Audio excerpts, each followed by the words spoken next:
Welcome to Sleep Audiobooks.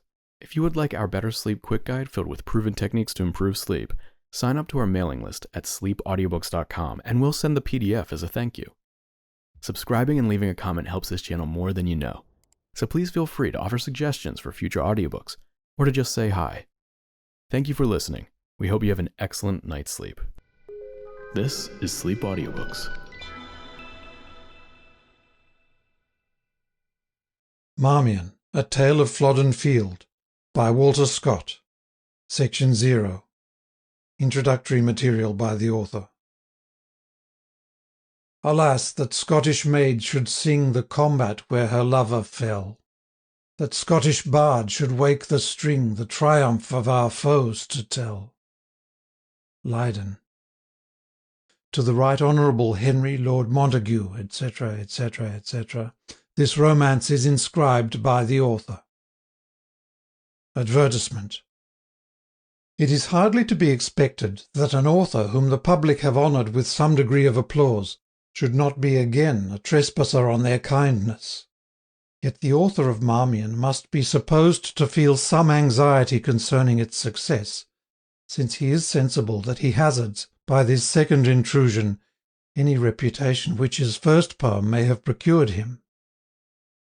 The present story turns upon the private adventures of a fictitious character, but it is called A Tale of Flodden Field because the hero's fate is connected with that memorable defeat and the causes which led to it.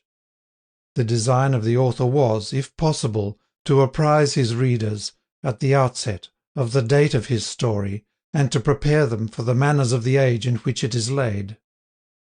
Any historical narrative, far more an attempt at epic composition, exceeded his plan of a romantic tale. Yet he may be permitted to hope, from the popularity of the lay of the Last Minstrel, that an attempt to paint the manners of the feudal times, upon a broader scale, and in the course of a more interesting story, will not be unacceptable to the public.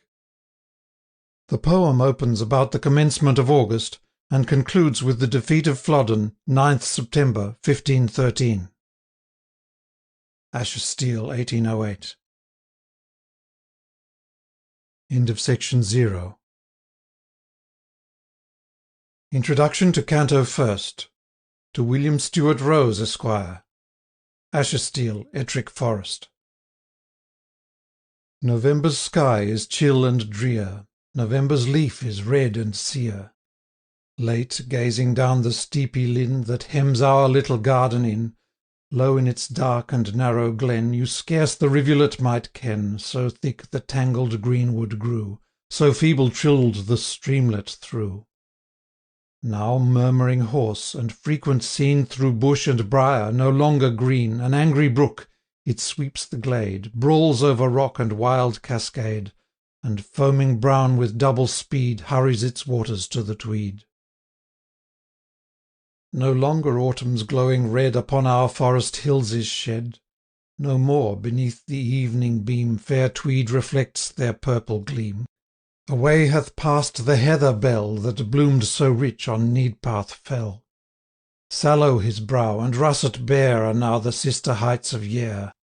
The sheep before the pinching heaven to sheltered dale and down are driven, where yet some faded herbage pines, and yet a watery sunbeam shines. In meek despondency they eye the withered sward and wintry sky, and far beneath their summer hill stray sadly by Glenkinnon's rill. The shepherd shifts his mantle's fold, and wraps him closer from the cold. His dogs no merry circles wheel, but shivering follow at his heel. A cowering glance they often cast, as deeper moans the gathering blast. My imps, though hardy, bold, and wild, as best befits the mountain child, feel the sad influence of the hour, and wail the daisy's vanished flower. Their summer gambols tell, and mourn, and anxious ask, will spring return, and birds and lambs again be gay, and blossoms clothe the hawthorn spray? Yes, prattlers, yes, the daisy's flower again shall paint your summer bower. Again the hawthorn shall supply the garlands you delight to tie. The lambs upon the lea shall bound, the wild birds carol to the round, and while you frolic light as they, too short shall seem the summer day. To mute and to material things new life revolving summer brings. The genial call dead nature hears, and in her glory reappears. But oh, my country's wintry state what second spring shall renovate? What powerful call shall bid arise the buried warlike and the wise? The mind that thought for Britain's weal, the hand that grasped the victor's steel. The vernal sun new life bestows even on the meanest flower that blows. But vainly, vainly may he shine where glory weeps o'er Nelson's shrine, and vainly pierce the solemn gloom that shrouds, O Pitt, thy hallowed tomb.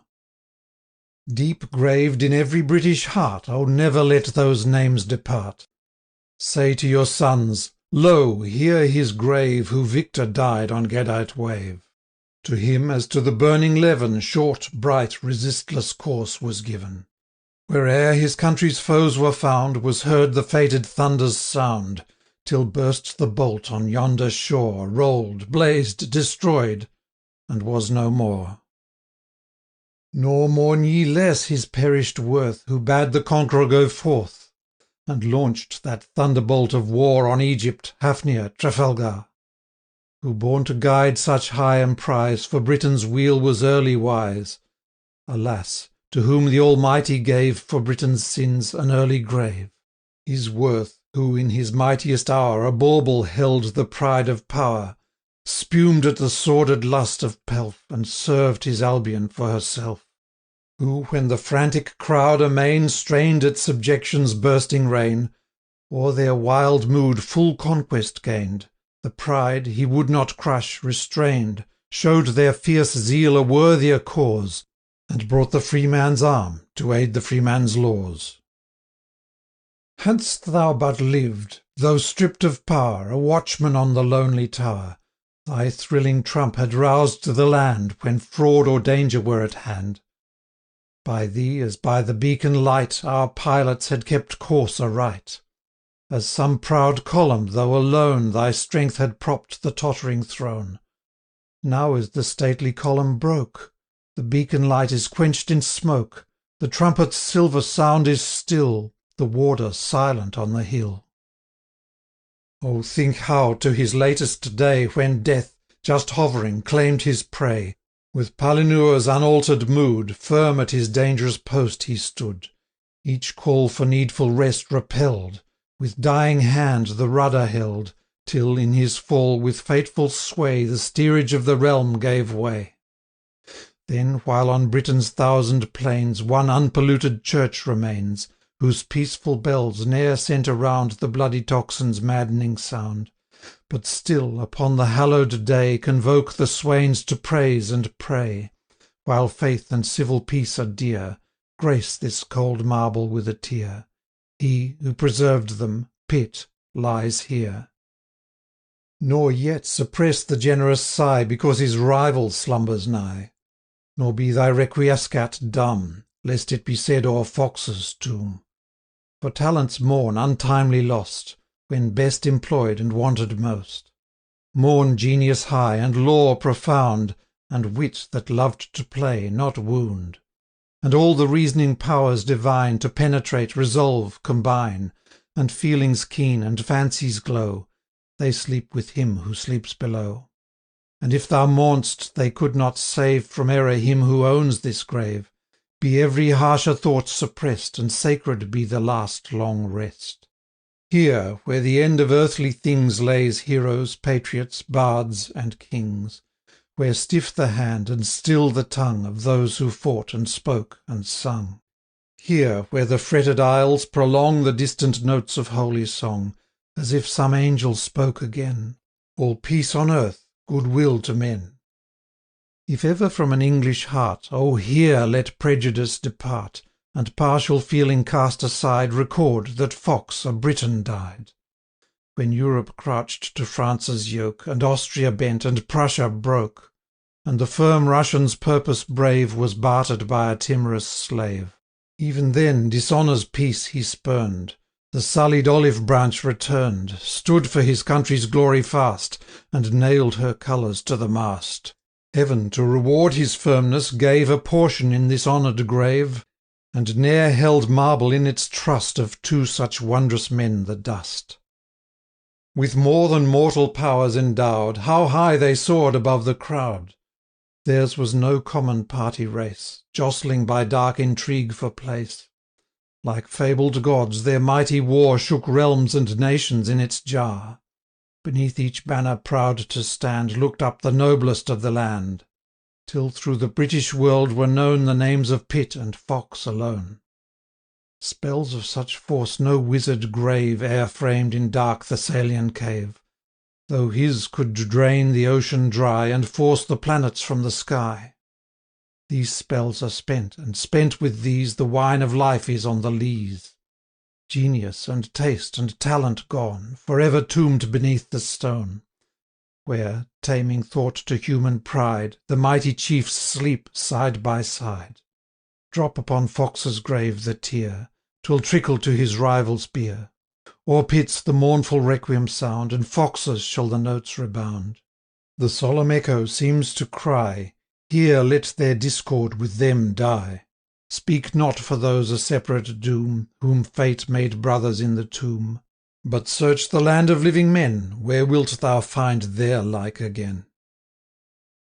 Rest, ardent spirits, till the cries of dying nature bid you rise.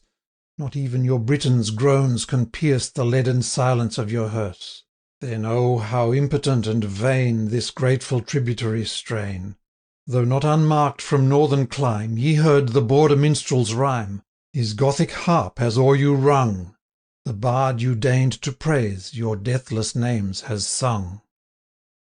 Stay yet, illusion, stay a while, my wildered fancy still beguile. From this high theme how can I part, ere half unloaded is my heart? For all the tears ere sorrow drew, and all the raptures fancy knew, and all the keener rush of blood that throbs through bard in bard-like mood, were here a tribute mean and low, though all their mingled streams could flow. Woe, wonder, and sensation high in one spring tide of ecstasy. It will not be, it may not last, the vision of enchantments past. Like frostwork in the morning ray, the fancied fabric melts away. Each Gothic arch, memorial stone, and long, dim, lofty aisle are gone. And lingering last, deception dear, the choir's high sounds die on my ear. Now slow return the lonely down, the silent pastures bleak and brown, the farm begirt with copsewood wild, the gambols of each frolic child, mixing their shrill cries with the tone of Tweed's dark waters rushing on. Prompt on unequal tasks to run, thus nature disciplines her son. Meeter, she says, for me to stray and waste the solitary day in plucking from yon fen the reed, and watch it floating down the Tweed, or idly list the shrilling lay with which the milkmaid cheers her way, marking its cadence rise and fail, as from the field, beneath her pail, she trips it down the uneven dale. Meeter for me, by yonder cairn, the ancient shepherd's tale to learn, though oft he stop in rustic fear, lest his old legends tire the ear of one who, in his simple mind, may boast of book-learned taste refined. But thou, my friend, canst fitly tell, for few have read romance so well, how still the legendary lay o'er poet's bosom holds its sway, how on the ancient minstrel strain time lays his palsied hand in vain, and how our hearts at doughty deeds by warriors wrought in steely weeds still throb for fear and pity's sake, as when the champion of the lake enters Morgana's fated house, or in the chapel perilous, despising spells and demons' force, holds converse with the unburied corse. Or when, Dame Genoa's grace to move, alas, that lawless was their love, he sought proud Tarquin in his den, and freed full 60 knights, or when, a sinful man and unconfessed, he took the Sangreal's holy quest, and slumbering saw the vision high he might not view with waking eye. The mightiest chiefs of British song scorned not such legends to prolong. They gleam through Spenser's elfin dream, and mix in Milton's heavenly theme, and Dryden in immortal strain had raised the Table Round again, but that a ribald king and court bade him toil on to make them sport, demanded for their niggard pay, fit for their souls, a looser lay, licentious satire, song, and play. The world defrauded of the high design, profaned the God-given strength, and marred the lofty line. Warmed by such names, well may we then, though dwindled sons of little men, essay to break a feeble lance in the fair fields of old romance, or seek the moated castle's cell, where long through talisman and spell, while tyrants ruled, and damsels wept, thy genius, chivalry, hath slept. There sound the harpings of the north, till he awake and sally forth, on venturous quest to prick again in all his arms, with all his train, shield, lance, and brand, and plume, and scarf, fay, giant, dragon, squire, and dwarf, and wizard with his wand of might, and errant maid on palfrey white. Around the genius weave their spells pure love, who scarce his passion tells, mystery, half veiled and half revealed, and honour with his spotless shield, attention with fixed eye, and fear that loves the tale she shrinks to hear, and gentle courtesy, and faith unchanged by sufferings, time, or death, and valour, lion-mettled lord, leaning upon his own good sword. Well has thy fair achievement shown, a worthy meed may thus be won. Etain's oaks, beneath whose shade their theme the merry minstrels made, of Ascapart, and Bevis bold, and that red king who, while of old, through Boulderwood the chase he led, by his loved huntsman's arrow bled. Etain's oaks have heard again renewed such legendary strain, for thou hast sung how he of Gaul, that Amadis so famed in hall, for Oriana foiled in fight the necromancer's felon might, and well in modern verse hast wove Partenopex's mystic love. Hear then, attentive to my lay, a knightly tale of Albion's elder day. End of section 1. Canto first. The Castle.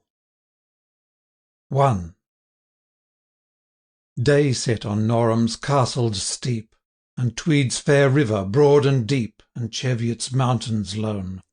The battled towers, the donjon keep, the loophole grates where captives weep, the flanking walls that round it sweep, in yellow lustre shone. The warriors on the turrets high, moving athwart the evening sky, seemed forms of giant height. Their armour, as it caught the rays, flashed back again the western blaze, in lines of dazzling light. 2. St. George's banner, broad and gay, now faded as the fading ray less bright and less was flung. The evening gale had scarce the power to wave it on the dungeon tower, so heavily it hung. The scouts had parted on their search, the castle gates were barred. Above the gloomy portal arch, timing his footsteps to a march, the warder kept his guard, low humming as he paced along some ancient border gathering song. 3. A distant trampling sound he hears, he looks abroad, and soon appears o'er Horncliffe hill a plump of spears, beneath a pennon gay. A horseman, darting from the crowd, like lightning from a summer cloud, spurs on his mettled courser proud, before the dark array. Beneath the sable palisade that closed the castle barricade, his bugle horn he blew. The warder hasted from the wall, and warned the captain in the hall, for well the blast he knew, and joyfully that night did call to sewer, squire, and seneschal. 4. Now broach ye a pipe of Malvoisie, bring pasties o' the dough, and quickly make the entrance free, and bid my heralds ready be, and every minstrel sound his glee, and all our trumpets blow. And from the platform spare ye not to fire a noble salvo shot. Lord Marmion waits below. Then to the castle's lower ward sped 40 yeomen tall.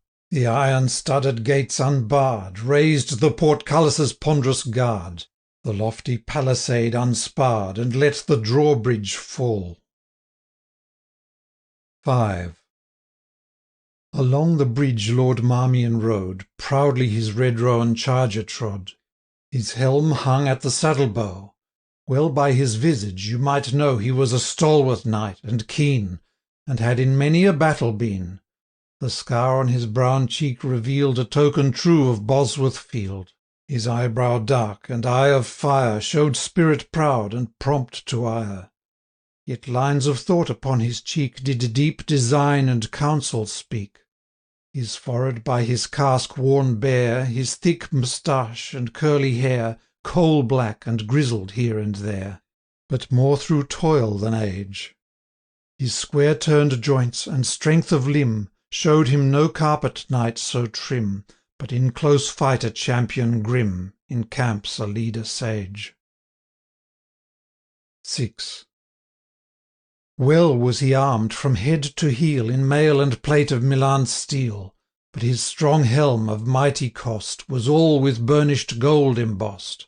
Amid the plumage of the crest a falcon hovered on her nest, with wings outspread and forward breast.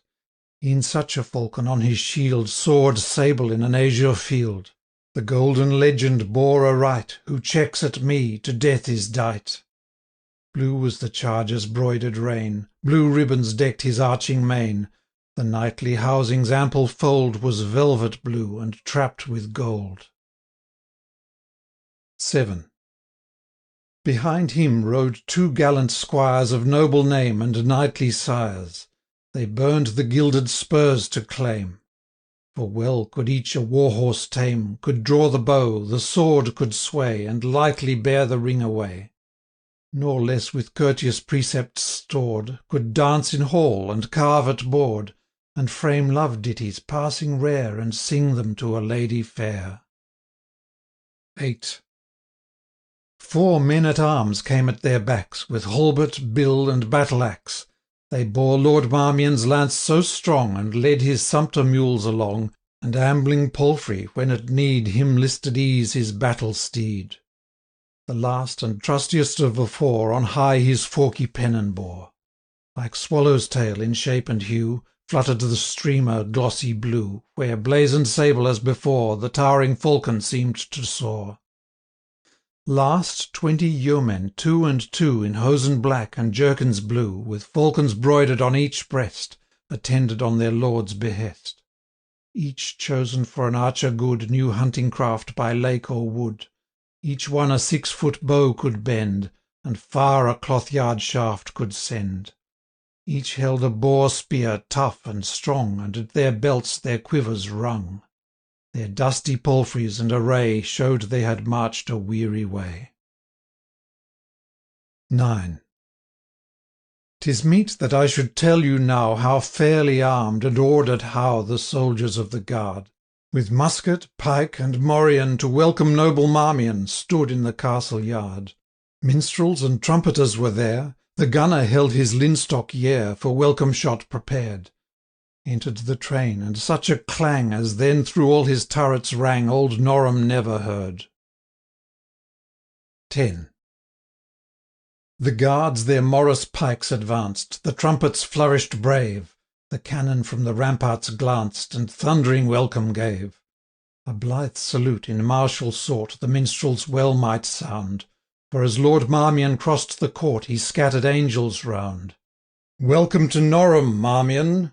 Stout heart and open hand, well dost thou brook thy gallant roan, thou flower of English land. 11. 2 pursuivants whom tabards deck, with silver scutcheon round their neck, stood on the steps of stone, by which you reach the dungeon gate, and there with herald pomp and state they hailed Lord Marmion. They hailed him Lord of Fontenay, of Lutterward and Scrivelbay, of Tamworth Tower and town, and he, their courtesy to requite, gave them a chain of 12 marks weight, all as he lighted down. Now largesse, largesse, Lord Marmion, knight of the crest of gold, a blazoned shield in battle won, ne'er guarded heart so bold. 12. They marshalled him to the castle hall, where the guests stood all aside, and loudly nourished the trumpet call, and the heralds loudly cried, Room, lordings, room for Lord Marmion, with the crest and helm of gold. Full well we know the trophies won in the lists at Cotteswold. There vainly Harold de Wilton strove 'gainst Marmion's force to stand. To him he lost his lady love, and to the king his land. Ourselves beheld the listed field, a sight both sad and fair. We saw Lord Marmion pierce his shield, and saw his saddle bare. We saw the victor win the crest he wears with worthy pride, and on the gibbet-tree reversed his foeman's scutcheon tied. Place, nobles, for the falcon knight, room, room, ye gentles gay, for him who conquered in the right Marmion of Fontenay. 13. Then stepped to meet that noble lord Sir Hugh the Heron bold, Baron of Twisell, and of Ford, and captain of the hold. He led Lord Marmion to the dais raised o'er the pavement high, and placed him in the upper place. They feasted full and high, the whiles a northern harper rude chanted a rhyme of deadly feud. How the fierce Thirwalls and Ridleys all, stout Willimondswick, and hard-riding Dick, and Hughie of Horden, and Will o' the Wall, have set on Sir Albany Featherstone-hoar, and taken his life at the dead man's shore. Scantly Lord Marmion's ear could brook the harper's barbarous lay, yet much he praised the pains he took, and well those pains did pay, for lady's suit and minstrel's strain by night should ne'er be heard in vain. 14. Now, good Lord Marmion, Heron says, of your fair courtesy, I pray you bide some little space in this poor tower with me. Here may you keep your arms from rust, may breathe your war-horse well. Seldom hath passed a week but just or feat of arms befell. The Scots can rein a mettled steed, and love to couch a spear. Saint George, a stirring life they lead, that have such neighbours near. Then stay with us a little space, our northern wars to learn. I pray you, for your lady's grace. Lord Marmion's brow grew stern. 15. The captain marked his altered look, and gave a squire the sign. A mighty wassail bowl he took, and crowned it high with wine.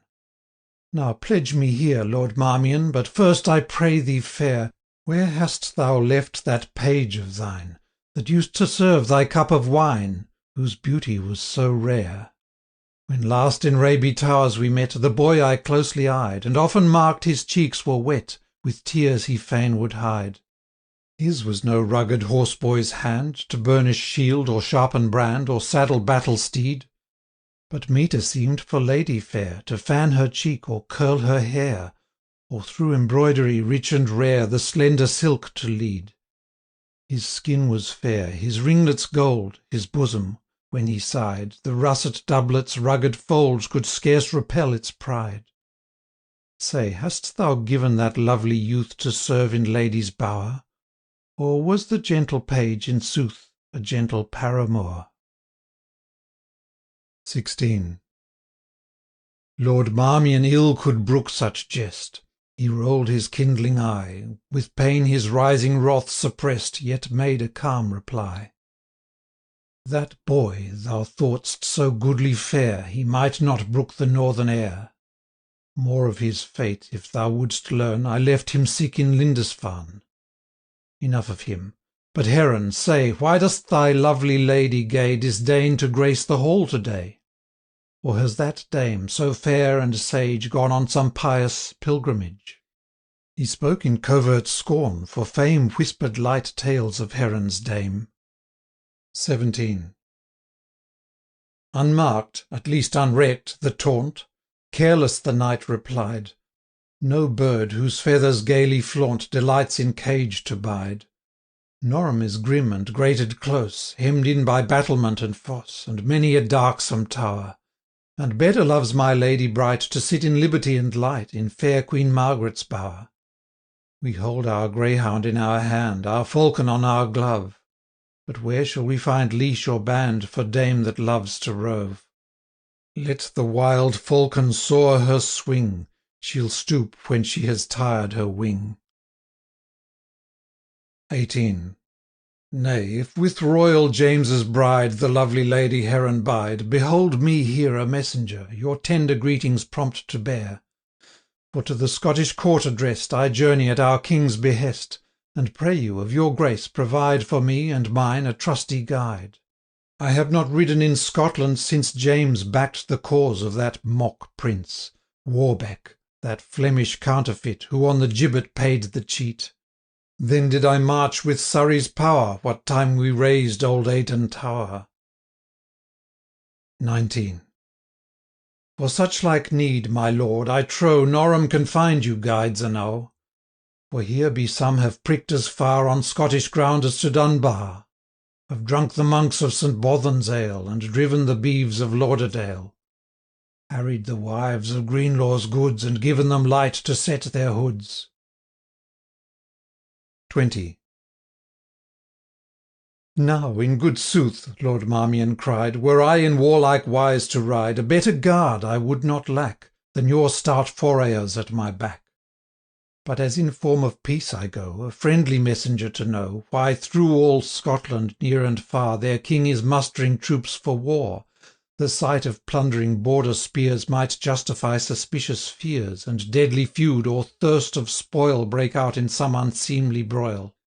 A herald were my fitting guide, or friar, sworn in peace to bide, or pardoner, or travelling priest, or strolling pilgrim at the least.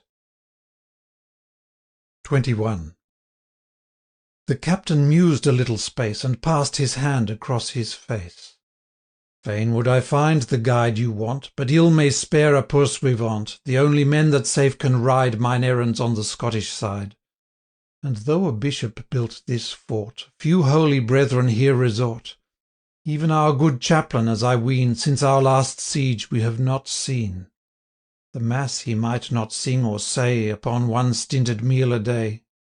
So safe he sat in Durham Isle, and prayed for our success the while. Our Norham vicar, woe betide, is all too well in case to ride. The priest of Shoreswood, he could rein the wildest war horse in your train. But then no spearman in the hall will sooner swear or stab or brawl. Friar John of Tilmouth were the man, a blithesome brother at the can, a welcome guest in hall and bower. He knows each castle, town, and tower, in which the wine and ale is good, 'twixt Newcastle and Holyrood. But that good man, as ill befalls, hath seldom left our castle walls, since on the vigil of St. Bede in evil hour he crossed the Tweed, to teach Dame Alison her creed.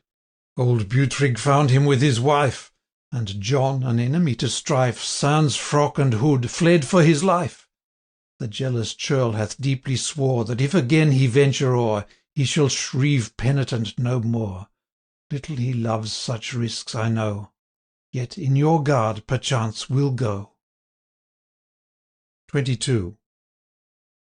Young Selby at the fair hall-board carved to his uncle and that lord, and reverently took up the word. Kind uncle, woe were we each one if harm should hap to brother John. He is a man of mirthful speech, can many a game and gambol teach. Full well at tables can he play, and sweep at bowls the stake away. None can a lustier carol bawl, the needfullest among us all, when time hangs heavy in the hall, and snow comes thick at Christmas tide, and we can neither hunt nor ride a foray on the Scottish side. The vowed revenge of Bughtrig rude may end in worse than loss of hood. Let Friar John in safety still in chimney corner snore his fill, roast hissing crabs or flagons swill. Last night to Norham there came one will better guide Lord Marmion. Nephew, quoth Heron, by my fay, well hast thou spoke. Say forth thy say. 23. Here is a holy palmer come, from Salem first, and last from Rome, one that hath kissed the blessed tomb, and visited each holy shrine in Araby and Palestine. On hills of Armony hath been, where Noah's ark may yet be seen. By that Red Sea too hath he trod, which parted at the prophet's rod. In Sinai's wilderness he saw the mount where Israel heard the law. Mid thunder dint and flashing levin, and shadows, mists, and darkness, given. He shows St. James's cockle shell, of fair Montserrat too can tell, and of that grot where olives nod, where, darling of each heart and eye, from all the youth of Sicily, St. Rosalie retired to God. 24. To stout St. George of Norwich merry, St. Thomas too of Canterbury, Cuthbert of Durham and St. Bede, for his sins pardon hath he prayed. He knows the passes of the north, and seeks far shrines beyond the Forth. Little he eats, and long will wake, and drinks but of the stream or lake. This were a guide o'er moor and dale, but when our John hath quaffed his ale, as little as the wind that blows, and warms itself against his nose, kens he, or cares, which way he goes. 25. Gramercy, quoth Lord Marmion, full loath were I that Friar John, that venerable man, for me were placed in fear or jeopardy. If this same Palmer will me lead from hence to Holyrood, like his good saint I'll pay his meed, instead of cockleshell or bead, with angels fair and good. I love such holy ramblers, still they know to charm a weary hill, with song, romance, or lay, some jovial tale, or glee, or jest, some lying legend at the least, they bring to cheer the way. 26. Ah, noble sir, young Selby said, and finger on his lip he laid, this man knows much, perchance e'en more than he could learn by holy lore. Still to himself he's muttering, and shrinks as at some unseen thing. Last night we listened at his cell, strange sounds we heard, and sooth to tell he murmured on till morn, howe'er no living mortal could be near. Sometimes I thought I heard it plain, as other voices spoke again. I cannot tell, I like it not. Friar John hath told us it is wrote, no conscience clear and void of wrong can rest awake and pray so long. Himself still sleeps before his beads have marked 10 Aves and 2 Creeds. 27. Let pass, quoth Marmion, by my fay this man shall guide me on my way, although the great arch-fiend and he had sworn themselves of company. So please you, gentle youth, to call this Palmer to the castle hall. The summoned Palmer came in place, his sable cowl o'erhung his face, in his black mantle was he clad with Peter's keys, in cloth of red, on his broad shoulders wrought. The scallop shell his cap did deck, the crucifix around his neck was from Loretto brought. His sandals were with travel tore, staff, budget, bottle, scrip he wore. The faded palm branch in his hand showed pilgrim from the Holy Land. 28. When as the Palmer came in hall, nor lord nor knight was there more tall, or had a statelier step withal, or looked more high and keen. For no saluting did he wait, but strode across the hall of state, and fronted Marmion where he sat, as he his peer had been. But his gaunt frame was worn with toil, his cheek was sunk, alas the while, and when he struggled at a smile, his eye looked haggard wild. Poor wretch, the mother that him bare, if she had been in presence there, in his wan face and sunburnt hair, she had not known her child. Danger, long travel, want, or woe, soon change the form that best we know, for deadly fear can time outgo, and blanch at once the hair.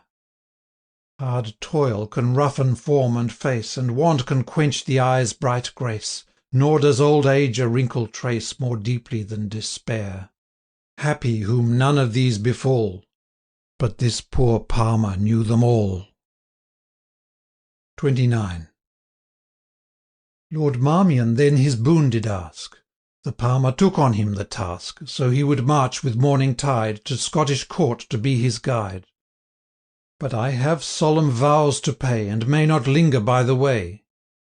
To fair St. Andrew's bound, within the ocean cave to pray, where good Saint Rule his holy lay, from midnight to the dawn of day sung to the billows' sound. Thence to St. Fillan's blessed well, whose spring can frenzied dreams dispel, and the crazed brain restore. St. Mary grant that cave or spring could back to peace my bosom bring, or bid it throb no more. 30. And now the midnight draught of sleep, where wine and spices richly steep in massive bowl of silver deep, the page presents on knee. Lord Marmion drank a fair good rest, the captain pledged his noble guest, the cup went through among the rest, who drained it merrily. Alone the palmer passed it by, though Selby pressed him courteously. This was a sign the feast was o'er. It hushed the merry wassail roar, the minstrels ceased to sound. Soon in the castle naught was heard but the slow footstep of the guard, pacing his sober round. 31. With early dawn Lord Marmion rose, and first the chapel doors unclose. Then, after morning rites were done, a hasty mass from Friar John, and knight and squire had broke their fast, on rich substantial repast, Lord Marmion's bugles blew to horse. Then came the stirrup cup in course. Between the Baron and his host no point of courtesy was lost. High thanks were by Lord Marmion paid, solemn excuse the captain made, till filing from the gate had passed that noble train, their lord the last. Then loudly rung the trumpet call, thundered the cannon from the wall, and shook the Scottish shore. Around the castle eddied slow volumes of smoke as white as snow, and hid its turrets hoar, till they rolled forth upon the air, and met the river breezes there, which gave again the prospect fair. End of section 2. Introduction to Canto 2nd. To the Reverend John Marriott, A.M. Ashestiel, Ettrick Forest. The scenes are desert now, and bare, where flourished once a forest fair, when these waste glens with copse were lined, and peopled with the hart and hind. Yon thorn, perchance whose prickly spears have fenced him for 300 years, while fell around his green compeers. Yon lonely thorn, would he could tell the changes of his parent dell, since he, so grey and stubborn now, waved in each breeze a sapling bough. Would he could tell how deep the shade 1,000 mingled branches made, how broad the shadows of the oak, how clung the rowan to the rock, and through the foliage showed his head, with narrow leaves and berries red. What pines on every mountain sprung, o'er every dell what birches hung, in every breeze what aspens shook, what alders shaded every brook. Here in my shade, methinks he'd say, the mighty stag at noontide lay. The wolf I've seen, a fiercer game, the neighbouring dingle bears his name, with lurching step around me prowl, and stop against the moon to howl. The mountain boar on battles set, his tusks upon my stem would whet, while doe and roe and red deer good have bounded by through gay green wood. Then oft from Newark's riven tower sallied a Scottish monarch's power, 1,000 vassals mustered round, with horse and hawk and horn and hound. And I might see the youth intent guard every pass with crossbow bent. And through the brake the rangers stalk, and falconers hold the ready hawk, and foresters in greenwood trim lead in the leash the gazehounds grim, attentive as the brachet's bay from the dark covert drove the prey, to slip them as he broke away. The startled quarry bounds amain as fast the gallant greyhounds strain, whistles the arrow from the bow, answers the harquebus below, while all the rocking hills reply to hoof-clang, hound and hunter's cry, and bugles ringing lightsomely. Of such proud huntings many tales yet linger in our lonely dales, up pathless Ettrick and on Yarrow, where erst the outlaw drew his arrow, but not more blithe that sylvan court than we have been at humbler sport. Though small our pomp, and mean our game, our mirth, dear Marriott, was the same. Remember'st thou my greyhounds true? O'er holt or hill there never flew, from slip or leash there never sprang more fleet of foot, or sure of fang, nor dull, between each merry chase, passed by the intermitted space. For we had fair resource in store, in classic and in Gothic lore. We marked each memorable scene, and held poetic talk between. Nor hill nor brook we paced along, but had its legend or its song. All silent now, for now are still thy bowers, untenanted Bow Hill. No longer from thy mountains dun the yeoman hears the well-known gun, and while his honest heart glows warm at thought of his paternal farm, round to his mates a brimmer fills, and drinks, the chieftain of the hills. No fairy forms in Yarrow's bowers Trip o'er the walks or tend the flowers, Fair as the elves whom Janet saw By moonlight dance on Carterhaugh. No youthful barons left to grace The forest sheriff's lonely chase, And ape, in manly step and tone, The majesty of Oberon. And she is gone, whose lovely face Is but her least and lowest grace. Though if to sylphid queen 'twere given To show our earth the charms of heaven, She could not glide along the air With form more light or face more fair. Nor more the widow's deafened ear Grows quick that lady's step to hear. At noontide she expects her not, Nor busies her to trim the cot. Pensive she turns her humming wheel, Or pensive cooks her orphans' meal, Yet blesses, ere she deals their bread, The gentle hand by which they're fed. From Yare, which hills so closely bind, Scarce can the Tweed his passage find, Though much he fret, and chafe, and toil, Till all his eddying currents boil. Her long-descended lord is gone, And left us by the stream alone. And much I miss those sportive boys, Companions of my mountain joys, Just at the age 'twixt boy and youth, When thought is speech, and speech is truth. Close to my side, with what delight They press'd to hear of Wallace White, When, pointing to his airy mound, I call'd his ramparts holy ground. Kindled their brows to hear me speak, And I have smiled to feel my cheek, Despite the difference of our years, Return again the glow of theirs. Ah, happy boys, such feelings pure They will not, cannot long endure. Condemned to stem the world's rude tide, You may not linger by the side. For fate shall thrust you from the shore, And passion ply the sail and oar. Yet cherish the remembrance still Of the lone mountain and the rill. For trust, dear boys, the time will come When fiercer transport shall be dumb, And you will think right frequently, But, well I hope, without a sigh, On the free hours that we have spent Together on the brown hills bent. When, musing on companions gone, We doubly feel ourselves alone, Something, my friend, we yet may gain, There is a pleasure in this pain. It soothes the love of lonely rest, Deep in each gentler heart impressed. 'Tis silent amid worldly toils, And stifled soon by mental broils. But in a bosom thus prepared, Its still small voice is often heard, Whispering a mingled sentiment 'Twixt resignation and content.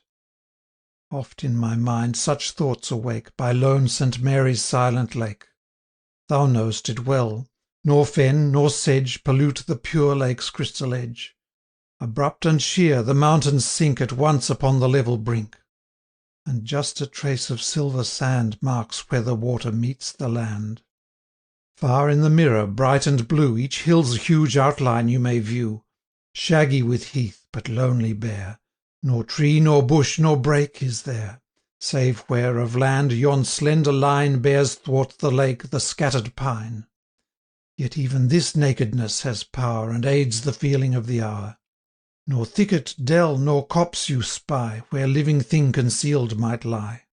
Nor point retiring hides a dell, Where swain or woodman lone might dwell. There's nothing left to fancy's guess, You see that all is loneliness. And silence aids, though the steep hills Send to the lake 1,000 rills. In summer tide, so soft they weep, The sound but lulls the ear asleep.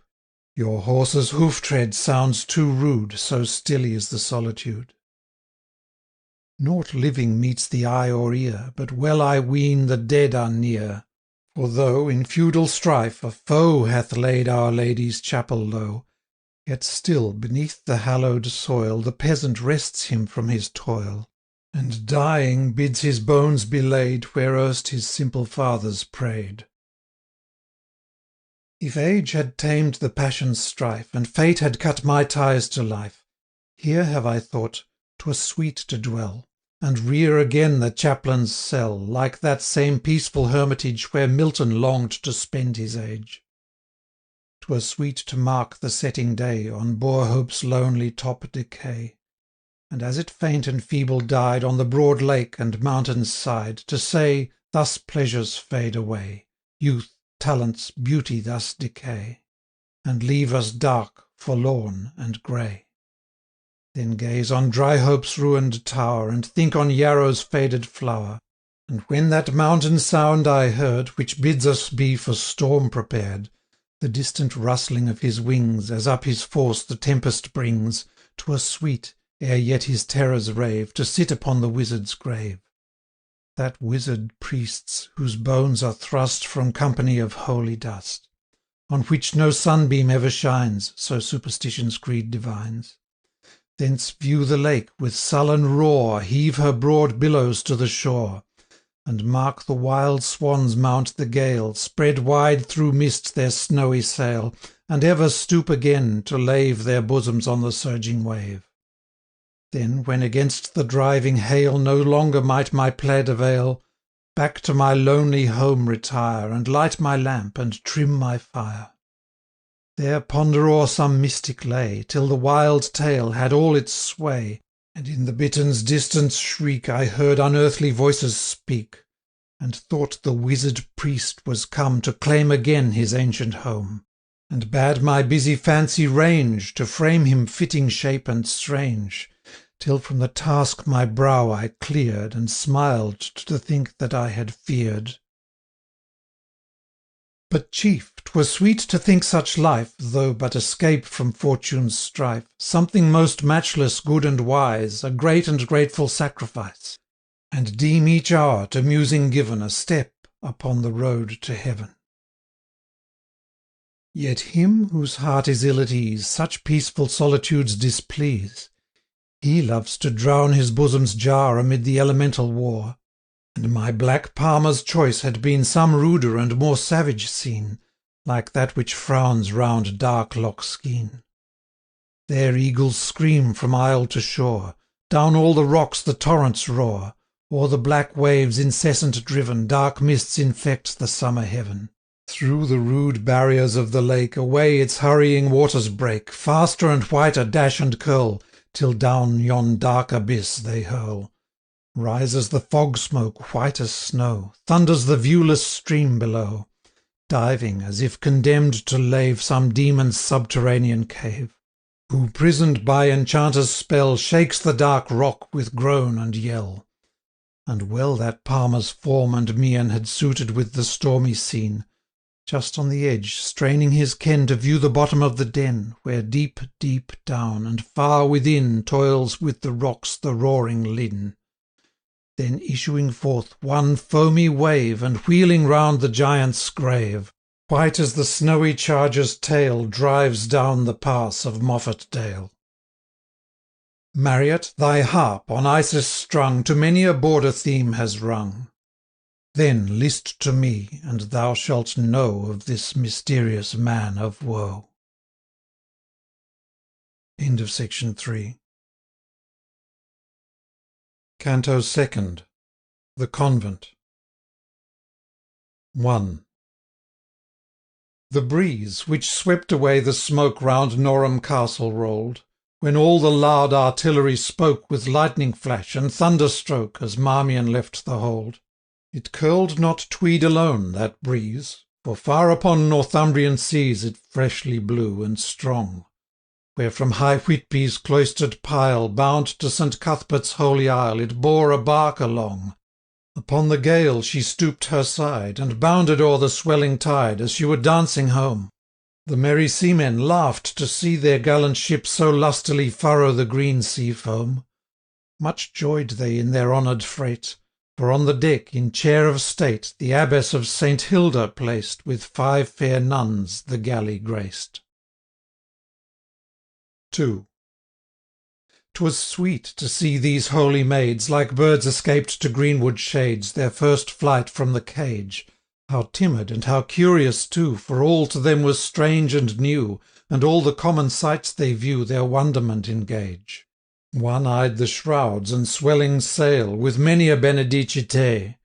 One at the rippling surge grew pale, And would for terror pray. Then shrieked because the sea-dog nigh, His round black head and sparkling eye Reared o'er the foaming spray. And one would still adjust her veil, Disordered by the summer gale, Perchance lest some more worldly eye Her dedicated charms might spy. perchance because such action graced her fair-turned arm and slender waist. Light was each simple bosom there, save two who ill might pleasure share, the abbess and the novice Clare. 3. The abbess was of noble blood, but early took the veil and hood, ere upon life she cast a look, or knew the world that she forsook. Fair too she was, and kind had been as she was fair, but ne'er had seen for her a timid lover's sigh, nor knew the influence of her eye. Love, to her ear, was but a name combined with vanity and shame. Her hopes, her fears, her joys were all bounded within the cloister wall. The deadliest sin her mind could reach was of monastic rule the breach, and her ambition's highest aim to emulate St. Hilda's fame. For this she gave her ample dower to raise the convent's eastern tower. For this, with carving rare and quaint, she decked the chapel of the saint, and gave the relic shrine of cost, with ivory and gems embossed. The poor her convent's bounty blessed, the pilgrim in its halls found rest. 4. Black was her garb, her rigid rule reformed on Benedictine school. Her cheek was pale, her form was spare, vigils and penitence austere had early quenched the light of youth, but gentle was the dame in sooth. Though, vain of her religious sway, she loved to see her maids obey, yet nothing stern was she in cell, and the nuns loved their abbess well.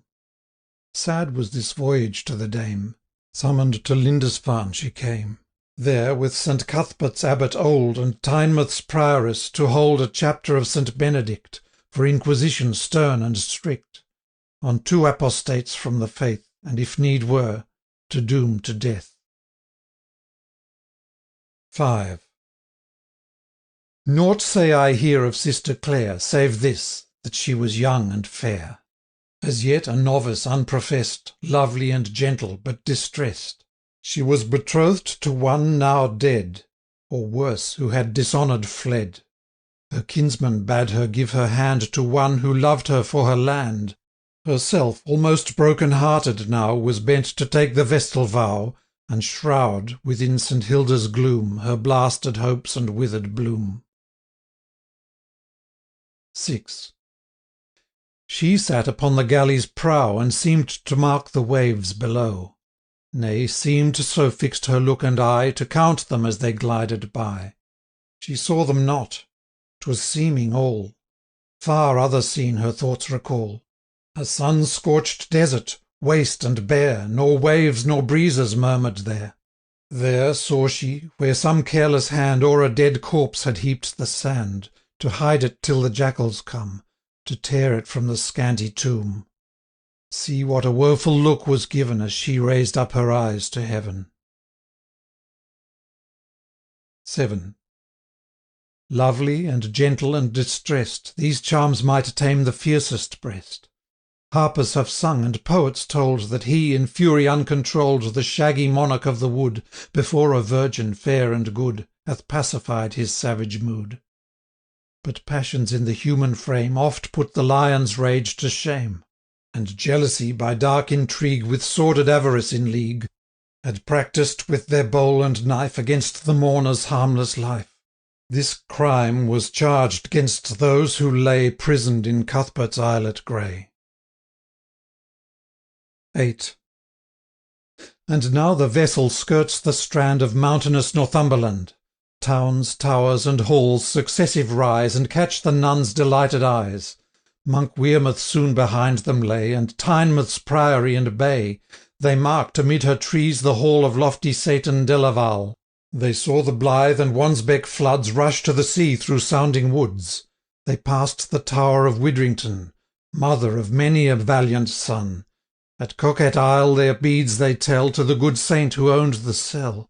Then did the Alne attention claim, and Warkworth, proud of Percy's name. And next they crossed themselves, to hear the whitening breakers sound so near. There, boiling through the rocks, they roar on Dunstanborough's caverned shore. Thy tower, proud Bamborough, marked they there, King Ida's castle, huge and square. From its tall rock look grimly down, and on the swelling ocean frown. Then from the coast they bore away, and reached the Holy Island's bay. 9. The tide did now its flood mark gain, and girdled in the saint's domain. For with the flow and ebb its style varies from continent to isle. Dry shod o'er sands twice every day the pilgrims to the shrine find way. Twice every day the waves efface of staves and sandalled feet the trace. As to the port the galley flew, higher and higher rose to view the castle with its battled walls, the ancient monastery's halls, a solemn, huge, and dark red pile placed on the margin of the isle. 10. In Saxon strength that abbey frowned, with massive arches broad and round, that rose alternate, row and row, on ponderous columns short and low, built ere the art was known, by pointed aisle and shafted stalk, the arcades of an alleyed walk to emulate in stone. On the deep walls the heathen Dane had poured his impious rage in vain, and needful was such strength to these, exposed to the tempestuous seas, scourged by the wind's eternal sway, open to rovers fierce as they, which could 1200 years withstand winds, waves, and northern pirates' hand. Not but that portions of the pile, rebuilded in a later style, showed where the spoiler's hand had been. Not but the wasting sea breeze keen had worn the pillars' carving quaint, and moulded in his niche the saint, and rounded with consuming power the pointed angles of each tower, yet still entire the abbey stood, like veteran, worn, but unsubdued. 11. Soon as they neared his turrets strong, the maidens raised St. Hilda's song, and with the sea-wave and the wind their voices, sweetly shrill, combined and made harmonious close. Then, answering from the sandy shore, half drowned amid the breakers' roar, a chording chorus rose. Down to the haven of the isle the monks and nuns in order file, from Cuthbert's cloisters grim. Banner and cross and relics there to meet St. Hilda's maids they bear, and as they caught the sounds on air they echoed back the hymn. The islanders in joyous mood rushed emulously through the flood to hail the bark to land. Conspicuous by her veil and hood, signing the cross, the abbess stood, and blessed them with her hand. 12. Suppose we now the welcome said, suppose the convent banquet made. All through the holy dome, through cloister, aisle, and gallery, wherever vestal maid might pry, no risk to meet unhallowed eye, the stranger sisters roam. Till fell the evening, damp with dew, and the sharp sea breeze coldly blew. For there even summer night is chill. Then having strayed and gazed their fill, they closed around the fire, and all in turn essayed to paint the rival merits of their saint, a theme that ne'er can tire a holy maid, for be it known that their saint's honour is their own. 13.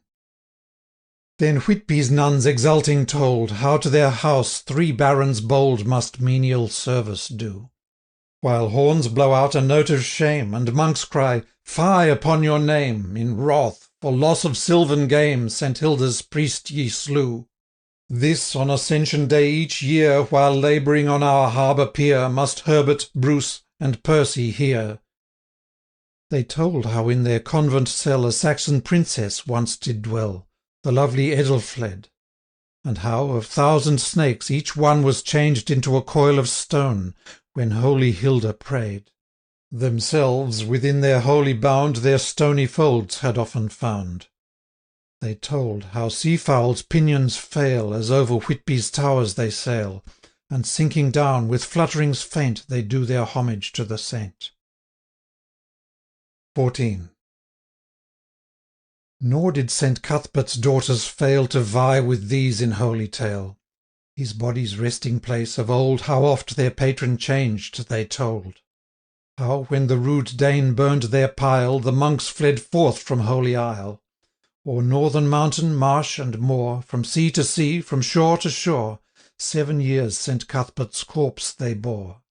They rested them in fair Melrose, but though alive he loved it well, not there his relics might repose. For wondrous tale to tell, in his stone coffin forth he rides, a ponderous bark for river tides, yet light as gossamer it glides, downward to Tilmouth cell. Nor long was his abiding there, far southward did the saint repair. Chester Street and Ripon saw his holy corpse, ere warder law hailed him with joy and fear. And after many wanderings past, he chose his lordly seat at last, where his cathedral, huge and vast, looks down upon the Wear. There, deep in Durham's Gothic shade, his relics are in secret laid, but none may know the place, save of his holiest servants 3, deep sworn to solemn secrecy, who share that wondrous grace. 15. Who may his miracles declare? Even Scotland's dauntless king and heir, although with them they led Galwegians wild as ocean's gale, and Lodon's knights all sheathed in mail, and the bold men of Teviotdale, before his standard fled. 'Twas he, to vindicate his reign, edged Alfred's falchion on the Dane, and turned the conqueror back again, when with his Norman bowyer band he came to waste Northumberland. 16. But fain St Hilda's nuns would learn, if on a rock by Lindisfarne St Cuthbert sits, and toils to frame the sea-born beads that bear his name. Such tales had Whitby's fishers told, and said they might his shape behold, and hear his anvil sound, a deadened clang, a huge dim form, seen but and heard, when gathering storm and night were closing round. But this, as tale of idle fame, the nuns of Lindisfarne disclaim. 17. While round the fire such legends go, far different was the scene of woe, where in a secret aisle beneath council was held of life and death. It was more dark and lone, that vault, than the worst dungeon cell. Old Colwulf built it for his fault in penitence to dwell, when he for cowl and beads laid down the Saxon battle-axe and crown. This den, which, chilling every sense of feeling, hearing, sight, was called the Vault of Penitence, excluding air and light, was by the prelate Sexhelm made a place of burial for such dead as, having died in mortal sin, might not be laid the church within.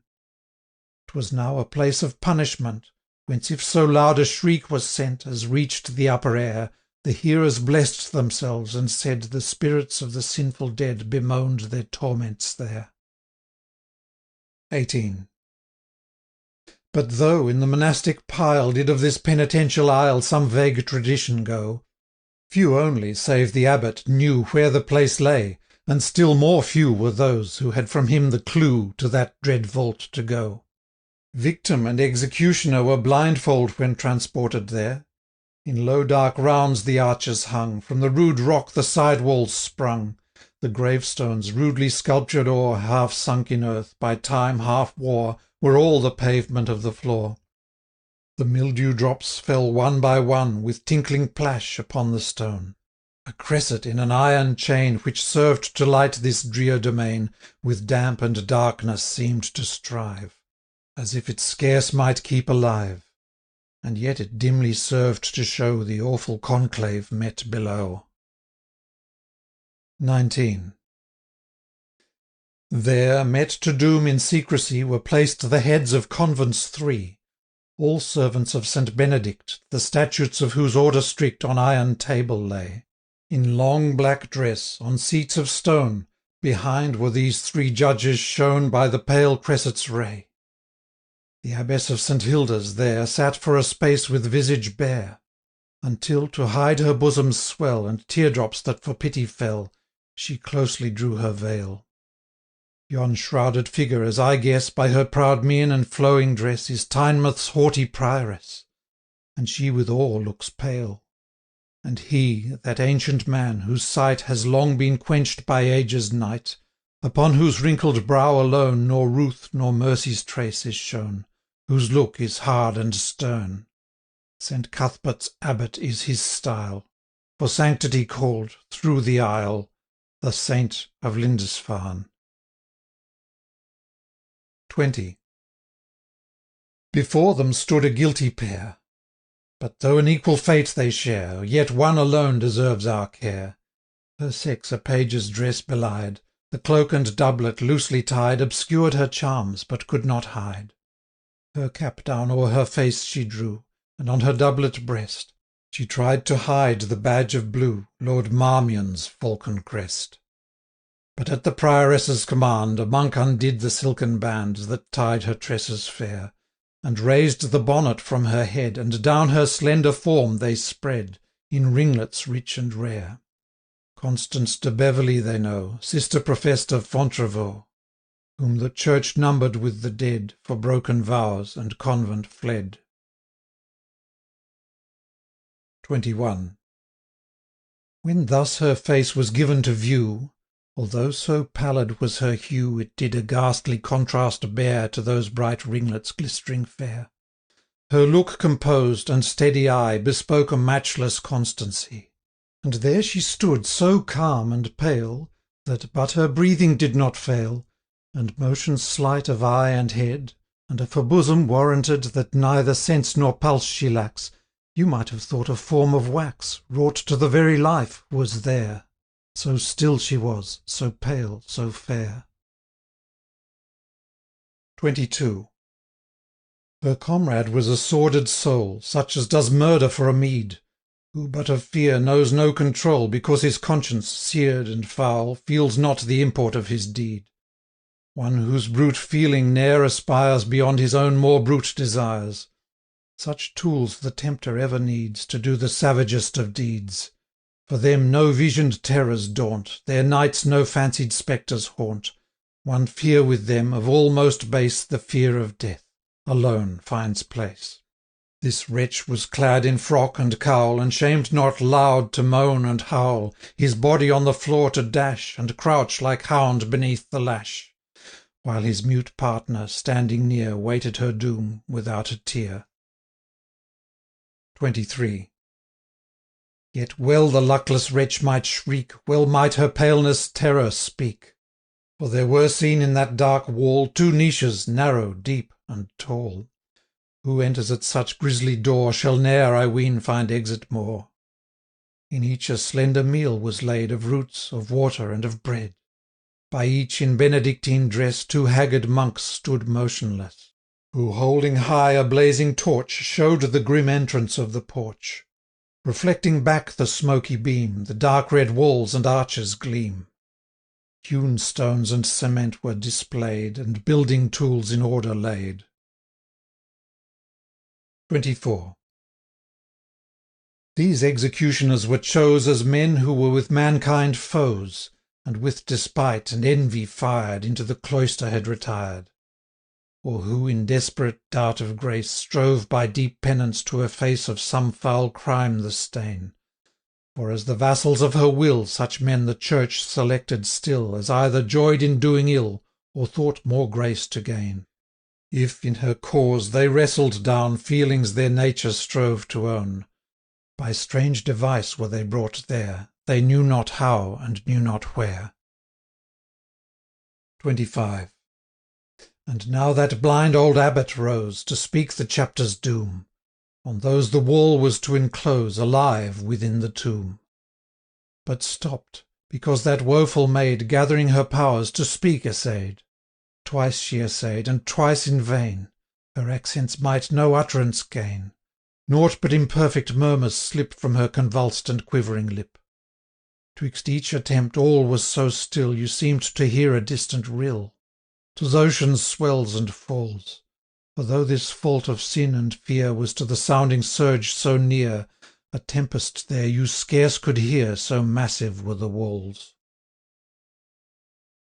26.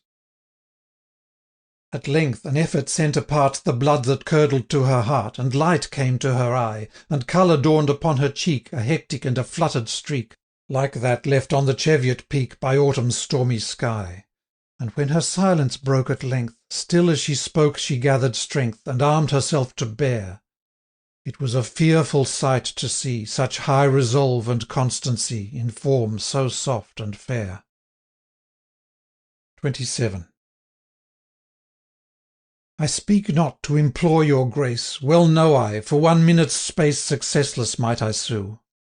Nor do I speak your prayers to gain, for if a death of lingering pain to cleanse my sins be penance vain, vain are your masses too. I listened to a traitor's tale, I left the convent and the vale. For 3 long years I bowed my pride, A horseboy in his train to ride.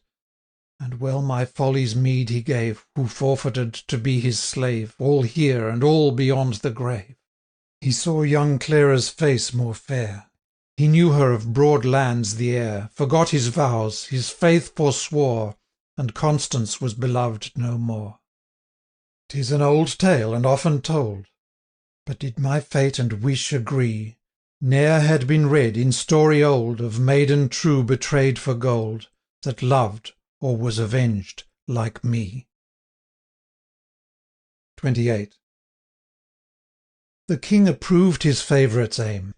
In vain a rival barred his claim, Whose fate with Clare's was plight. For he attaints that rival's fame With treason's charge, and on they came In mortal lists to fight. Their oaths are said, their prayers are prayed, Their lances in the rest are laid, They meet in mortal shock. And hark! the throng with thundering cry Shout, Marmion, Marmion to the sky, De Wilton to the block. Say ye who preach heaven shall decide When in the lists 2 champions ride, Say, was heaven's justice here? When, loyal in his love and faith, Wilton found overthrow or death Beneath a traitor's spear. How false the charge, how true he fell, This guilty packet best can tell. Then drew a packet from her breast, Paused, gathered voice, and spoke the rest. 29. Still was false Marmion's bridal stayed, To Whitby's convent fled the maid, The hated match to shun. Oh, shifts she thus, King Henry cried, Sir Marmion, she shall be thy bride, If she were sworn a nun. One way remained, the King's command Sent Marmion to the Scottish land. I lingered here, and rescue planned For Clara and for me. This caitiff monk, for gold, did swear He would to Whitby's shrine repair, And by his drugs my rival fair A saint in heaven should be. But ill the dastard kept his oath, Whose cowardice has undone us both. 30. And now my tongue the secret tells, Not that remorse my bosom swells, But to assure my soul that none Shall ever wed with Marmion. Had fortune my last hope betrayed, This packet, to the King conveyed, Had given him to the headsman's stroke, Although my heart that instant broke. Now, men of death, work forth your will, For I can suffer and be still.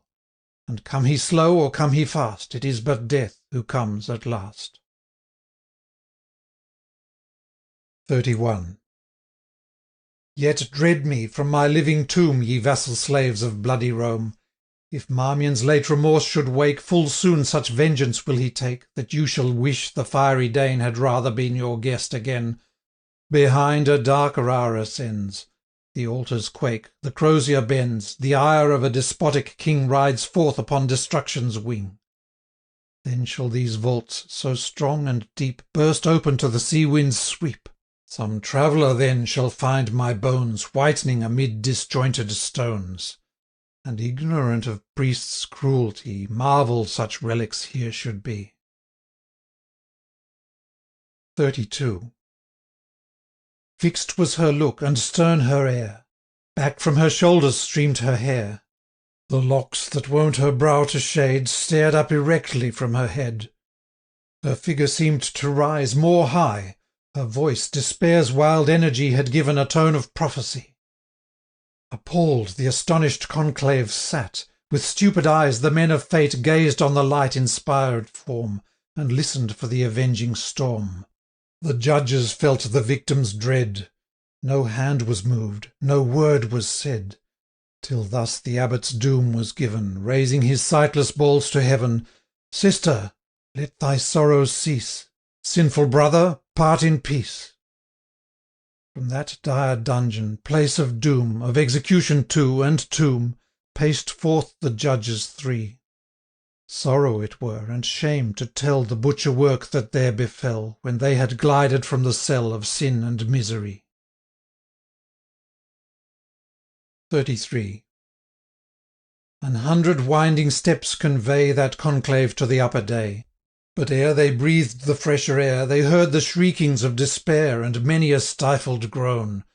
With speed their upward way they take, such speed as age and fear can make, and crossed themselves for terror's sake. As hurrying, tottering on, even in the vesper's heavenly tone they seemed to hear a dying groan, and bade the passing knell to toll for welfare of a parting soul. Slow o'er the midnight wave it swung, Northumbrian rocks in answer rung. To Warkworth cell the echoes rolled, his beads the wakeful hermit told. The Bamborough peasant raised his head, but slept ere half a prayer he said. So far was heard the mighty knell, the stag sprung up on Cheviot fell, spread his broad nostril to the wind, listed before, aside, behind, then couched him down beside the hind, and quaked among the mountain fern to hear that sound, so dull and stern. End of section 4. Introduction to Canto 3rd. To William Erskine, Esquire. Ashestiel, Ettrick Forest. Like April morning clouds, that pass with varying shadow o'er the grass, and imitate, on field and furrow, life's chequered scene of joy and sorrow. Like streamlet of the mountain north, now in a torrent racing forth, now winding slow its silver train, and almost slumbering on the plain. Like breezes of the autumn day, whose voice inconstant dies away, and ever swells again as fast, when the ear deems its murmur past. Thus various my romantic theme flits, winds, or sinks, a morning dream. Yet pleased our eye pursues the trace of light and shade's inconstant race. Pleased views the rivulet afar, weaving its maze irregular, and pleased we listen as the breeze heaves its wild sigh through autumn trees. Then wild as cloud, or stream, or gale, flow on, flow unconfined, my tale. Need I to thee, dear Erskine, tell I love the licence all too well, in sounds now lowly and now strong to raise the desultory song? Oft when mid such capricious chime some transient fit of lofty rhyme to thy kind judgment seemed excuse for many an error of the muse, oft hast thou said, if still misspent thine hours to poetry are lent, go, and to tame thy wandering course, quaff from the fountain at the source. Approach those masters, o'er whose tomb immortal laurels ever bloom. Instructive of the feebler bard, still from the grave their voice is heard. From them, and from the paths they showed, choose honoured guide and practised road. Nor ramble on through brake and maze, with harpers rude of barbarous days. Or deem'st thou not our later time yields topic meet for classic rhyme? Hast thou no elegiac verse for Brunswick's venerable hearse? What, not a line, a tear, a sigh, when valour bleeds for liberty? O hero of that glorious time, when with unrivalled light sublime, though martial Austria, and though all the might of Russia and the Gaul, though banded Europe stood her foes, the star of Brandenburg arose. Thou couldst not live to see her beam for ever quenched in Jena's stream.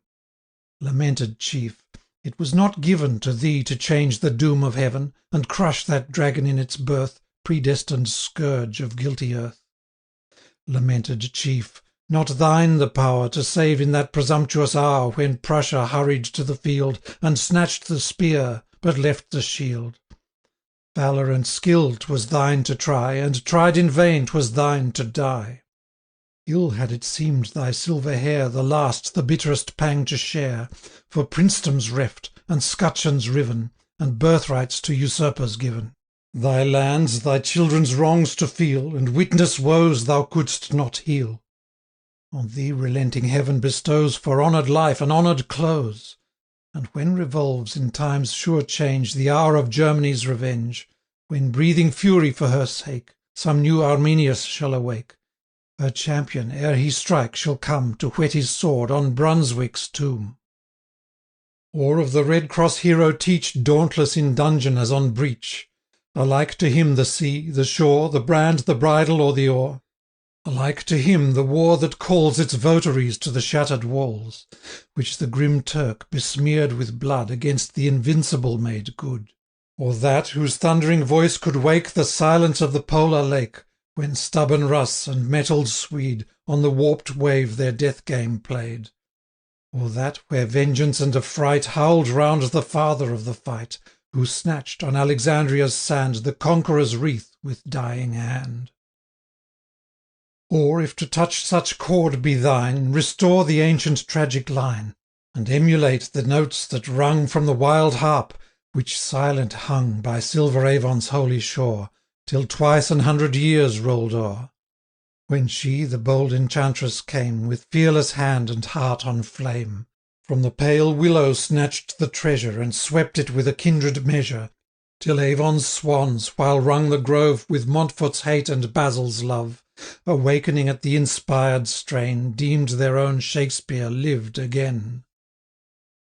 Thy friendship thus thy judgment wronging, with praises not to me belonging, in task more meet for mightiest powers, wouldst thou engage my thriftless hours.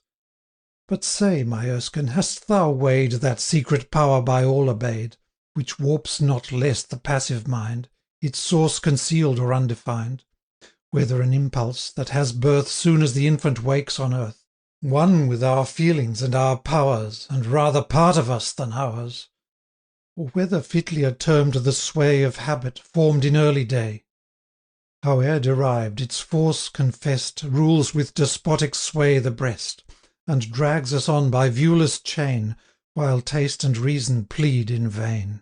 Look east, and ask the Belgian why, beneath Batavia's sultry sky, he seeks not, eager to inhale the freshness of the mountain gale, content to rear his whitened wall beside the dank and dull canal. He'll say, from youth he loved to see the white sail gliding by the tree, or see yon weather-beaten hind, whose sluggish herds before him wind, whose tattered plaid and rugged cheek his northern clime and kindred speak. Through England's laughing meads he goes, and England's wealth around him flows. Ask if it would content him well at ease in those gay plains to dwell, where hedgerows spread a verdant screen, and spires and forests intervene, and the neat cottage peeps between. No, not for these will he exchange his dark Lochaber's boundless range, nor for fair Devon's meads forsake Benevis grey, and Carry's lake. Thus, while I ape the measure wild of tales that charmed me yet a child, rude though they be, still with the chime return the thoughts of early time, and feelings, roused in life's first day, glow in the line, and prompt the lay. Then rise those crags, that mountain tower which charmed my fancy's wakening hour, though no broad river swept along to claim perchance heroic song, though sighed no groves in summer gale to prompt of love a softer tale, though scarce a puny streamlet's speed claimed homage from a shepherd's reed, yet was poetic impulse given by the green hill and clear blue heaven. It was a barren scene and wild, where naked cliffs were rudely piled, but ever and anon between lay velvet tufts of loveliest green, and well the lonely infant knew recesses where the wallflower grew, and honeysuckle loved to crawl up the low crag and ruined wall. I deemed such nooks the sweetest shade the sun in all its round surveyed, and still I thought that shattered tower the mightiest work of human power, and marvelled as the aged hind with some strange tale bewitched my mind, of forayers who, with headlong force, down from that strength had spurred their horse, their southern rapine to renew far in the distant Cheviots blue, and home returning filled the hall with revel, wassail rout, and brawl. Methought that still, with trump and clang, the gateway's broken arches rang. Methought grim features, seamed with scars, glared through the window's rusty bars, and ever by the winter hearth old tales I heard of woe or mirth, of lovers' sleights, of ladies' charms, of witches' spells, of warriors' arms, of patriot battles won of old by Wallace White and Bruce the Bold, of later fields of feud and fight, when, pouring from their Highland height, the Scottish clans in headlong sway had swept the scarlet ranks away. While stretched at length upon the floor, again I fought each combat o'er, pebbles and shells in order laid the mimic ranks of war displayed, and onward still the Scottish lion bore, and still the scattered Southron fled before. Still with vain fondness could I trace anew each kind familiar face, that brightened our evening fire, From the thatched mansion's grey-haired sire, wise without learning, plain and good, and sprung of Scotland's gentler blood, whose eye, in age quick, clear, and keen, showed what in youth its glance had been, whose doom discording neighbours sought, content with equity unbought. To him the venerable priest, our frequent and familiar guest, whose life and manners well could paint alike the student and the saint. Alas, whose speech too oft I broke with gambol rude and timeless joke.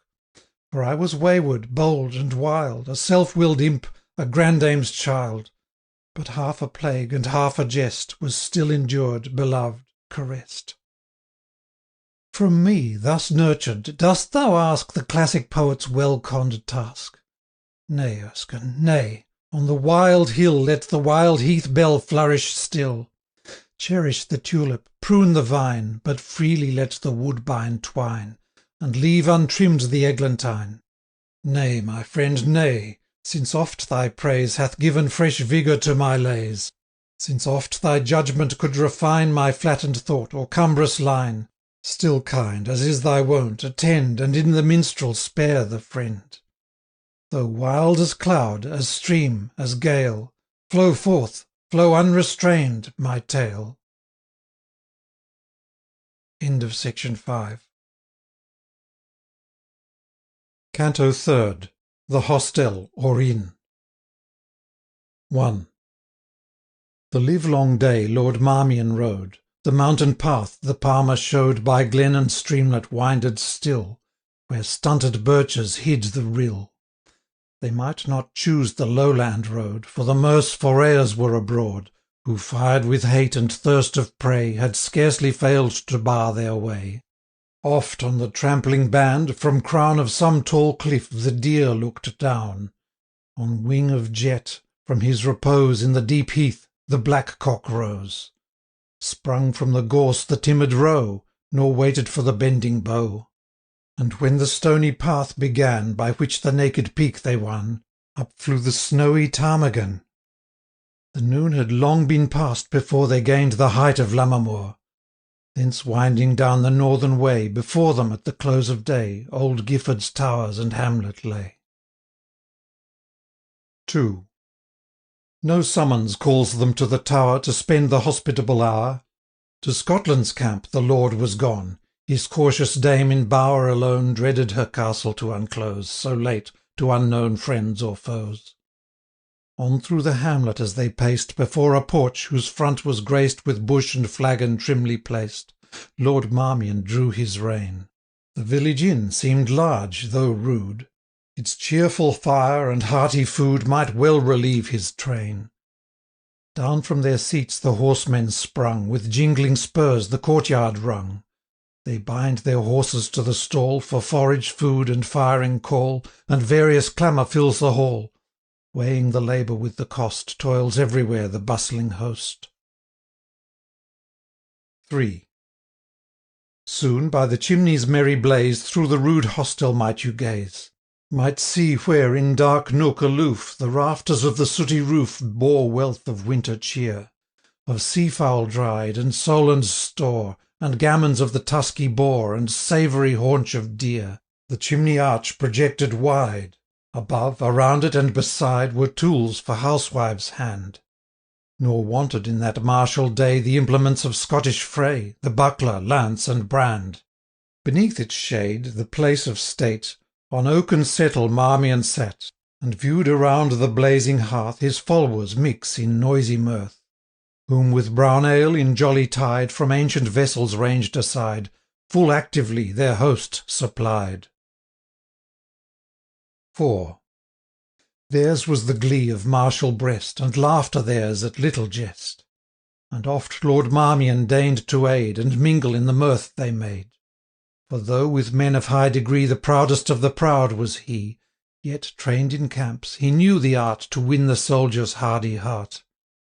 They love a captain to obey, boisterous as March, yet fresh as May, with open hand and brow as free, lover of wine and minstrelsy. Ever the first to scale a tower, as venturous in a lady's bower, such buxom chief shall lead his host from India's fires to Zembla's frost.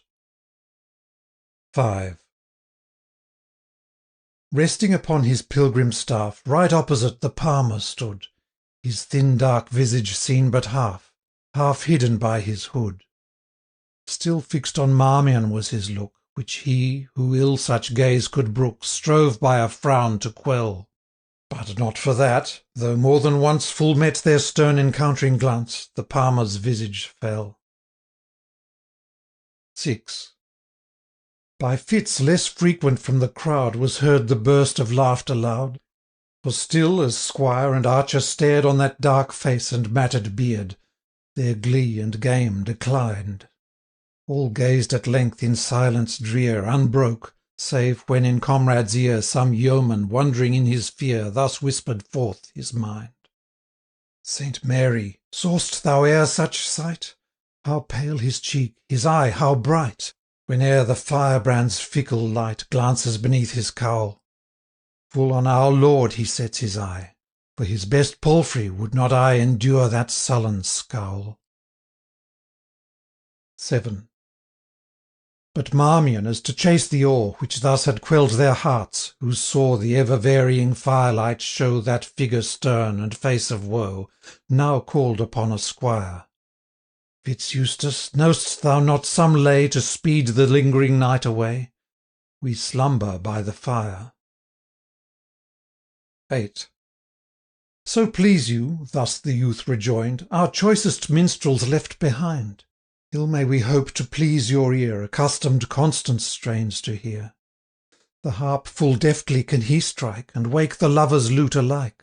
To dear St. Valentine no thrush sings livelier from a springtide bush. No nightingale her lovelorn tune more sweetly warbles to the moon. Woe to the cause, whate'er it be, detains from us his melody, lavished on rocks and billows stern, or duller monks of Lindisfarne. Now must I venture as I may to sing his favourite roundelay. 9. A mellow voice Fitz-Eustace had, the air he chose was wild and sad. Such have I heard, in Scottish land, rise from the busy harvest band, when falls before the mountaineer on lowland plains the ripened ear. Now one shrill voice the notes prolong, now a wild chorus swells the song.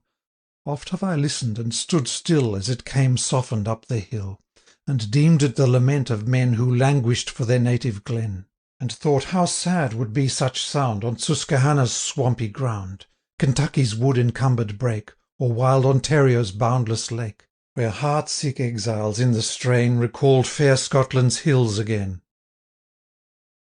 10. Song. Where shall the lover rest, whom the fates sever from his true maiden's breast, parted for ever? Where, through groves deep and high, sounds the far billow, where early violets die under the willow? Eleu loro, soft shall be his pillow. There through the summer day cool streams are laving, there while the tempests sway scarce a bough waving. There thy rest shalt thou take, parted for ever, never again to wake, never, oh never. Eleu loro, never, oh never. 11. Where shall the traitor rest, he the deceiver, who could win maiden's breast, ruin, and leave her? In the lost battle borne down by the flying, where mingles war's rattle with groans of the dying. Eleu loro, there shall he be lying. Her wing shall the eagle flap o'er the false-hearted, his warm blood the wolf shall lap, ere life be parted. Shame and dishonour sit by his grave ever, blessing shall hallow it, never, oh never. Eleu loro, never, oh never.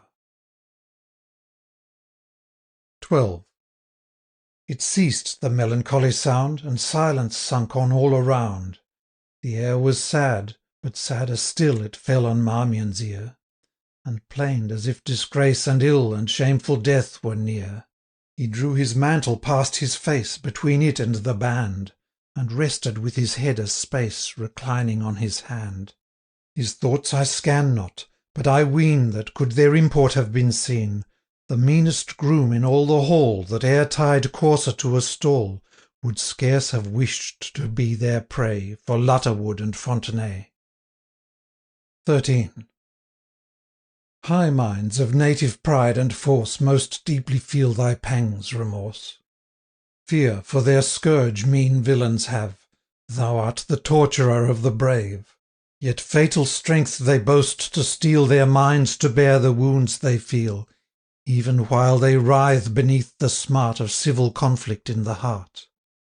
For soon Lord Marmion raised his head, and smiling to Fitzeustace said, Is it not strange that as ye sung seemed in mine ear a death peal rung, such as in nunneries they toll for some departing sister's soul? Say, what may this portend? Then first the Palmer silence broke, the livelong day he had not spoke, the death of a dear friend. 14.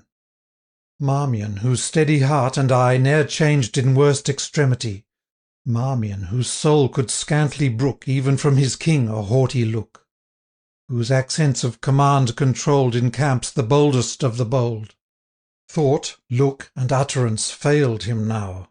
Fall'n was his glance, and flush'd his brow, for either in the tone, or something in the Palmer's look, so full upon his conscience strook, that answer he found none. Thus oft it haps, that when within they shrink at sense of secret sin, a feather daunts the brave. A fool's wild speech confounds the wise, and proudest princes veil their eyes before their meanest slave. 15. Well might he falter, by his aid was Constance Beverley betrayed. Not that he augured of the doom which on the living closed the tomb, but tired to hear the desperate maid threaten by turns, beseech, upbraid, and wrath because in wild despair she practised on the life of Clare. Its fugitive the church he gave, though not a victim but a slave, and deemed restraint in convent strange would hide her wrongs and her revenge. Himself, proud Henry's favourite peer, held Romish thunder's idle fear, secure his pardon he might hold for some slight mulct of penance gold. Thus judging, he gave secret way when the stern priests surprised their prey. His train but deemed the favourite page was left behind to spare his age, or other if they deemed none dared to mutter what he thought and heard. Woe to the vassal who durst pry into Lord Marmion's privacy. 16. His conscience slept, he deemed her well, and safe secured in yonder cell, but wakened by her favourite lay, and that strange Palmer's boding say, that fell so ominous and drear, full on the object of his fear, to aid remorse's venomed throes, dark tales of convent vengeance rose. And Constance, late betrayed and scorned, all lovely on his soul, returned, lovely as when, at treacherous call, she left her convent's peaceful wall, crimsoned with shame, with terror mute, dreading alike escape, pursuit, till love, victorious o'er alarms, hid fears and blushes in his arms. Alas, he thought, how changed that mien! How changed these timid looks have been, since years of guilt and of disguise have steeled her brow and armed her eyes. No more of virgin terror speaks the blood that mantles in her cheeks. Fierce and unfeminine are there, frenzy for joy, for grief, despair. And I the cause, for whom were given her peace on earth, her hopes in heaven. Would, thought he, as the picture grows, I on its stalk had left the rose. Oh, why should man's success remove the very charms that wake his love? Her convent's peaceful solitude is now a prison harsh and rude, and pent within the narrow cell, how will her spirit chafe and swell? How brook the stern monastic laws, the penance how, and I the cause? Vigil and scourge, perchance even worse, and twice he rose to cry, to horse! And twice his sovereign's mandate came, like damp upon a kindling flame. And twice he thought, gave I not charge she should be safe, though not at large? They durst not, for their island, shred one golden ringlet from her head. 18. While thus in Marmion's bosom strove repentance and reviving love, like whirlwinds, whose contending sway I've seen Loch Venachar obey, their host the Palmer's speech had heard, and, talkative, took up the word. I, reverend pilgrim, you, who stray from Scotland's simple land away, to visit realms afar, full often learn the art to know of future weal or future woe, by word or sign or star. Yet might a knight his fortune hear, if knight-like he despises fear, not far from hence, if fathers old aright our Hamlet legend told. These broken words the menials move, for marvels still the vulgar love, and Marmion giving licence cold, his tale the host thus gladly told. 19. The Host's Tale. A clerk could tell what years have flown since Alexander filled our throne, third monarch of that warlike name, and eke the time when here he came to seek Sir Hugo, then our lord. A braver never drew a sword, a wiser never at the hour of midnight spoke the word of power. The same whom ancient records call the founder of the Goblin Hall. I would, Sir Knight, your longer stay gave you that cavern to survey. Of lofty roof, and ample size, beneath the castle deep it lies. To hew the living rock profound, the floor to pave, the arch to round, there never toiled a mortal arm. It all was wrought by word and charm. And I have heard my grandsire say, that the wild clamour and affray of those dread artisans of hell, who laboured under Hugo's spell, sounded as loud as ocean's war among the caverns of Dunbar. 20. The King Lord Gifford's castle sought, deep labouring with uncertain thought. Even then he mustered all his host to meet upon the western coast, for Norse and Danish galleys plied their oars within the frith of Clyde. There floated Haco's banner trim above Norwegian warriors grim, savage of heart and large of limb, threatening both continent and isle, Bute, Arran, Cunningham, and Kyle. Lord Gifford, deep beneath the ground, heard Alexander's bugle sound, and tarried not his garb to change, but in his wizard habit strange came forth, a quaint and fearful sight, his mantle lined with foxskins white, his high and wrinkled forehead bore a pointed cap, such as of yore clerks say that Pharaoh's Magi wore. His shoes were marked with cross and spell, upon his breast a pentacle. His zone, of virgin parchment thin, or as some tell, of dead man's skin, bore many a planetary sign, combust and retrograde and trine, and in his hand he held prepared a naked sword without a guard. 21. Dire dealings with the fiendish race had marked strange lines upon his face. Vigil and fast had worn him grim, his eyesight dazzled seemed and dim, as one unused to upper day. Even his own menials with dismay beheld Sir Knight the grisly sire in his unwonted wild attire. Unwonted, for traditions run, he seldom thus beheld the sun. I know, he said, his voice was hoarse, and broken seemed its hollow force. I know the cause, although untold, why the king seeks his vassal's hold. Vainly from me my liege would know his kingdom's future weal or woe. But yet, if strong his arm and heart, his courage may do more than art. 22. Of middle air the demons proud, who ride upon the racking cloud, can read, in fixed or wandering star, the issue of events afar. But still their sullen aid withhold, save when by mightier force controlled. Such late I summoned to my hall, and though so potent was the call, that scarce the deepest nook of hell I deemed a refuge from the spell, yet obstinate in silence still, the haughty demon mocks my skill. But thou, who little know'st thy might, as born upon that blessed night when yawning graves and dying groan proclaimed hell's empire overthrown, with untaught valour shalt compel response denied to magic spell. Gramercy, quoth our monarch free, place him but front to front with me, and by this good and honoured brand, the gift of Coeur de Lion's hand, soothly I swear, that tide what tide, the demon shall a buffet bide. His bearing bold the wizard view'd, and thus, well pleased, his speech renew'd. There spoke the blood of Malcolm. Mark, forth pacing hence, at midnight dark, the rampart seek, whose circling crown crests the ascent of yonder down. A southern entrance shalt thou find. There halt, and there thy bugle wind, and trust thine elfin foe to see in guise of thy worst enemy. Couch then thy lance, and spur thy steed. Upon him, and St. George to speed. If he go down, thou soon shalt know whate'er these airy sprites can show. If thy heart fail thee in the strife, I am no warrant for thy life.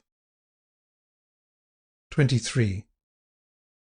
Soon as the midnight bell did ring, alone and armed, forth rode the King to that old camp's deserted round. Sir Knight, you well might mark the mound, left hand the town, the Pictish race the trench long since in blood did trace. The moor around is brown and bare, the space within is green and fair. The spot our village children know, for there the earliest wildflowers grow. But woe betide the wandering wight that treads its circle in the night. The breadth across, a bowshot clear, gives ample space for full career. Opposed to the 4 points of heaven, by 4 deep gaps are entrance given. The southernmost our monarch passed, halted, and blew a gallant blast. And on the north, within the ring, appeared the form of England's King, who then 1,000 leagues afar in Palestine waged holy war. Yet arms like England's did he wield, alike the leopards in the shield, alike his Syrian courser's frame, the rider's length of limb the same. Long afterwards did Scotland know fell Edward was her deadliest foe. 24. The vision made our monarch start, but soon he manned his noble heart, and in the first career they ran. The elfin knight fell, horse and man, yet did a splinter of his lance through Alexander's visor glance, and razed the skin, a puny wound. The King, light leaping to the ground, with naked blade his phantom foe compelled the future war to show. Of Largs he saw the glorious plain, where still gigantic bones remain, memorial of the Danish war. Himself he saw, amid the field, on high his brandished war-axe wield, and strike proud Haco from his car, while all around the shadowy kings Denmark's grim ravens cowered their wings. 'Tis said that in that awful night remoter visions met his sight, foreshowing future conquest far, when our sons' sons wage northern war. A royal city, tower, and spire reddened the midnight sky with fire, and shouting crews her navy bore, triumphant to the victor shore. Such signs may learned clerks explain, they pass the wit of simple swain. 25. The joyful King turned home again, headed his host, and quelled the Dane. But yearly, when returned the night of his strange combat with the sprite, his wound must bleed and smart. Lord Gifford then would gibing say, Bold as ye were, my liege, ye pay the penance of your start. Long since, beneath Dunfermline's nave, King Alexander fills his grave, Our Lady give him rest. Yet still the knightly spear and shield the elfin warrior doth wield upon the brown hill's breast. And many a knight hath proved his chance in the charmed ring to break a lance, but all have foully sped, save 2, as legends tell, and they were Wallace White and Gilbert Hay. Gentles, my tale is said. 26. The quakes were deep, the liquor strong, and on the tale the yeoman throng had made a comment sage and long. But Marmion gave a sign, and with their lord the squires retire, the rest around the hostel fire their drowsy limbs recline. For pillow underneath each head the quiver and the targe were laid, deep slumbering on the hostel floor. Oppressed with toil and ale, they snore. The dying flame in fitful change threw on the group its shadows strange. 27. Apart, and nestling in the hay of a waste loft, Fitz-Eustace lay. Scarce by the pale moonlight were seen the foldings of his mantle green. Lightly he dreamt, as youth will dream, of sport by thicket or by stream, of hawk or hound, of ring or glove, or lighter yet, of lady's love. A cautious tread his slumber broke, and close beside him when he woke, in moonbeam half and half in gloom, stood a tall form with nodding plume. But ere his dagger Eustace drew, his master Marmion's voice he knew. 28. Fitz-Eustace, rise, I cannot rest. Yon churl's wild legend haunts my breast, and graver thoughts have chafed my mood. The air must cool my feverish blood, and fain would I ride forth to see the scene of elfin chivalry. Arise, and saddle me my steed, and, gentle Eustace, take good heed thou dost not rouse these drowsy slaves. I would not that the prating knaves had cause for saying o'er their ale that I could credit such a tale. Then softly down the steps they slid, Eustace the stable door undid, and darkling Marmion's steed arrayed, while, whispering, thus the Baron said. 29. Didst never, good my youth, hear tell that on the hour when I was born, St. George, who graced my sire's chapelle, down from his steed of marble fell, a weary wight forlorn? The flattering chaplains all agree the champion left his steed to me. I would the omen's truth to show that I could meet this elfin foe. Blithe would I battle for the right to ask one question at the sprite. Vain thought, for elves, if elves there be, an empty race, by fount or sea, to dashing waters dance and sing, or round the green oak wheel their ring. Thus speaking, he his steed bestrode, and from the hostel slowly rode. 30. Fitz-Eustace followed him abroad, and marked him pace the village road, and listened to his horse's tramp, till by the lessening sound he judged that of the Pictish camp Lord Marmion sought the round. Wonder it seemed in the squire's eyes that one so wary held and wise, of whom 'twas said he scarce received for gospel what the church believed, should, stirred by idle tale, ride forth in silence of the night, as hoping half to meet a sprite, arrayed in plate and mail. For little did Fitz-Eustace know that passions in contending flow unfix the strongest mind. Wearied from doubt to flee, we welcome fond credulity, guide confident, though blind. 31. Little for this Fitz-Eustace cared, but patient waited till he heard, at distance, pricked to utmost speed, the foot-tramp of a flying steed come townward rushing on. First, dead, as if on turf it trod, then clattering on the village road, in other pace than forth he yode, returned Lord Marmion. Down hastily he sprung from cell, and in his haste well nigh he fell. To the squire's hand the rein he threw, and spoke no word as he withdrew, but yet the moonlight did betray the falcon crest was soiled with clay, and plainly might Fitz-Eustace see, by stains upon the charger's knee, and his left side, that on the moor he had not kept his footing sure.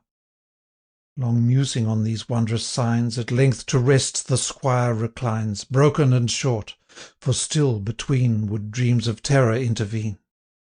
Eustace did ne'er so blithely mark the first notes of the morning lark. End of section 6. Introduction to Canto 4th, to James Skene, Esquire. Ashestiel, Ettrick Forest. An ancient minstrel sagely said, "Where is the life which late we led? That motley clown in Arden Wood, whom humorous Jakes with envy viewed, not even that clown could amplify on this trite text so long as I. 11 years we now may tell since we have known each other well, since riding side by side our hand first drew the voluntary brand, and sure through many a varied scene unkindness never came between. Away these winged years have flown to join the mass of ages gone, and though deep marked, like all below, with chequered shades of joy and woe, though thou o'er realms and seas hast ranged, marked cities lost, and empires changed, while here at home my narrower ken somewhat of manners saw and men, though varying wishes, hopes, and fears fevered the progress of these years, yet now days, weeks, and months but seem the recollection of a dream. So still we glide down to the sea of fathomless eternity. Even now it scarcely seems a day since first I tuned this idle lay, a task so often thrown aside when leisure graver cares denied, that now November's dreary gale, whose voice inspired my opening tale, that same November gale once more whirls the dry leaves on Yarrow shore. Their vexed boughs streaming to the sky, once more our naked birches sigh, And Blackhouse heights and Ettrick Pen have donned their wintry shrouds again, and mountain dark and flooded mead bid us forsake the banks of Tweed. Earlier than wont along the sky, mixed with the wrack, the snow mists fly. The shepherd who in summer sun had something of our envy won, as thou with pencil, I with pen, the features traced of hill and glen. He who, outstretched the livelong day, at ease among the heath flowers lay, viewed the light clouds with vacant look, or slumbered o'er his tattered book, or idly busied him to guide his angle o'er the lessened tide. At midnight now the snowy plain finds sterner labour for the swain. When red hath set the beamless sun through heavy vapours dark and dun, when the tired ploughman, dry and warm, hears, half asleep, the rising storm hurling the hail and sleeted rain against the casement's tinkling pane, the sounds that drive wild deer and fox to shelter in the brake and rocks, are warnings which the shepherd ask to dismal and to dangerous task. Oft he looks forth, and hopes, in vain, the blast may sink in mellowing rain, till dark above and white below decided drives the flaky snow, and forth the hardy swain must go.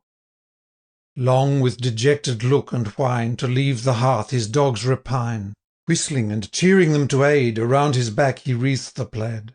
His flock he gathers, and he guides to open downs and mountain sides, where fiercest though the tempest blow, least deeply lies the drift below. The blast that whistles o'er the fells stiffens his locks to icicles. Oft he looks back, while streaming far, his cottage window seems a star, loses its feeble gleam, and then turns patient to the blast again, and facing to the tempest's sweep, drives through the gloom his lagging sheep.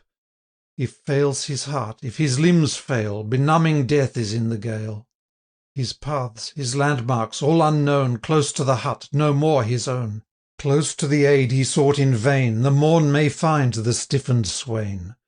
The widow sees at dawning pale his orphans raise their feeble wail, and close beside him in the snow poor Yarrow, partner of their woe, couches upon his master's breast, and licks his cheek to break his rest. Who envies now the shepherd's lot, his healthy fare, his rural cot, his summer couch by greenwood tree, his rustic kern's loud revelry, his native hill notes tuned on high to Marion of the blithesome eye, his crook, his scrip, his oaten reed, and all Arcadia's golden creed. Changes not so with us, my Skene, of human life the varying scene. Our youthful summer oft we see dance by on wings of game and glee, while the dark storm reserves its rage against the winter of our age. As he, the ancient chief of Troy, his manhood spent in peace and joy, but Grecian fires and loud alarms called ancient Priam forth to arms.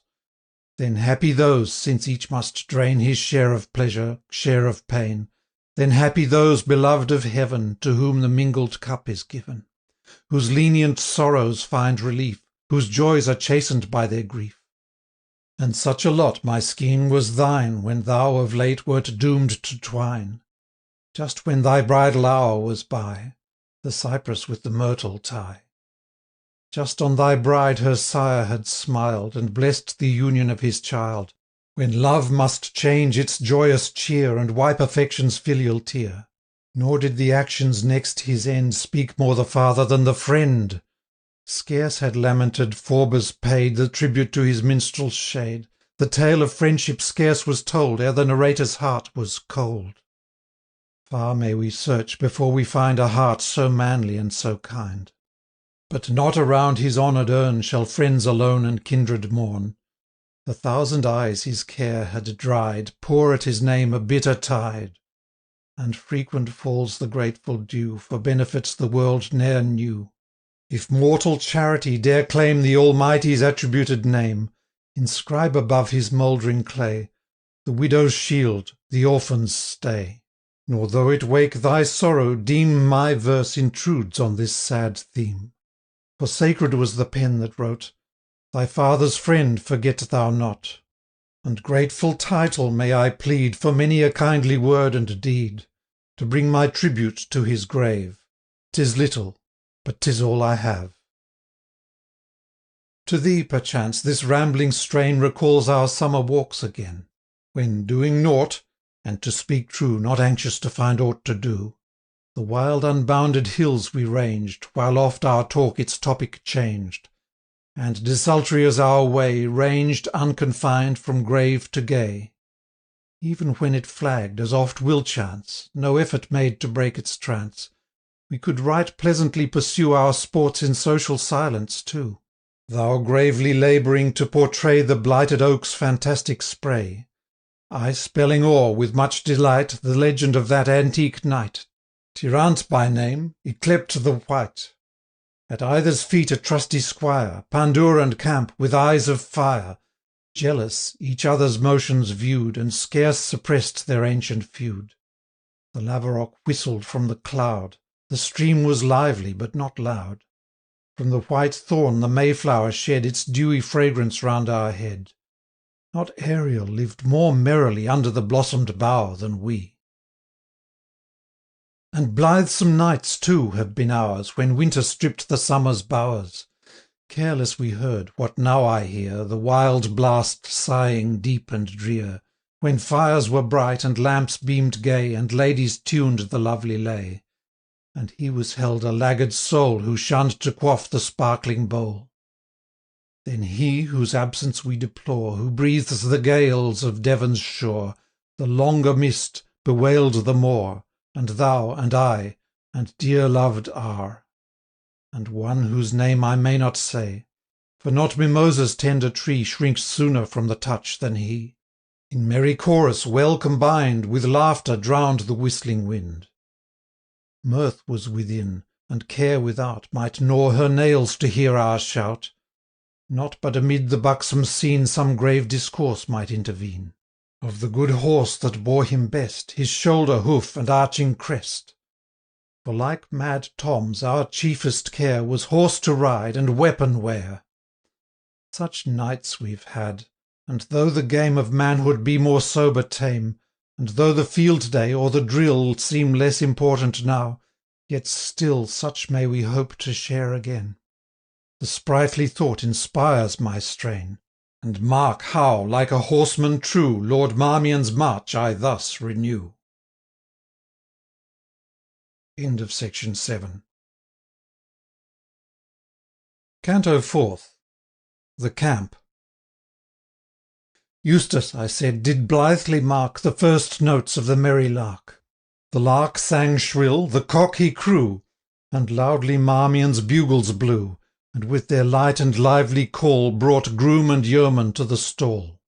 Whistling they came, and free of heart, but soon their mood was changed. Complaint was heard on every part of something disarranged. Some clamoured loud for armour lost, some brawled and wrangled with the host. By Becket's bones, cried one, I fear that some false Scot has stolen my spear. Young Blount, Lord Marmion's second squire, found his steed wet with sweat and mire.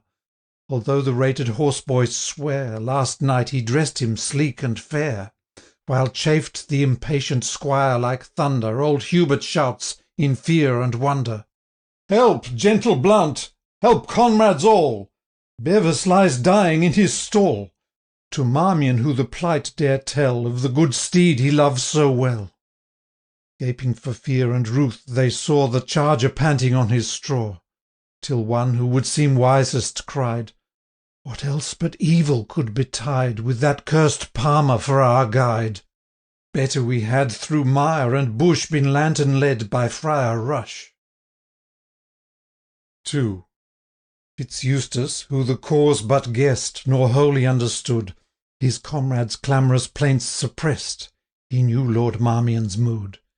Him, ere he issued forth, he sought, and found deep plunged in gloomy thought, and did his tale display, simply as if he knew of naught to cause such disarray. Lord Marmion gave attention cold, nor marvelled at the wonders told, passed them as accidents of course, and bade his clarions sound to horse. 3. Young Henry Blount, meanwhile, the cost had reckoned with their Scottish host, and as the charge he cast and paid, Ill thou deservest thy hire, he said. Dost see, thou knave, my horse's plight? Fairies have ridden him all the night, and left him in a foam. I trust that soon a conjuring band with English cross and blazing brand shall drive the devils from this land to their infernal home. For in this haunted den, I trow, all night they trampled to and fro.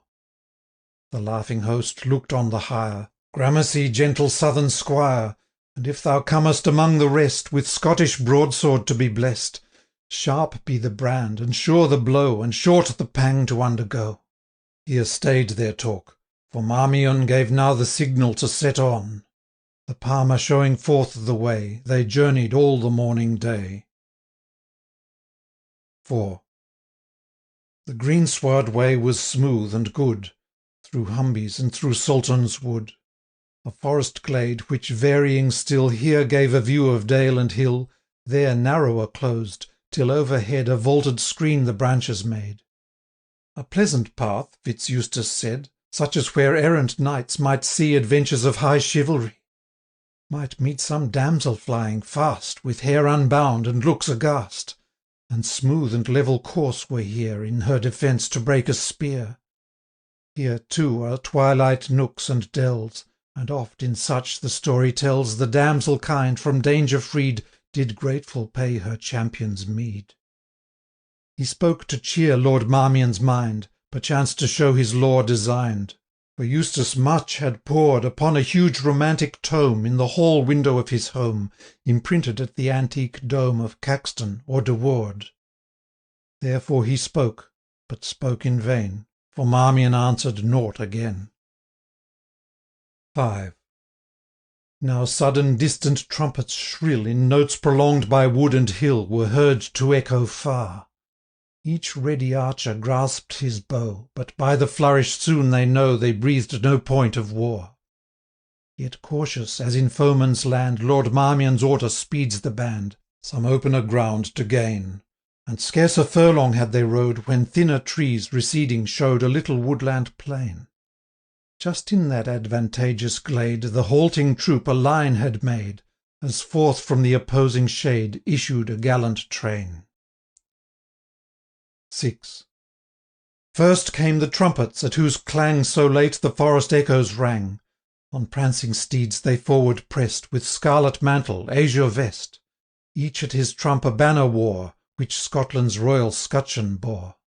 Heralds and pursuivants, by name Bute, Ailey, Marchmount, Rothsay, came, in painted tabards, proudly showing gules, argent, or, and azure glowing, attendant on a king at arms, whose hand the armorial truncheon held, that feudal strife had often quelled, when wildest its alarms.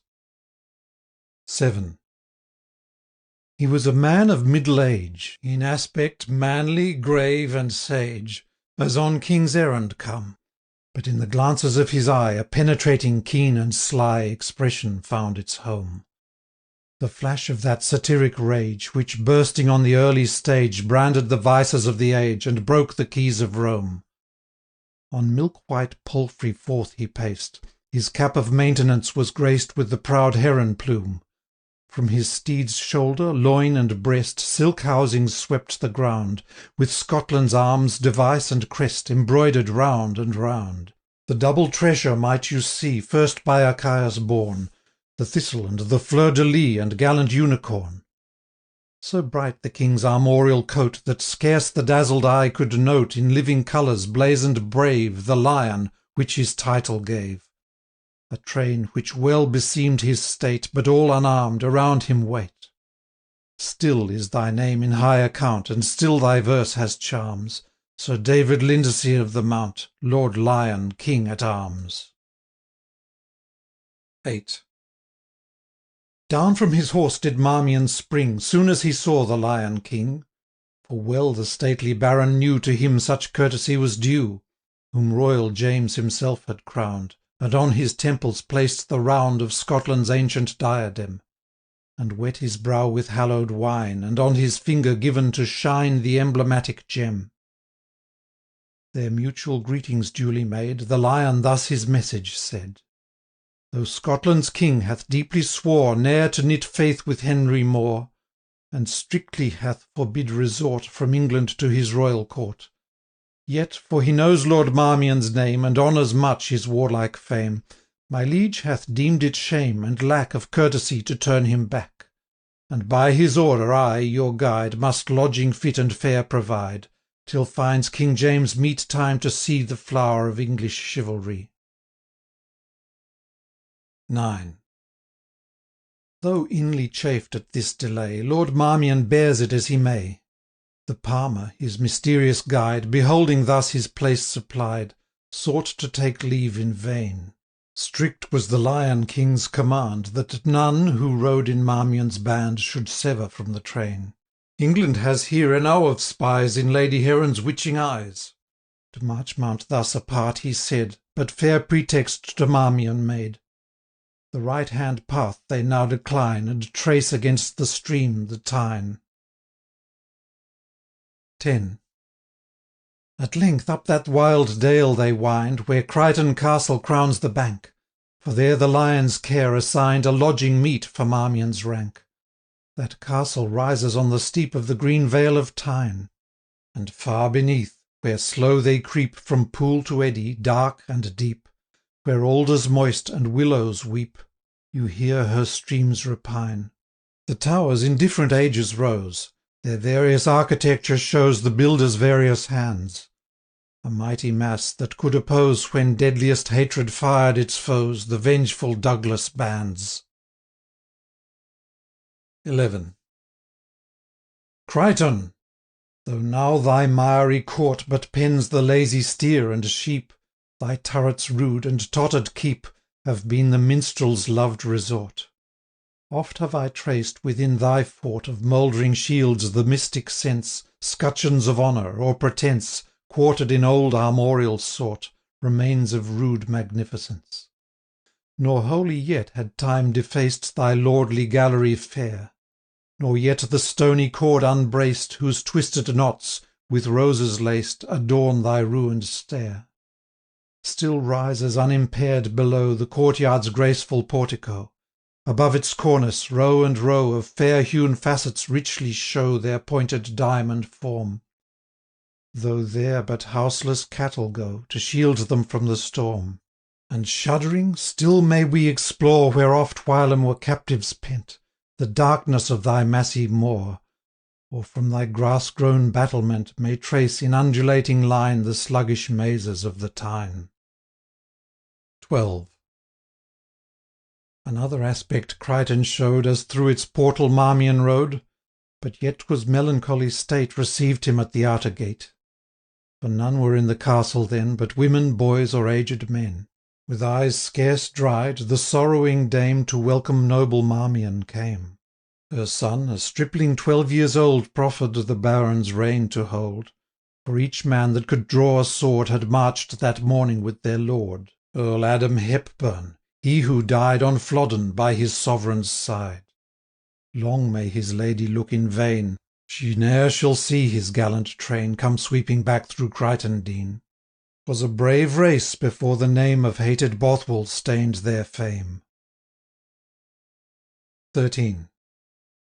And here 2 days did Marmion rest, With every right that honour claims, Attended as the King's own guest, Such the command of royal James, Who marshall'd then his land's array Upon the Borough moor that lay. Perchance he would not foeman's eye Upon his gathering host should pry, Till full prepared was every band To march against the English land. Here while they dwelt did Lindesay's wit Oft cheer the baron's moodier fit, And in his turn he knew to prize Lord Marmion's powerful mind and wise, Trained in the lore of Rome and Greece, And policies of war and peace. 14. It chanced, as fell the second night, That on the battlements they walked, And by the slowly fading light Of varying topics talked. And unaware the herald bard Said Marmion might his toil have spared In travelling so far, for that a messenger from heaven In vain to James had counsel given Against the English war. And closer questioned thus he told A tale which chronicles of old In Scottish story have enrolled. 15. Sir David Lindsay's Tale. Of all the palaces so fair Built for the royal dwelling, In Scotland, far beyond compare, Linlithgow is excelling. And in its park, in jovial June, how sweet the merry linnet's tune, how blithe the blackbird's lay. The wild buck bells from ferny brake, the coot dives merry on the lake. The saddest heart might pleasure take to see all nature gay. But June is to our sovereign dear the heaviest month in all the year. Too well his cause of grief you know. June saw his father's overthrow. Woe to the traitors who could bring the princely boy against his king. Still in his conscience burns the sting. In offices as strict as Lent, King James's June is ever spent. 16. When last this ruthful month was come, and in Linlithgow's holy dome the king as wont was praying, while for his royal father's soul the chanters sung, the bells did toll, the bishop mass was saying, for now the year brought round again the day the luckless king was slain. In Catherine's aisle the monarch knelt, with sackcloth shirt, and iron belt, and eyes with sorrow streaming. Around him in their stalls of state the thistle's knight companions sat, their banners o'er them beaming. I too was there, and sooth to tell, bedeafened with the jangling knell, was watching where the sunbeams fell, through the stained casement gleaming. But while I marked what next befell, it seemed as I were dreaming. Stepped from the crowd a ghostly wight, in azure gown with cincture white. His forehead bald, his head was bare, down hung at length his yellow hair. Now mock me not, when, good my lord, I pledge to you my knightly word, that when I saw his placid grace, his simple majesty of face, his solemn bearing, and his pace so stately gliding on, seemed to me ne'er did limner paint so just an image of the saint, who propped the Virgin in her faint, the loved apostle John.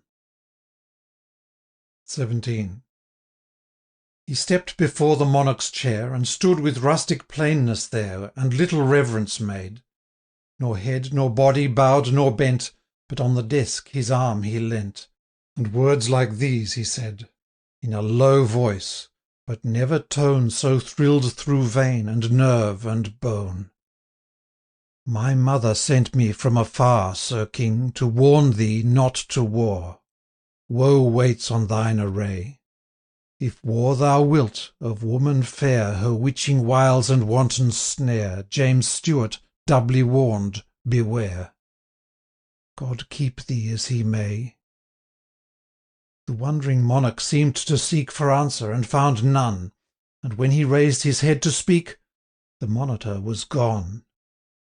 The marshal and myself had cast to stop him as he outward passed, but lighter than the whirlwind's blast he vanished from our eyes, like sunbeam on the billow cast, that glances but, and dies. 18. While Lindsay told his marvel strange, the twilight was so pale, he marked not Marmion's colour change, while listening to the tale.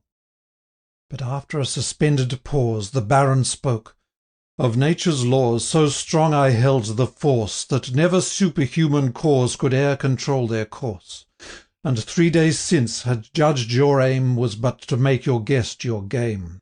But I have seen, since past the Tweed, what much has changed my sceptic creed, and made me credit aught." He stayed, and seemed to wish his words unsaid, but by that strong emotion pressed, which prompts us to unload our breast, even when discovery's pain, to Lindesay did at length unfold the tale his village host had told at Gifford to his train. Naught of the Palmer says he there, and naught of Constance, or of Clare. The thoughts which broke his sleep he seems to mention but as feverish dreams. 19. In vain, said he, to rest I spread my burning limbs and couched my head. Fantastic thoughts returned, and by their wild dominion led, my heart within me burned. So sore was the delirious goad, I took my steed, and forth I rode, and as the moon shone bright and cold, soon reached the camp upon the wold. The southern entrance I passed through, and halted, and my bugle blew. Methought an answer met my ear, yet was the blast so low and drear, so hollow and so faintly blown, it might be echo of my own. 20. Thus judging, for a little space I listened ere I left the place, but scarce could trust my eyes, nor yet can think they serve me true, when sudden in the ring I view, in form distinct of shape and hue, a mounted champion rise. I've fought, Lord Lion, many a day in single fight and mixed affray, and ever, I myself may say, have borne me as a knight. But when this unexpected foe seemed starting from the gulf below, I care not though the truth I show, I trembled with affright, and as I placed in rest my spear, my hand so shook for very fear, I scarce could couch it right. 21. Why need my tongue the issue tell? We ran our course, my charger fell. What could he 'gainst the shock of hell? I rolled upon the plain. High o'er my head, with threatening hand, the spectre shook his naked brand. Yet did the worst remain. My dazzled eyes I upward cast. Not opening hell itself could blast their sight like what I saw. Full on his face the moonbeam strook. A face could never be mistook. I knew the stern vindictive look, and held my breath for awe. I saw the face of one who, fled to foreign climes, has long been dead. I well believe the last. For ne'er from visor raised did stare a human warrior with a glare so grimly and so ghast. Thrice o'er my head he shook the blade, but when to good St. George I prayed, the first time ere I asked his aid, he plunged it in the sheath. And on his courser mounting light he seemed to vanish from my sight. The moonbeam drooped, and deepest night sunk down upon the heath. 'Twere long to tell what cause I have to know his face that met me there, called by his hatred from the grave to cumber upper air. Dead or alive, good cause had he to be my mortal enemy. 22. Marvelled Sir David of the Mount.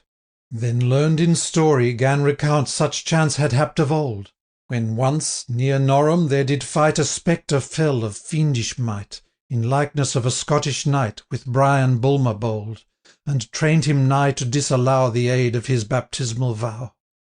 And such a phantom too, 'tis said, with Highland broadsword, targe, and plaid, and fingers red with gore, is seen in Rothiemurcus glade, or where the sable pine-tree shade dark Tomantoul and Auchnas laid, Dromuchty or Glenmore. And yet, whate'er such legends say of warlike demon, ghost, or lay, on mountain, moor, or plain, spotless in faith, in bosom bold, true son of chivalry should hold these midnight terrors vain. For seldom have such spirits power to harm, save in the evil hour, when guilt we meditate within, or harbour unrepented sin. Lord Marmion turned him half aside, and twice to clear his voice he tried, then pressed Sir David's hand. But nought at length in answer said, and here their farther converse stayed, each ordering that his band should bound them with the rising day to Scotland's camp to take their way. Such was the King's command. 23. Early they took Duneden's road, and I could trace each step they trod. Hill, brook, nor dell, nor rock, nor stone lies on the path to me unknown. Much might I boast of storied lore, but passing such digression o'er, suffice it that their route was laid across the furzy hills of Braid. They passed the glen and scanty rill, and climbed the opposing bank until they gained the top of Blackford Hill. 24. Blackford, on whose uncultured breast, among the broom and thorn and whin, a truant boy, I sought the nest, or listed as I lay at rest, while rose on breezes thin the murmur of the city crowd, and from his steeple jangling loud St. Giles's mingling din. Now from the summit to the plain waves all the hill with yellow grain, and o'er the landscape as I look, nought do I see unchanged remain, save the rude cliffs and chiming brook. To me they make a heavy moan of early friendships past and gone. 25. But different far the change has been since Marmion from the crown of Blackford saw that martial scene upon the bent so brown. 1,000 pavilions, white as snow, spread all the borough moor below, upland and dale and down.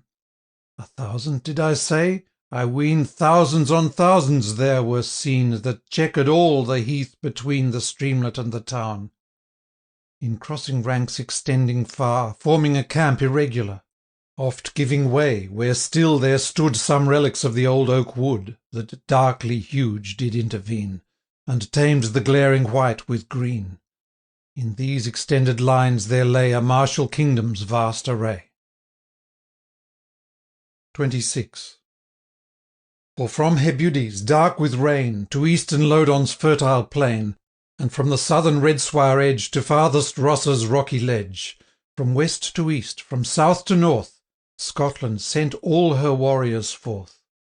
Marmion might hear the mingled hum of myriads up the mountain come, the horses' tramp, and tingling clank, where chiefs reviewed their vassal rank, and chargers shrilling neigh, and see the shifting lines advance, while frequent flashed from shield and lance the sun's reflected ray. 27. Thin curling in the morning air, the wreaths of failing smoke declare to embers now the brands decayed, where the night watch their fires had made. They saw slow rolling on the plain full many a baggage cart and wain, and dire artillery's clumsy car, by sluggish oxen tugged to war. And there were Borthwick's sisters 7, and culverins which France had given, ill-omened gift. The guns remain the conqueror's spoil on Flodden plain. 28. Nor marked they less where in the air 1,000 streamers flaunted fair, various in shape, device, and hue, green, sanguine, purple, red, and blue, broad, narrow, swallow-tailed, and square, scroll, pennon, pencil, bandrol there o'er the pavilions flew. Highest and midmost was descried the royal banner floating wide, the staff a pine tree strong and straight, pitched deeply in a massive stone which still in memory is shown, yet bent beneath the standard's weight whene'er the western wind unrolled, with toil the huge and cumbrous fold, and gave to view the dazzling field, wherein proud Scotland's royal shield the ruddy lion ramped in gold. 29. Lord Marmion viewed the landscape bright, he viewed it with a chief's delight, until within him burned his heart, and lightning from his eye did part, as on the battle day. Such glance did falcon never dart, when stooping on his prey. O well, Lord Lion, hast thou said, thy king from warfare to dissuade were but a vain essay. For by St. George, were that host mine, not power infernal nor divine should once to peace my soul incline, till I had dimmed their armour's shine in glorious battle fray. Answered the bard of milder mood, fair is the sight, and yet 'twere good that kings should think withal, when peace and wealth their land has blessed, 'tis better to sit still at rest, than rise, perchance to fall. 30. Still on the spot Lord Marmion stayed, for fairer scene he ne'er surveyed. When sated with the martial show that peopled all the plain below, the wandering eye could o'er it go, and mark the distant city glow with gloomy splendour red. For on the smoke-wreaths, huge and slow, that round her sable turrets flow, the morning beams were shed, and tinged them with a lustre proud, like that which streaks a thunder-cloud. Such dusky grandeur clothed the height, where the huge castle holds its state, and all the steep slope down, whose ridgy back heaves to the sky, piled deep and massy, close and high, mine own romantic town. But northward far, with purer blaze, on Ochil mountains fell the rays, and as each heathy top they kissed, it gleamed a purple amethyst. Yonder the shores of Fife you saw, here Preston Bay and Berwick Law, and broad between them rolled the gallant Frith the eye might note, whose islands on its bosom float, like emeralds chased in gold. Fitz-Eustace's heart felt closely pent, as if to give his rapture vent, the spur he to his charger lent, and raised his bridle hand, and making demi-volt in air, cried, "Where's the coward that would not dare to fight for such a land?" The Lindsay smiled his joy to see, nor Marmion's frown repressed his glee. 31. Thus while they looked, a flourish proud, where mingled trump and clarion loud, and fife and kettle-drum, and sackbut deep, and psaltery, and war-pipe with discordant cry, and cymbal clattering to the sky, making wild music bold and high, did up the mountain come. The whilst the bells with distant chime merrily told the hour of prime, and thus the Lindsay spoke. Thus clamour still the war notes when the King to Mass his way has ta'en, or to St. Catherine's of Sienne, or chapel of Saint Roch. To you they speak of martial fame, but me remind of peaceful game, when blither was their cheer. Thrilling in Falkland woods the air, in signal none his steed should spare, but strive which foremost might repair to the downfall of the deer. 32. Nor less, he said, when looking forth I view yon Empress of the North sit on her hilly throne, her palace's imperial bowers, her castle proof to hostile powers, her stately halls and holy towers. Nor less, he said, I moan, to think what woe mischance may bring, and how these merry bells may ring the death dirge of our gallant King. Or with the larum call the burghers forth to watch and ward, 'gainst southern sack and fires to guard Dun Eden's leaguered wall. But not for my presaging thought dream conquest sure or cheaply bought. Lord Marmion, I say nay. God is the guider of the field, he breaks the champion's spear and shield. But thou thyself shalt say, when joins yon host in deadly stour, that England's dames must weep in bower, her monks the death mass sing. For never saw'st thou such a power led on by such a king. And now down winding to the plain the barriers of the camp they gain, and there they made a stay. There stays the minstrel, till he fling his hand o'er every border string, and fit his harp the pomp to sing of Scotland's ancient court and king, in the succeeding lay. End of section 8. Introduction to Canto 5th. To George Ellis, Esquire, Edinburgh. When dark December glooms the day, and takes our autumn joys away, when short and scant the sunbeam throws upon the weary waste of snows, a cold and profitless regard like patron on a needy bard, when sylvan occupations done, and o'er the chimney rests the gun, and hang, in idle trophy near, the game-pouch, fishing-rod, and spear, when wiry terrier, rough and grim, and greyhound with his length of limb, and pointer, now employed no more, cumber our parlour's narrow floor, when in his stall the impatient steed is long condemned to rest and feed, when from our snow-encircled home scarce cares the hardiest step to roam, since path is none, save that to bring the needful water from the spring, when wrinkled news-page, thrice conned o'er, beguiles the dreary hour no more, and darkling politician, crossed, inveighs against the lingering post, and answering housewife sore complains of carriers' snow-impeded wains. When such the country cheer, I come well pleased to seek our city home, for converse and for books to change the forest's melancholy range, and welcome with renewed delight the busy day and social night. Not here need my desponding rhyme lament the ravages of time, as erst by Newark's riven towers and Ettrick stripped of forest bowers.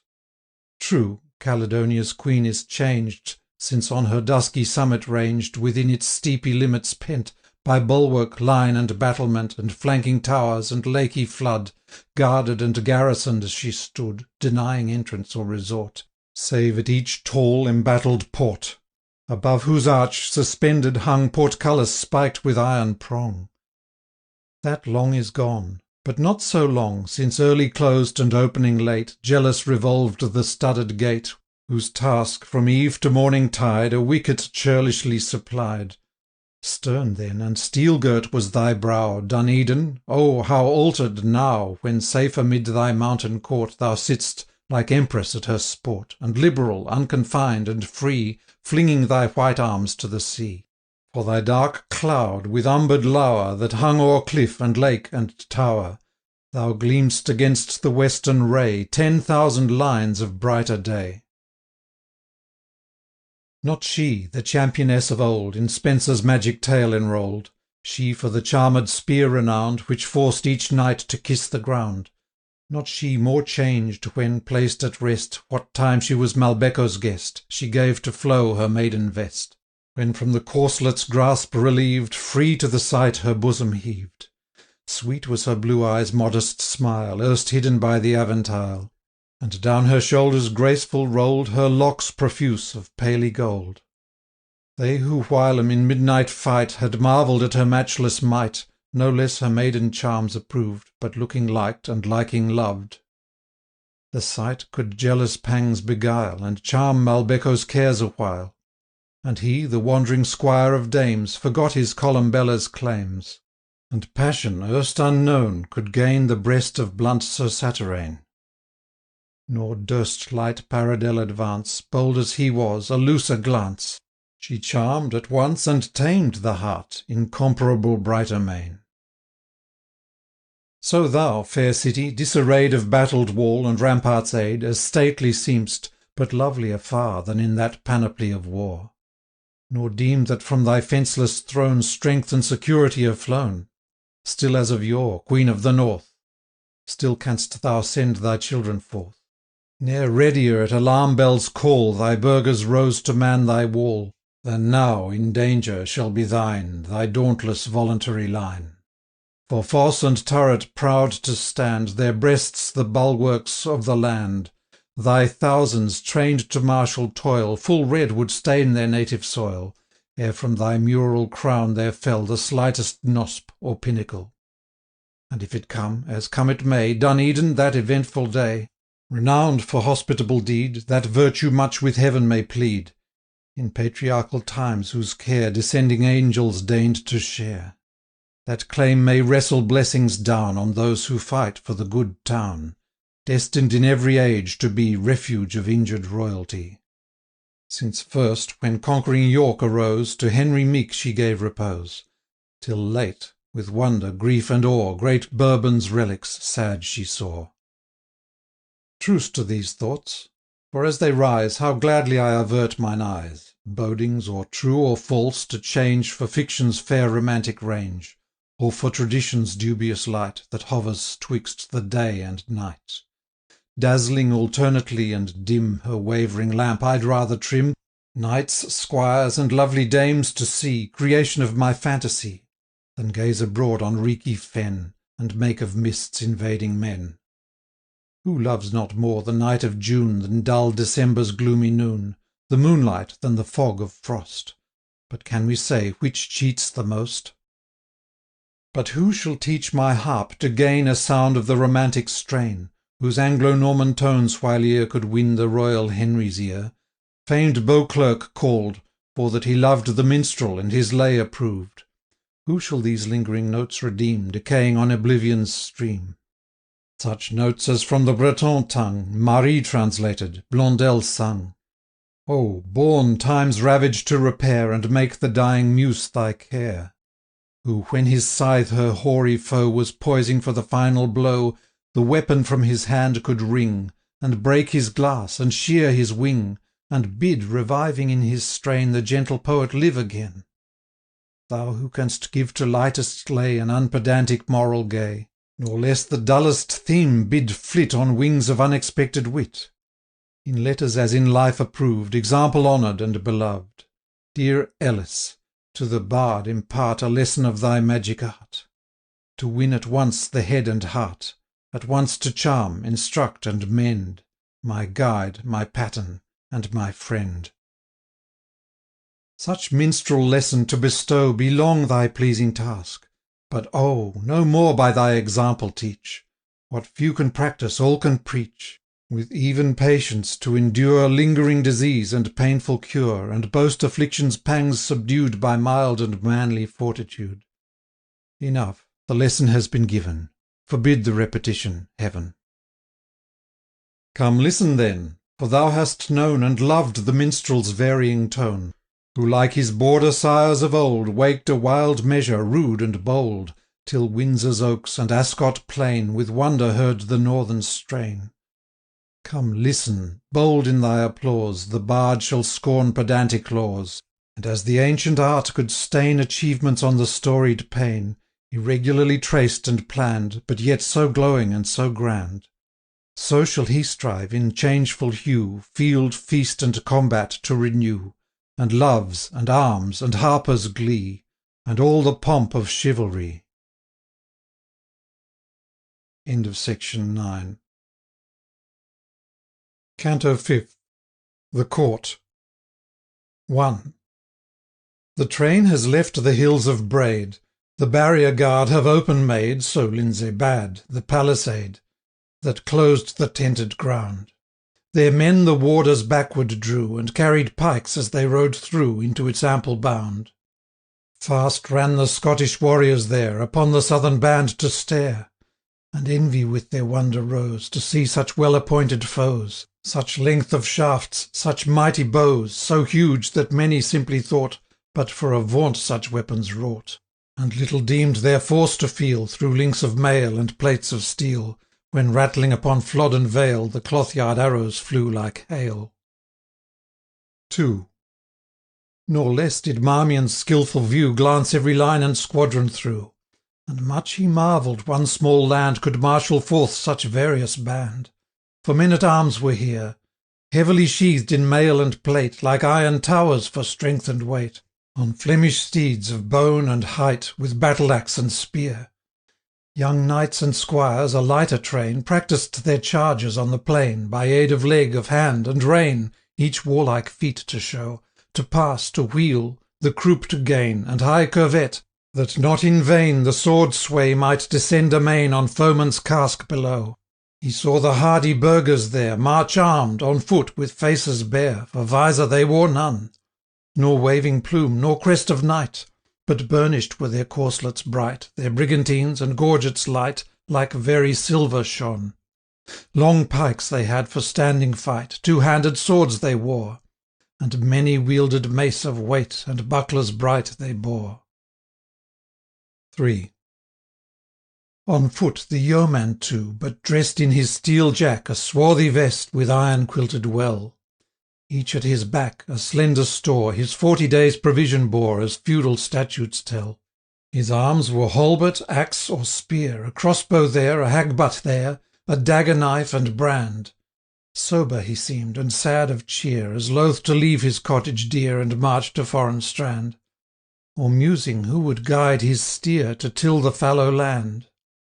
Yet deem not in his thoughtful eye did aught of dastard terror lie, more dreadful far his ire, than theirs, who scorning danger's name, in eager mood to battle came, their valour like light straw on name, a fierce but fading fire. 4. Not so the Borderer, bred to war, he knew the battle's din afar, and joyed to hear it swell. His peaceful day was slothful ease, nor harp nor pipe his ear could please like the loud slogan yell. On active steed, with lance and blade, the light-armed pricker plied his trade. Let nobles fight for fame. Let vassals follow where they lead, burghers to guard their townships bleed, but war's the Borderer's game. Their gain, their glory, their delight, to sleep the day, maraud the night, o'er mountain, moss, and moor. Joyful to fight they took their way, scarce caring who might win the day, their booty was secure. These, as Lord Marmion's train passed by, looked on at first with careless eye, nor marvelled aught, well taught to know the form and force of English bow. But when they saw the Lord arrayed in splendid arms and rich brocade, each Borderer to his kinsman said, "Hist, Ringen, seest thou there? Canst guess which road they'll homeward ride? Oh, could we but on Border side, by Eusdale glen or Liddell's tide, beset a prize so fair! That fangless lion, too, their guide, might chance to lose his glistering hide. Brown Maudlin of that doublet pied could make a kirtle rare." 5. Next Marmion marked the Celtic race, of different language, form and face, of various race of man. Just then the chiefs their tribes arrayed, and wild and garish semblance made, the chequered trews and belted plaid, and varying notes the war-pipes brayed to every varying clan. Wild through their red or sable hair looked out their eyes with savage stare on Marmion as he passed. Their legs above the knee were bare, their frame was sinewy, short and spare, and hardened to the blast. Of taller race, the chiefs they own were by the eagle's plumage known.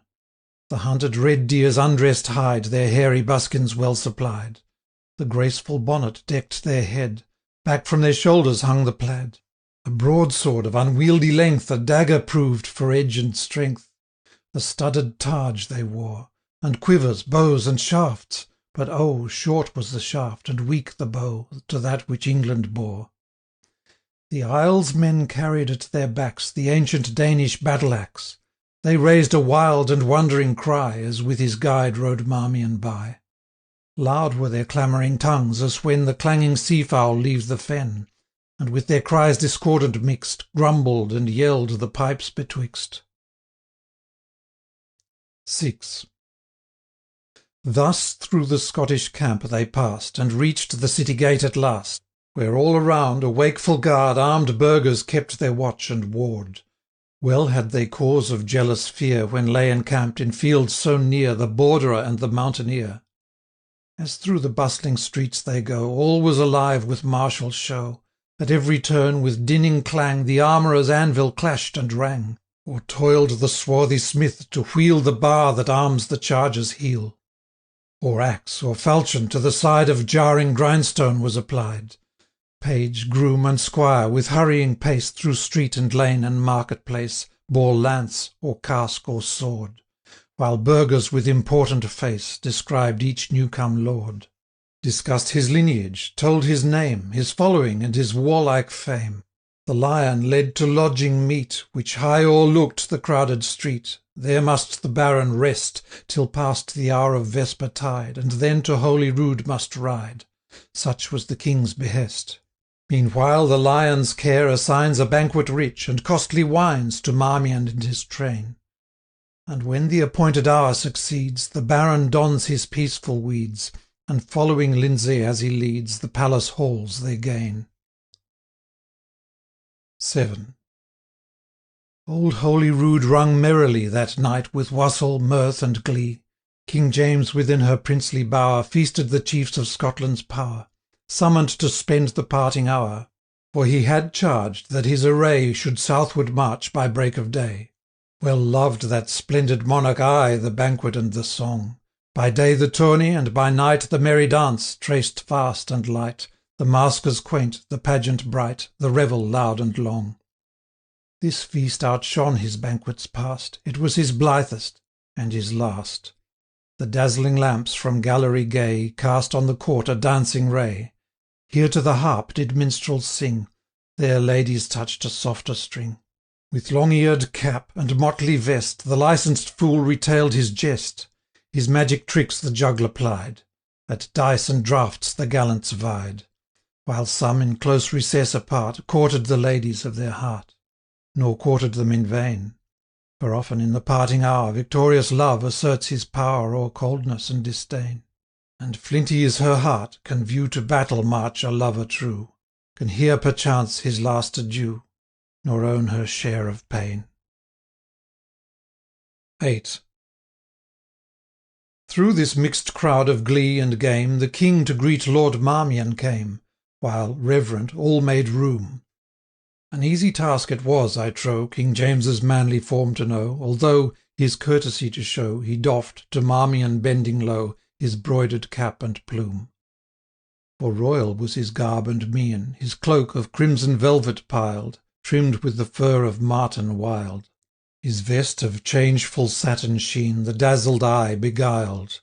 His gorgeous collar hung adown, wrought with the badge of Scotland's crown, the thistle brave of old renown. His trusty blade, Toledo right, descended from a baldric bright. White were his buskins, on the heel his spurs inlaid of gold and steel. His bonnet, all of crimson fair, was buttoned with a ruby rare.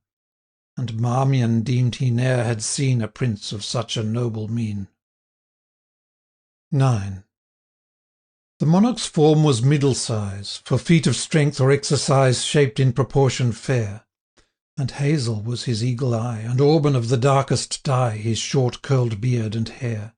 Light was his footstep in the dance, and firm his stirrup in the lists, and oh, he had that merry glance that seldom lady's heart resists.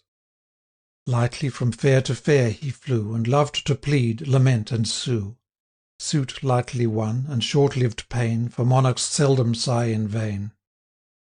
I said he joyed in banquet bower, but mid his mirth 'twas often strange how suddenly his cheer would change, his look o'ercast and lower. If in a sudden turn he felt the pressure of his iron belt, that bound his breast in penance pain, in memory of his fathers slain.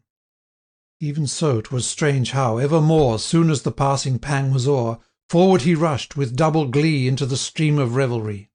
Thus, dim-seen object of affright startles the courser in his flight, and half he halts, half springs aside, but feels the quickening spur applied, and straining on the tightened rein, scours doubly swift o'er hill and plain.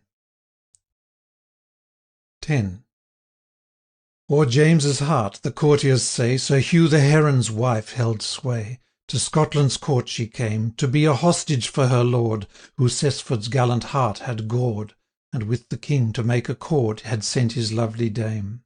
Nor to that lady free alone did the gay king allegiance own, for the fair Queen of France sent him a turquoise ring and glove, and charged him, as her knight and love, for her to break a lance, and strike 3 strokes with Scottish brand, and march 3 miles on Southron land, and bid the banners of his band in English breezes dance.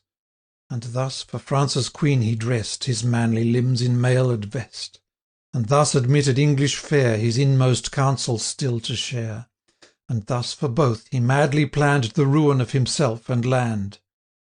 And yet, the sooth to tell, nor England's fair nor France's queen were worth 1 pearl drop, bright and sheen, from Margaret's eyes that fell. His own Queen Margaret, who in Lithgow's bower all lonely sat, and wept the weary hour. 11. The Queen sits lone in Lithgow pile, and weeps the weary day, the war against her native soil, her monarch's risk in battle broil, and in gay Holy Rood the while Dame Heron rises with a smile upon the harp to play. Fair was her rounded arm, as o'er the strings her fingers flew, and as she touched and tuned them all, ever her bosom's rise and fall was plainer given to view. For, all for heat, was laid aside her wimple, and her hood untied, and first she pitched her voice to sing, then glanced her dark eye on the king, and then around the silent ring, and laughed and blushed, and oft did say her pretty oath by yea and nay, she could not, would not, durst not play.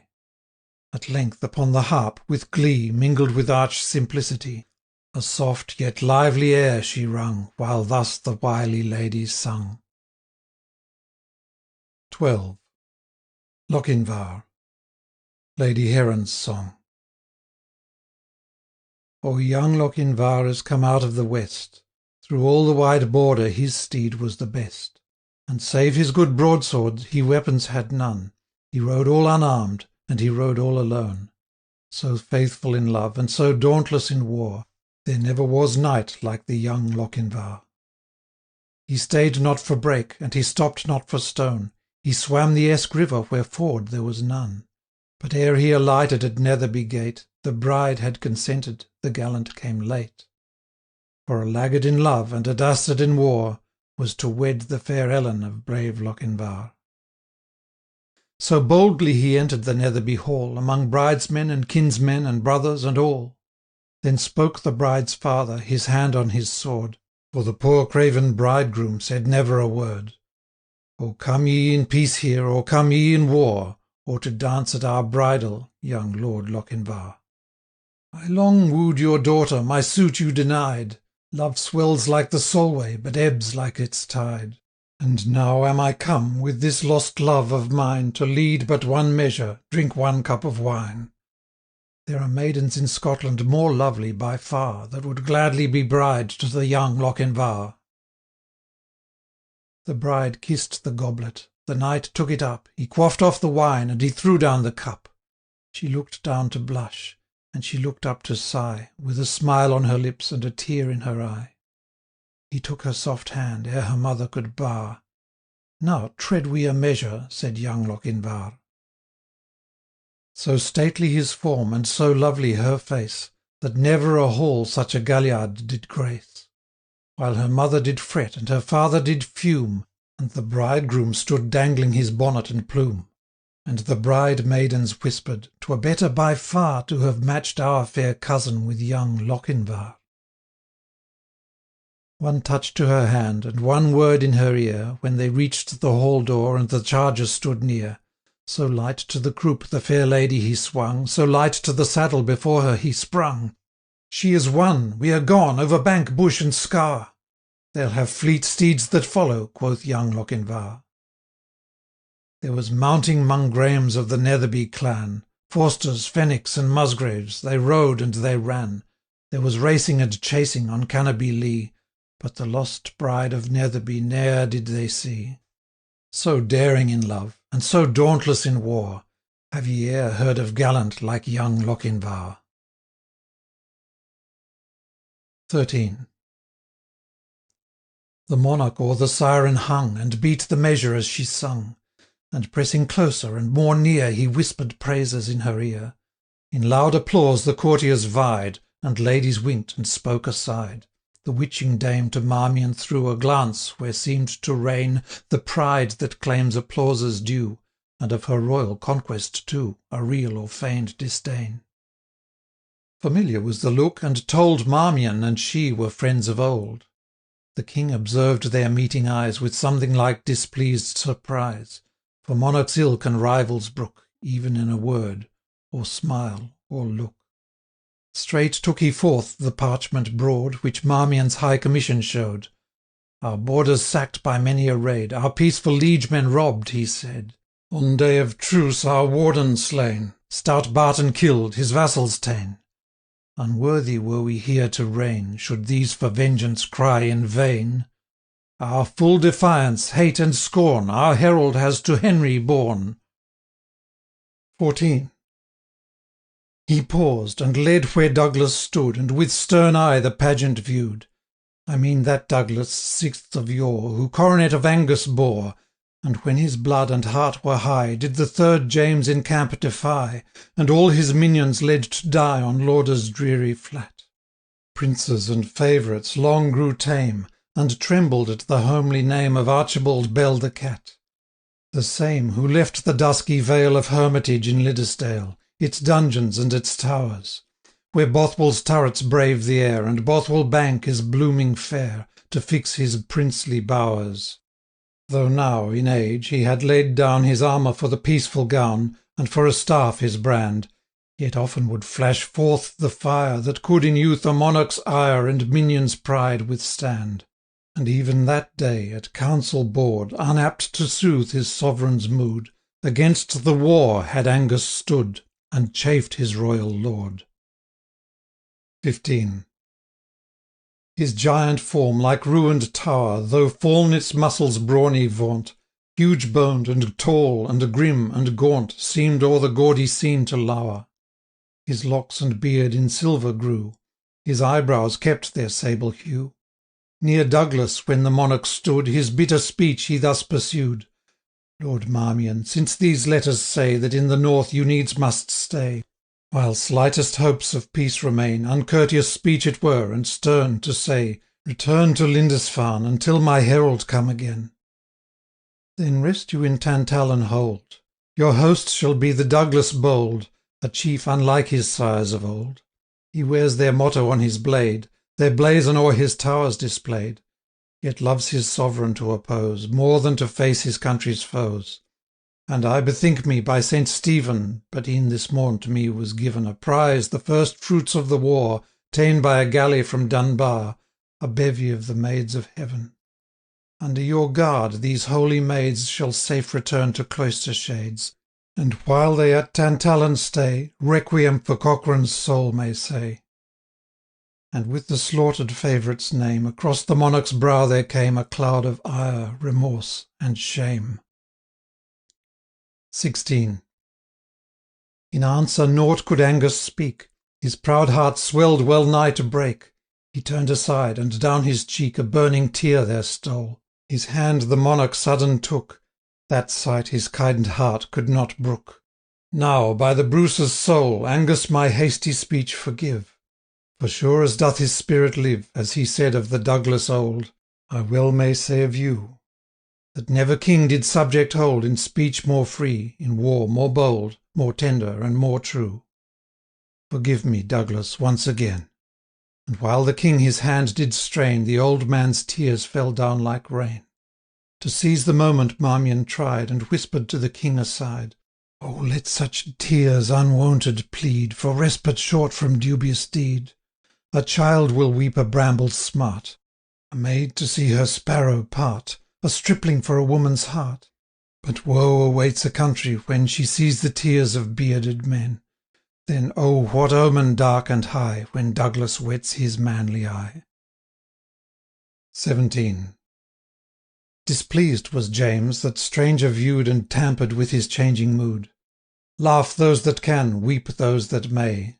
Thus did the fiery monarch say, Southward I march by break of day, and if within Tantallon strong the good Lord Marmion tarries long, perchance our meeting next may fall at Tamworth in his castle hall. The haughty Marmion felt the taunt, and answered grave the royal vaunt. Much honoured were my humble home, if in its halls King James should come. But Nottingham has archers good, and Yorkshire men are stern of mood, Northumbrian prickers wild and rude. On Derby hills the paths are steep, in Ouse and Tyne the fords are deep, and many a banner will be torn, and many a knight to earth be borne, and many a sheaf of arrows spent, ere Scotland's king shall cross the Trent. Yet pause, brave prince, while yet you may. The monarch lightly turned away, and to his nobles loud did call, Lords, to the dance! A hall! A hall! Himself his cloak and sword flung by, and led Dame Heron gallantly. And minstrels of the royal order rung out, Blue bonnets o'er the border. 18. Leave we these revels now, to tell What to St Hilda's maids befell, whose galley as they sailed again to Whitby by a Scot was ta'en. Now at Dunedin did they bide, till James should of their fate decide, and soon, by his command, were gently summoned to prepare to journey under Marmion's care, as escort honoured, safe and fair, again to English land. The abbess told her chaplet o'er, nor knew which saint she should implore, or when she thought of Constance sore she feared Lord Marmion's mood, and judge what Clara must have felt. The sword that hung in Marmion's belt had drunk de Wilton's blood. Unwittingly King James had given as guard to Whitby's shades the man most dreaded under heaven by these defenceless maids. Yet what petition could avail, or who would listen to the tale of woman, prisoner, and nun, mid bustle of a war begun? They deemed it hopeless to avoid the convoy of their dangerous guide. 19. Their lodging, so the king assigned, to Marmion's as their guardian joined, and thus it fell, that passing nigh the palmer caught the abbess's eye, who warned him by a scroll. She had a secret to reveal that much concerned the church's weal, and health of sinner's soul. And with deep charge of secrecy she named a place to meet, within an open balcony that hung from dizzy pitch and high above the stately street, to which, as common to each home, at night they might in secret come. 20. At night in secret there they came, the palmer and the holy dame. The moon among the clouds rose high, and all the city hum was by. Upon the street, where late before did din of war and warriors roar, you might have heard a pebble fall, a beetle hum, a cricket sing, an owlet flap its boding wing on Giles's steeple tall. The antique buildings climbing high, whose Gothic frontlets sought the sky, were here wrapped deep in shade. There on their brows the moonbeam broke, through the faint wreaths of silvery smoke, and on the casements played, and other light was none to see, save torches gliding far. before some chieftain of degree who left the royal revelry to boun him for the war. A solemn scene the abbess chose, a solemn hour her secret to disclose. 21.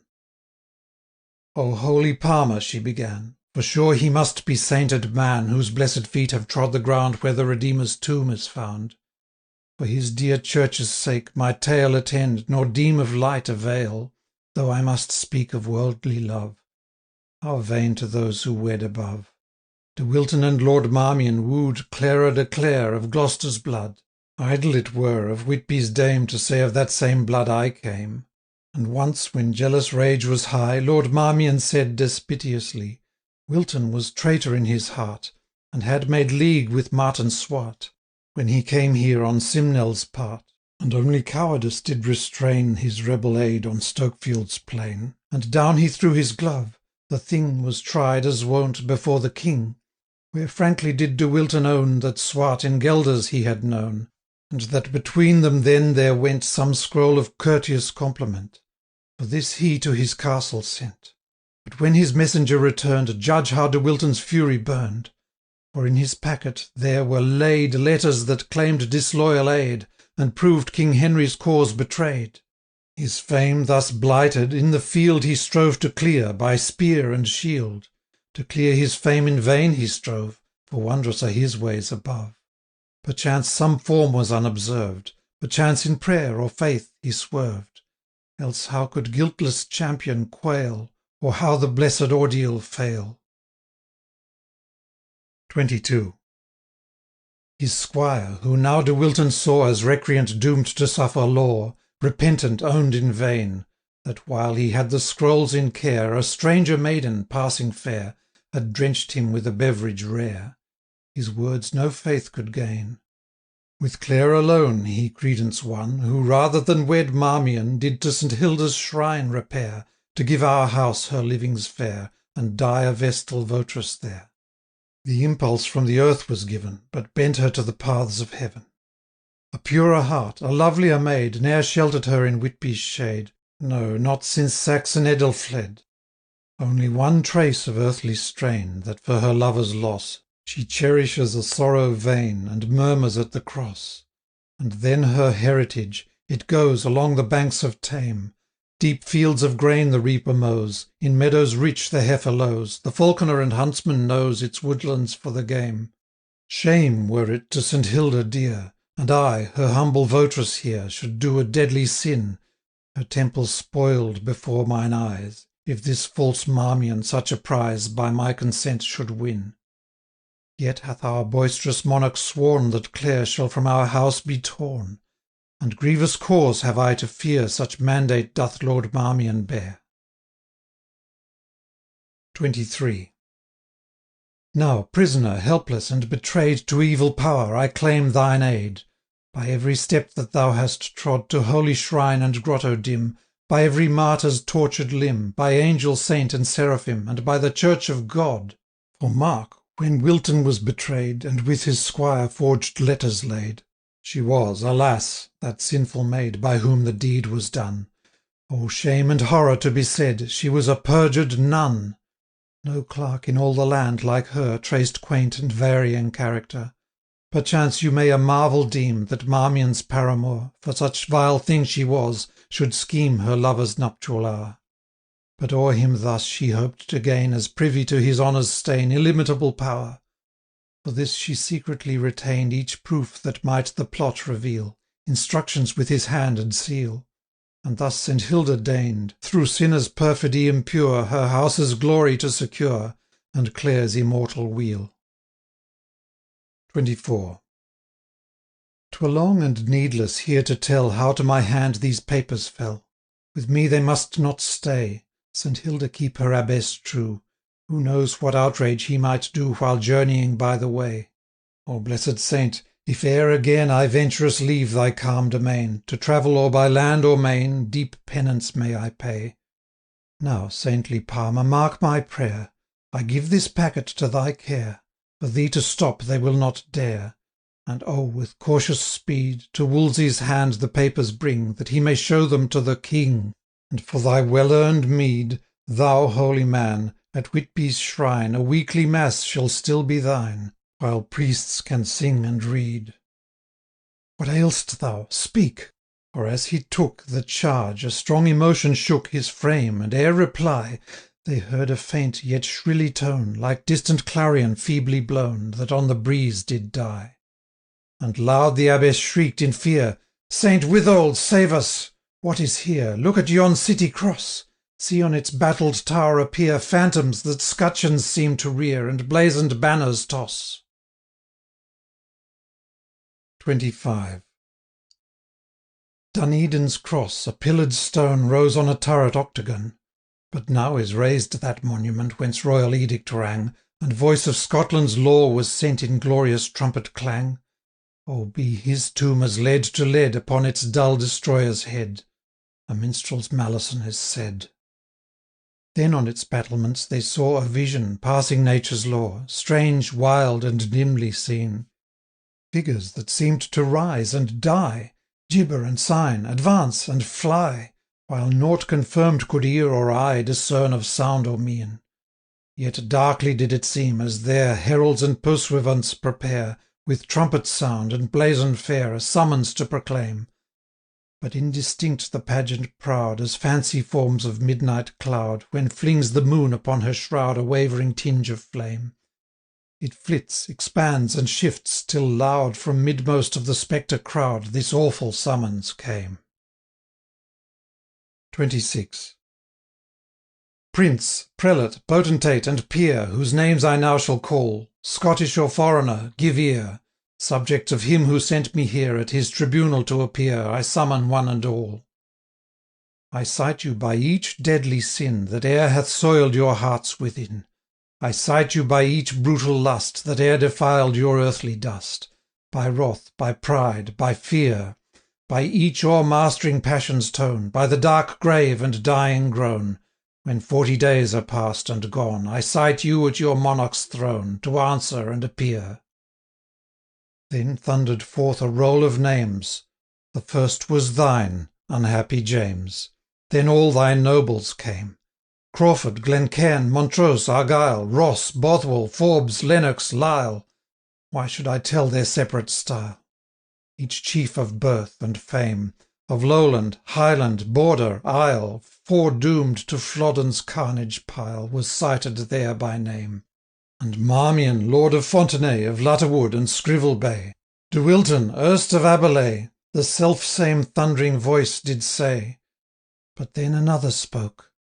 Thy fatal summons I deny, And thine infernal lord defy, Appealing me to him on high, Who burst the sinner's yoke.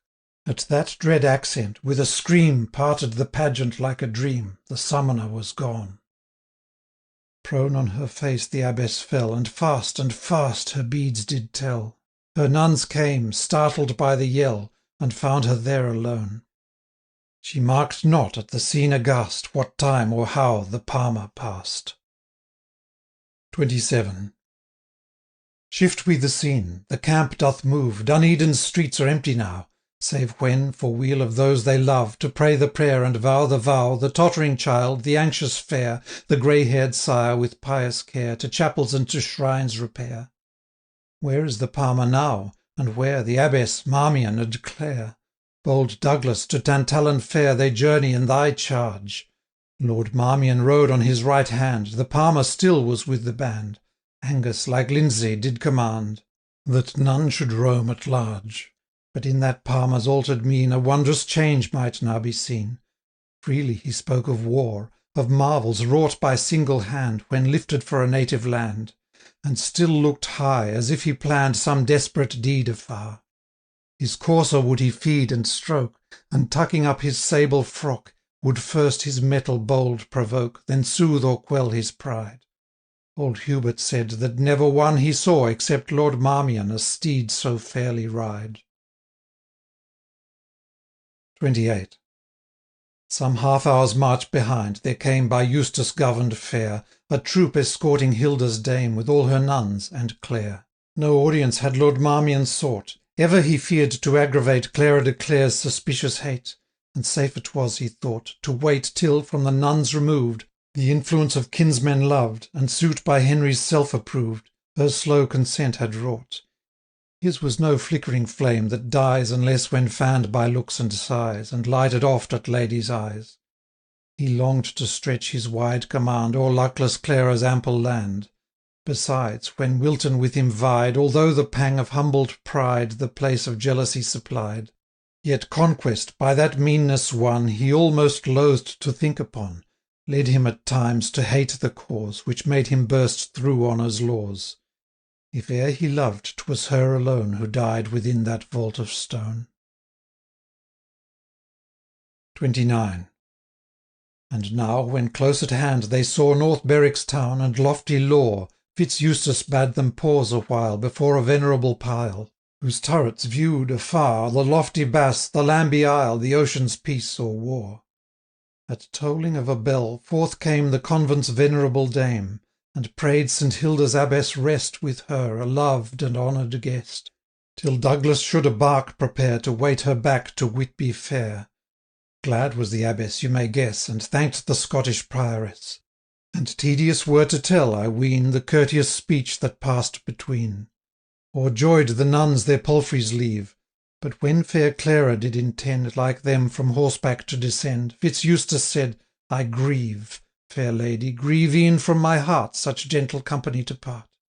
Think not discourtesy, but Lord's commands must be obeyed, and Marmion and the Douglas said that you must wend with me. Lord Marmion hath a letter broad, which to the Scottish Earl he showed, commanding that, beneath his care, without delay you shall repair to your good kinsman, Lord Fitzclare. 30. The startled abbess loud exclaimed, but she, at whom the blow was aimed, grew pale as death, and cold as lead.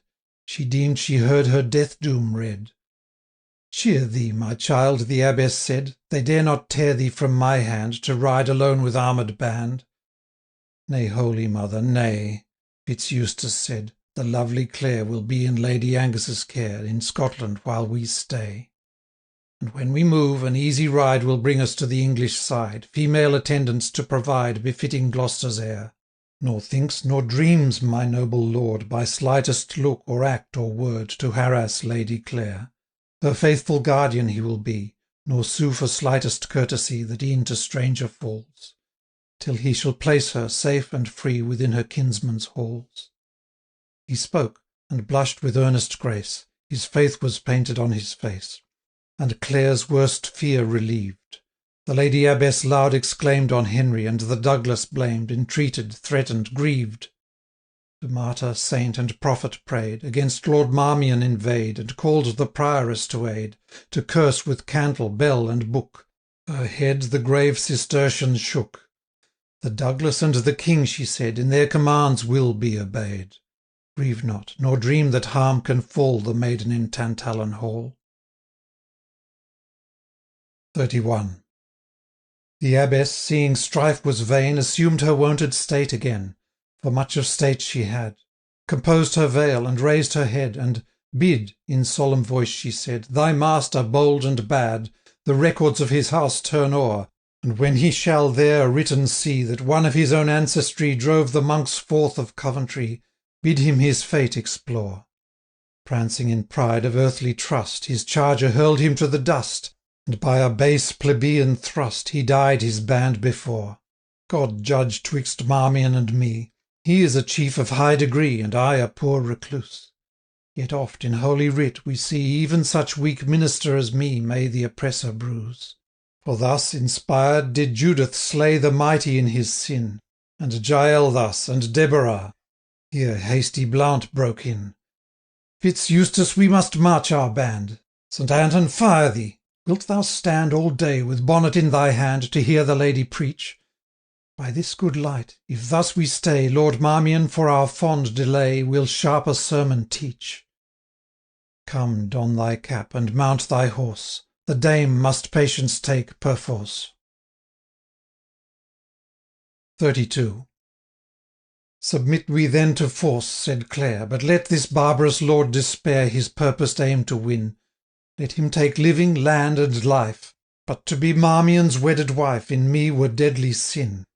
And if it be the King's decree that I must find no sanctuary in that inviolable dome, where even a homicide might come and safely rest his head, though at its open portals stood, thirsting to pour forth blood for blood, the kinsmen of the dead, yet one asylum is my own against the dreaded hour, a low, a silent, and alone, where kings have little power.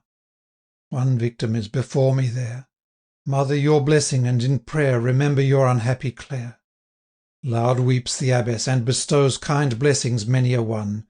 Weeping and wailing loud arose, round patient Clare, the clamorous woes of every simple nun. His eyes the gentle Eustace dried, and scarce rude Blount the sight could bide. Then took the squire her rein, and gently led away her steed, and by each courteous word and deed to cheer her strove in vain. 33. But scant 3 miles the band had rode, when o'er a height they passed, and sudden close before them showed his towers Tantallon vast. Broad, massive, high, and stretching far, and held impregnable in war. On a projecting rock they rose, and round 3 sides the ocean flows, the 4th did battled walls enclose, and doubled mound and fosse. By narrow drawbridge, outworks strong, through studded gates, an entrance long, to the main court they cross. It was a wide and stately square, around were lodgings fit and fair, and towers of various form, which on the court projected far, and broke its lines quadrangular. Here was square keep, there turret high, or pinnacle that sought the sky, whence oft the warder could descry the gathering ocean storm. 34. Here did they rest, the princely care of Douglas. Why should I declare, or say they met reception fair? Or why the tidings say, which varying to Tantallon came by hurrying posts or fleeter fame, with every varying day? And first they heard King James had won Etal and Wark and Ford, and then that Norham Castle strong was ta'en. At that sore marvelled Marmion, and Douglas hoped his monarch's hand would soon subdue Northumberland.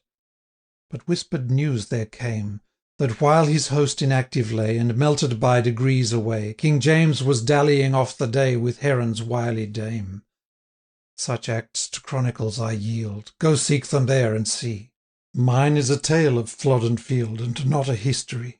At length they heard the Scottish host on that high ridge had made their post, which frowns o'er Millfield plain, and that brave Surrey many a band had gathered in the southern land, and marched into Northumberland, and camp at Wooler ta'en.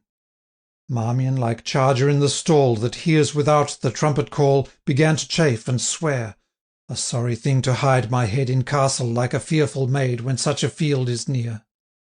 Needs must I see this battle day, death to my fame if such a fray were fought and Marmion away. The Douglas too, I wot not why, hath bated of his courtesy. No longer in his halls I'll stay. Then bade his band they should array for march against the dawning day. End of section 10. Introduction to Canto 6th, to Richard Heber, Esquire. Merton House, Christmas. Heap on more wood, the wind is chill, but let it whistle as it will, we'll keep our Christmas merry still. Each age has deemed the new-born year the fittest time for festal cheer. Even, heathen yet, the savage Dane at Iole more deep the mead did drain. High on the beach his galleys drew, and feasted all his pirate crew. Then in his low and pine-built hall, where shields and axes decked the wall, they gorged upon the half-dressed steer, caroused in seas of sable beer. While round in brutal jest were thrown the half-gnawed rib and marrow-bone, or listened all in grim delight, while skalds yelled out the joys of fight. Then forth in frenzy would they hie, while wildly loose their red locks fly, and dancing round the blazing pile, they make such barbarous mirth the while, as best might to the mind recall the boisterous joys of Odin's hall. And well our Christian sires of old loved when the year its course had rolled, and brought blithe Christmas back again with all his hospitable train. Domestic and religious rite gave honour to the holy night. On Christmas Eve the bells were rung, On Christmas Eve the Mass was sung. That only night in all the year Saw the stoled priest the chalice rear. The damsel donned her kirtle's sheen, The hall was dressed with holly green. Forth to the wood did merry men go To gather in the mistletoe. Then opened wide the baron's hall To vassal, tenant, serf, and all. Power laid his rod of rule aside, And ceremony doffed his pride. The heir, with roses in his shoes, That night might village partner choose. The lord, underogating, share The vulgar game of post and pair. All hailed with uncontrolled delight, And general voice, the happy night, That to the cottage, as the crown, Brought tidings of salvation down. The fire, with well-dried logs supplied, Went roaring up the chimney wide. The huge hall-table's oaken face, Scrubbed till it shone, the day to grace, Bore then upon its massive board No mark to part the squire and lord. Then was brought in the lusty brawn, By old blue-coated serving-man. Then the grim boar's head frowned on high, Crested with bays and rosemary. Well can the green-garbed ranger tell How, when, and where the monster fell. What dogs before his death he tore, And all the baiting of the boar. The wassail round, in good brown bowls, Garnished with ribbons, blithely trolls. There the huge sirloin reeked, hard by Plum porridge stood, and Christmas pie. Nor failed old Scotland to produce, At such high tide, her savoury goose. Then came the merry maskers in, And carols roared with blithesome din. If unmelodious was the song, It was a hearty note and strong. Who lists may in their mumming see Traces of ancient mystery. White shirts supplied the masquerade, And smutted cheeks the visors made. But oh, what maskers, richly dight, Can boast of bosoms half so light? England was merry England when Old Christmas brought his sports again. 'Twas Christmas broached the mightiest ale, 'Twas Christmas told the merriest tale. A Christmas gambol oft could cheer The poor man's heart through half the year.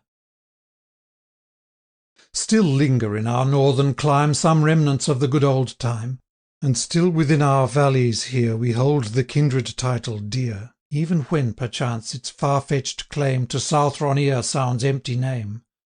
For course of blood, our proverbs deem, Is warmer than the mountain stream.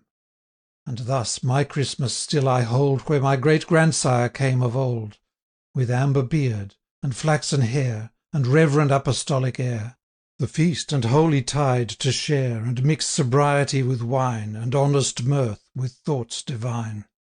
Small thought was his, in after time, E'er to be hitched into a rhyme. The simple sire could only boast That he was loyal to his cost. The banished race of kings revered, And lost his land, but kept his beard. In these dear halls, where welcome kind Is with fair liberty combined, Where cordial friendship gives the hand, And flies constraint the magic wand Of the fair dame that rules the land, little we heed the tempest drear, While music, mirth, and social cheer Speed on their wings the passing year. And Mertoun's halls are fair e'en now, When not a leaf is on the bough. Tweed loves them well, and turns again, As loath to leave the sweet domain, And holds his mirror to her face, And clips her with a close embrace. Gladly as he, we seek the dome, And as reluctant turn us home. How just that, at this time of glee, My thoughts should, Heber, turn to thee! For many a merry hour we've known, And heard the chimes of midnight's tone. Cease then, my friend, a moment cease, And leave these classic tomes in peace. Of Roman and of Grecian lore, Sure mortal brain can hold no more. These ancients, as Noll Bluff might say, Were pretty fellows in their day. But time and tide o'er all prevail, On Christmas Eve a Christmas tale. Of wonder and of war. Profane! What, leave the lofty Latian strain, Her stately prose, her verses' charms, To hear the clash of rusty arms? In fairyland or limbo lost, To jostle conjurer and ghost, Goblin and witch? Nay, Heber dear, Before you touch my charter, hear. Though Leiden aids, alas, no more, My cause with many languaged lore, This may I say, in realms of death Ulysses meets Alcides' wraith. Aeneas upon Thracia's shore, The ghost of murdered Polydore. For omens we in Livy cross, At every turn, locutus bos. as grave and duly speaks that ox, as if he told the price of stocks, or held, in Rome republican, the place of common councilman. All nations have their omens drear, their legends wild of woe and fear. To Cambria look, the peasant see, bethink him of Glendowerdy, and shun the spirit's blasted tree. The Highlander, whose red claymore the battle turned on Maida's shore, will on a Friday morn look pale, if asked to tell a fairy tale. He fears the vengeful elfin king, who leaves that day his grassy ring. Invisible to human ken, he walks among the sons of men. Didst e'er, dear Heber, pass along beneath the towers of Franchemont, which like an eagle's nest in air hang o'er the stream and hamlet fair? Deep in their vaults, the peasants say, a mighty treasure buried lay, amassed through rapine and through wrong by the last lord of Franchemont. The iron chest is bolted hard, a huntsman sits, its constant guard. Around his neck his horn is hung, his hanger in his belt is slung. Before his feet his bloodhounds lie, and 'twere not for his gloomy eye, whose withering glance no heart can brook, as true a huntsman doth he look, as bugle e'er in brake did sound, or ever hollowed to a hound. To chase the fiend and win the prize, in that same dungeon ever tries an aged necromantic priest. It is 100 years at least since 'twixt them first the strife begun, and neither yet has lost nor won.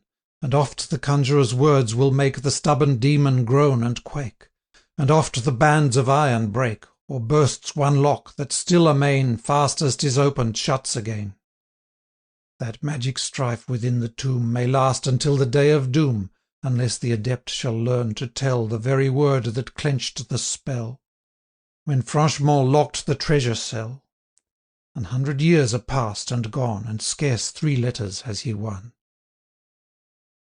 Such general superstition may excuse for old Pitscotty say, whose gossip history has given my song the messenger from heaven, that warned in Lithgow Scotland's king, nor less the infernal summoning, may pass the monk of Durham's tale, whose demon fought in Gothic mail, may pardon plead for Fordun grave, who told of Gifford's goblin cave.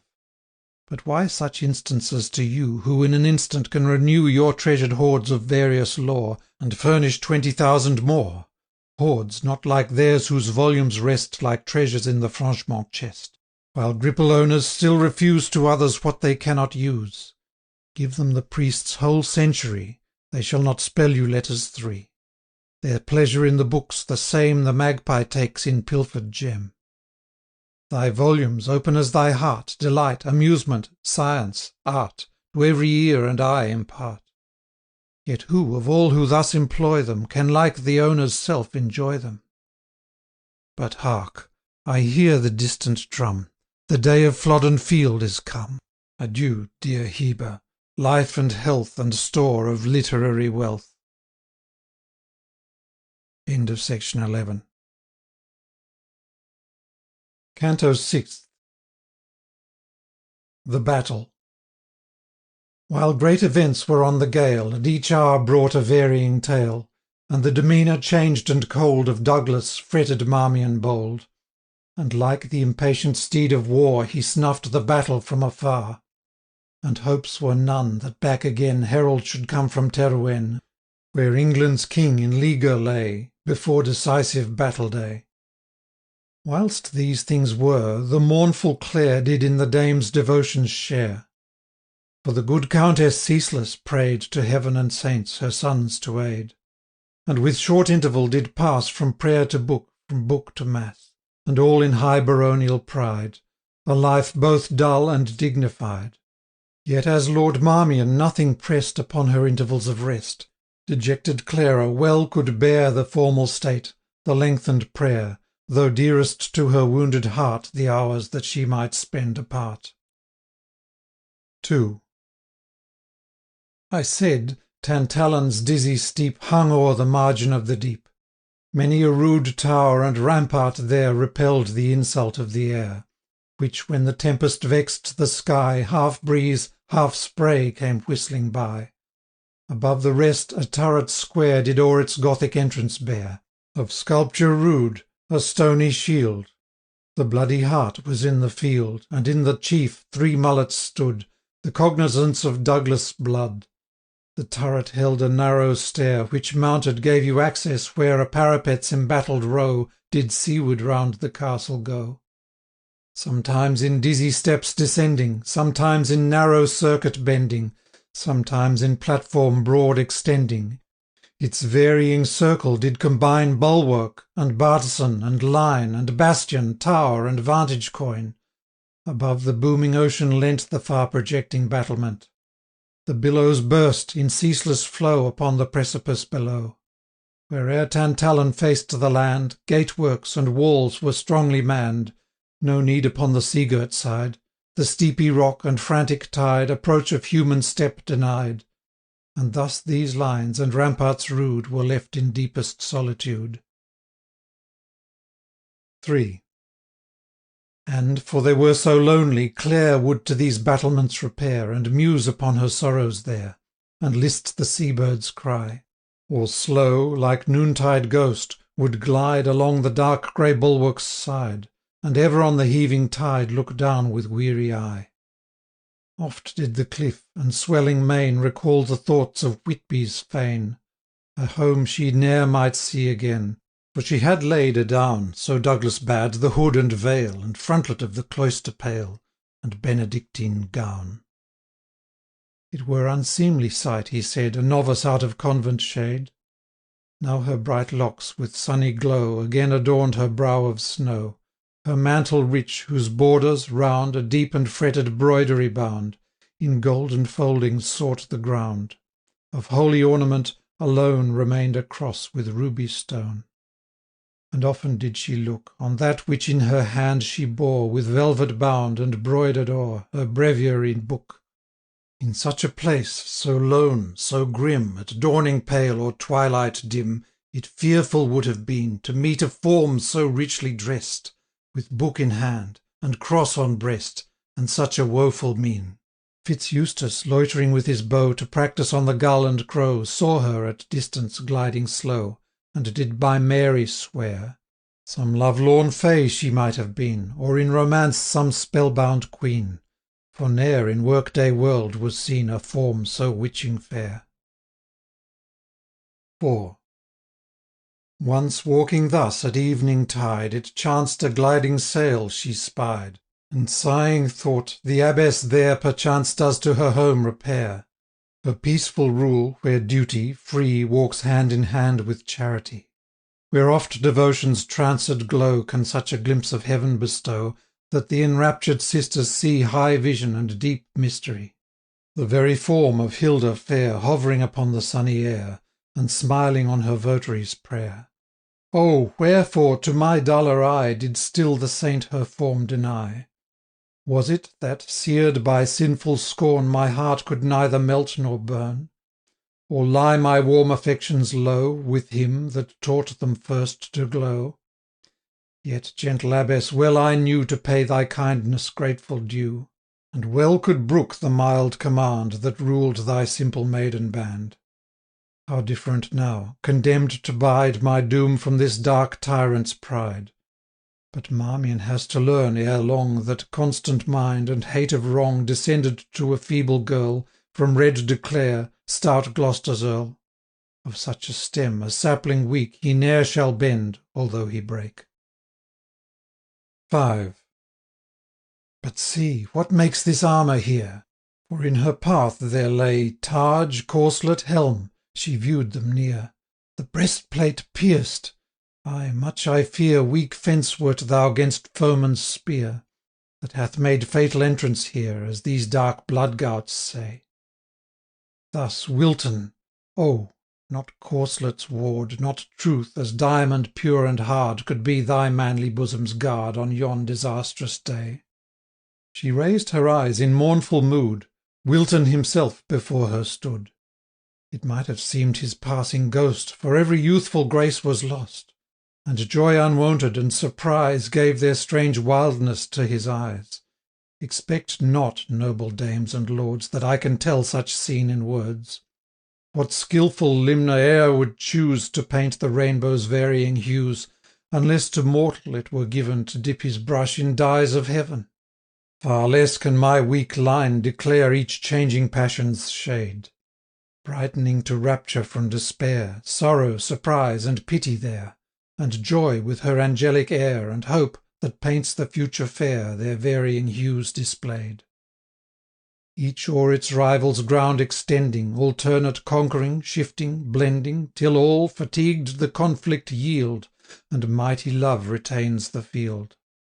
Shortly I tell what then he said, by many a tender word delayed, and modest blush, and bursting sigh, and question kind, and fond reply. 6. De Wilton's History. Forget we that disastrous day, when senseless in the lists I lay. Thence dragged, but how I cannot know, for sense and recollection fled, I found me on a pallet low, within my ancient beadsman's shed. Austin, rememberest thou, my Clare, how thou didst blush, when the old man, when first our infant love began, said we would make a matchless pair? Menials and friends and kinsmen fled from the degraded traitor's bed. He only held my burning head, and tended me for many a day, while wounds and fever held their sway. But far more needful was his care, when sense returned to wake despair. For I did tear the closing wound, and dash me frantic on the ground, if e'er I heard the name of Clare. At length, to calmer reason brought, much by his kind attendance wrought, with him I left my native strand, and in a palmer's weeds arrayed my hated name and form to shade, I journeyed many a land.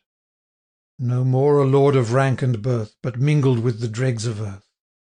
Oft Austin for my reason feared, when I would sit and deeply brood on dark revenge and deeds of blood, or wild mad schemes upreared. My friend at length fell sick, and said, God would remove him soon, and while upon his dying bed he begged of me a boon. If e'er my deadliest enemy beneath my brand should conquered lie, even then my mercy should awake, and spare his life for Austin's sake. 7. Still restless as a second Cain, to Scotland next my route was ta'en. Full well the paths I knew. Fame of my fate made various sound, that death in pilgrimage I found, that I had perished of my wound. None cared which tale was true. And living eye could never guess De Wilton in his palmer's dress.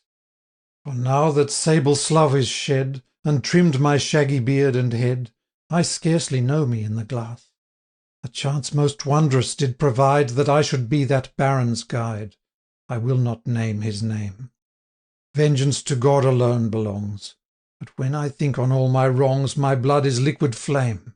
And ne'er the time shall I forget, when in a Scottish hostel set, dark looks we did exchange. What were his thoughts I cannot tell, but in my bosom mustered hell its plans of dark revenge. 8.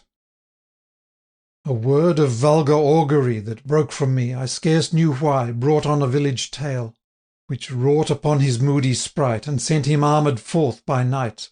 I borrowed steed and mail, and weapons from his sleeping band, and passing from a postern door, we met, and countered hand to hand. He fell on Gifford Moor. For the death stroke my brand I drew. Oh, then my helmed head he knew the palmer's cowl was gone. Then had 3 inches of my blade the heavy debt of vengeance paid. My hand the thought of Austin stayed. I left him there alone. O good old man, even from the grave thy spirit could thy master save. If I had slain my foeman, ne'er had Whitby's abbess, in her fear, given to my hand this packet dear, of power to clear my injured fame, and vindicate De Wilton's name. Perchance you heard the abbess tell of the strange pageantry of hell that broke our secret speech. It rose from the infernal shade, or featly was some juggle played, a tale of peace to teach. Appeal to heaven I judged was best, when my name came among the rest. 9.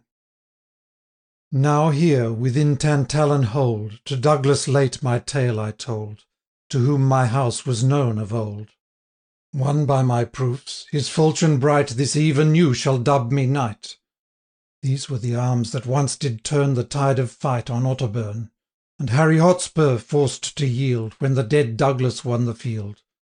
These Angus gave, his armourer's care ere morn shall every breach repair. For nought, he said, was in his halls but ancient armour on the walls, and aged chargers in the stalls, and women, priests, and grey-haired men. The rest were all in Tweesel glen. And now I watch my armour here, by law of arms, till midnight's near. Then once again a belted knight seek Surrey's camp with dawn of light. 10.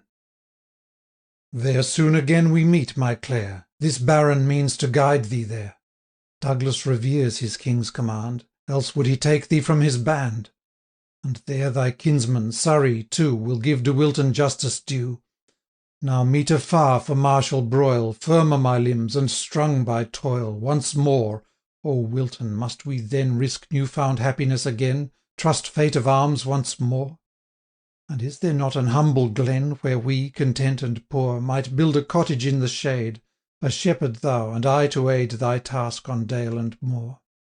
That reddening brow, too well I know, not even thy Clare can peace bestow, while falsehood stains thy name. Go then, to fight. Clare bids thee go. Clare can a warrior's feelings know, and weep a warrior's shame. Can Red Earl Gilbert's spirit feel. Buckle the spurs upon thy heel, and belt thee with thy brand of steel, and send thee forth to fame. 11. That night upon the rocks and bay the midnight moonbeam slumbering lay, and poured its silver light and pure through loophole and through embrasure, upon Tantallon tower and hall. But chief where arched windows wide illuminate the chapel's pride, the sober glances fall. Much was their need, though seamed with scars, 2 veterans of the Douglas' wars, though 2 grey priests were there, and each a blazing torch held high, you could not by their blaze descry the chapel's carving fair. Amid that dim and smoky light, chequering the silvery moonshine bright, a bishop by the altar stood, a noble lord of Douglas blood, with mitre sheen and roquet white, yet showed his meek and thoughtful eye but little pride of prelacy, more pleased that in a barbarous age he gave rude Scotland Virgil's page, than that beneath his rule he held the bishopric of fair Dunkeld. Beside him ancient Angus stood, doffed his furred gown and sable hood, o'er his huge form and visage pale he wore a cap and shirt of mail, and leaned his large and wrinkled hand upon the huge and sweeping brand which wont of yore in battle fray his foeman's limbs to shred away, as wood-knife lops the sapling spray. He seemed as, from the tombs around, rising at Judgment Day, some giant Douglas may be found in all his old array. So pale his face, so huge his limb, so old his arms, his look so grim. 12. Then at the altar Wilton kneels, and Clare the spurs bound on his heels, and think what next he must have felt at buckling of the falchion belt. And judge how Clara changed her hue, while fastening to her lover's side a friend, which, though in danger tried, he once had found untrue. Then Douglas struck him with his blade. St. Michael and St. Andrew aid, I dub thee knight. Arise, Sir Ralph, de Wilton's heir, for king, for church, for lady fair, see that thou fight. And Bishop Gawain as he rose, said, Wilton, grieve not for thy woes, disgrace, and trouble, for he who honour best bestows may give thee double. De Wilton sobbed, for sob he must. Where'er I meet a Douglas, trust that Douglas is my brother. Nay, nay, old Angus said, not so. To Surrey's camp thou now must go. Thy wrongs no longer smother. I have 2 sons in yonder field, and if thou meet'st them under shield, upon them bravely, do thy worst, and foul fall him that blenches first. 13. Not far advanced was morning day, when Marmion did his troop array, to Surrey's camp to ride. He had safe conduct for his band beneath the royal seal and hand, and Douglas gave a guide. The ancient Earl, with stately grace, Would Clara on her palfrey place, And whispered in an undertone, Let the hawk stoop, his prey is flown. The train from out the castle drew, But Marmion stopped to bid adieu. Though something I might plain, he said, Of cold respect to stranger guest, Sent hither by your king's behest, While in Tantallon's towers I stayed. Part we in friendship from your land, And, noble Earl, receive my hand. But Douglas round him drew his cloak, Folded his arms, and thus he spoke. My manors, halls, and bowers shall still Be open, at my sovereign's will, To each one whom he lists, howe'er Unmeet to be the owner's peer. My castles are my king's alone. From turret to foundation stone, The hand of Douglas is his own, And never shall in friendly grasp The hand of such as Marmion clasp. 14. Burned Marmion's swarthy cheek like fire, And shook his very frame for ire. And this to me, he said, And 'twere not for thy hoary beard, Such hand as Marmion's had not spared To cleave the Douglas' head. And first I tell thee, haughty peer, He who does England's message hear, Although the meanest in her state, May well, proud Angus, be thy mate. And Douglas, more I tell thee here, Even in thy pitch of pride, Here in thy hold, thy vassals near, Nay, never look upon your lord, And lay your hands upon your sword. I tell thee, thou'rt defied. And if thou saidst, I am not peer To any lord in Scotland here, Lowland or Highland, far or near, Lord Angus, thou hast lied. On the Earl's cheek the flush of rage O'ercame the ashen hue of age. Fierce he broke forth, and darest thou then To beard the lion in his den, The Douglas in his hall? And hopest thou hence unscathed to go? No, by Saint Bride of Bothwell, no! Up drawbridge, grooms! What, warder, ho! Let the portcullis fall! Lord Marmion turned, well was his need, And dashed the rolls in his steed, Like arrow through the archway sprung, The ponderous grate behind him rung. To pass there was such scanty room, The bars descending raised his plume. 15. The steed along the drawbridge flies, Just as it trembled on the rise, Nor lighter does the swallow skim Along the smooth lake's level brim. And when Lord Marmion reached his band, He halts, and turns with clenched hand, And shout of loud defiance pours, And shook his gauntlet at the towers. Horse, horse, the Douglas cried, and chase! But soon he reined his fury's pace. A royal messenger he came, Though most unworthy of the name. A letter forged, sent Jude to speed. Did ever knight so foul a deed? At first in heart it liked me ill, When the king praised his clerkly skill.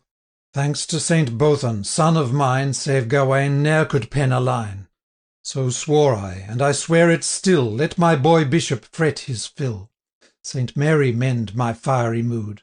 Old age ne'er cools the Douglas blood. I thought to slay him where he stood. 'Tis pity of him too, he cried. Bold can he speak, and fairly ride. I warrant him a warrior tried.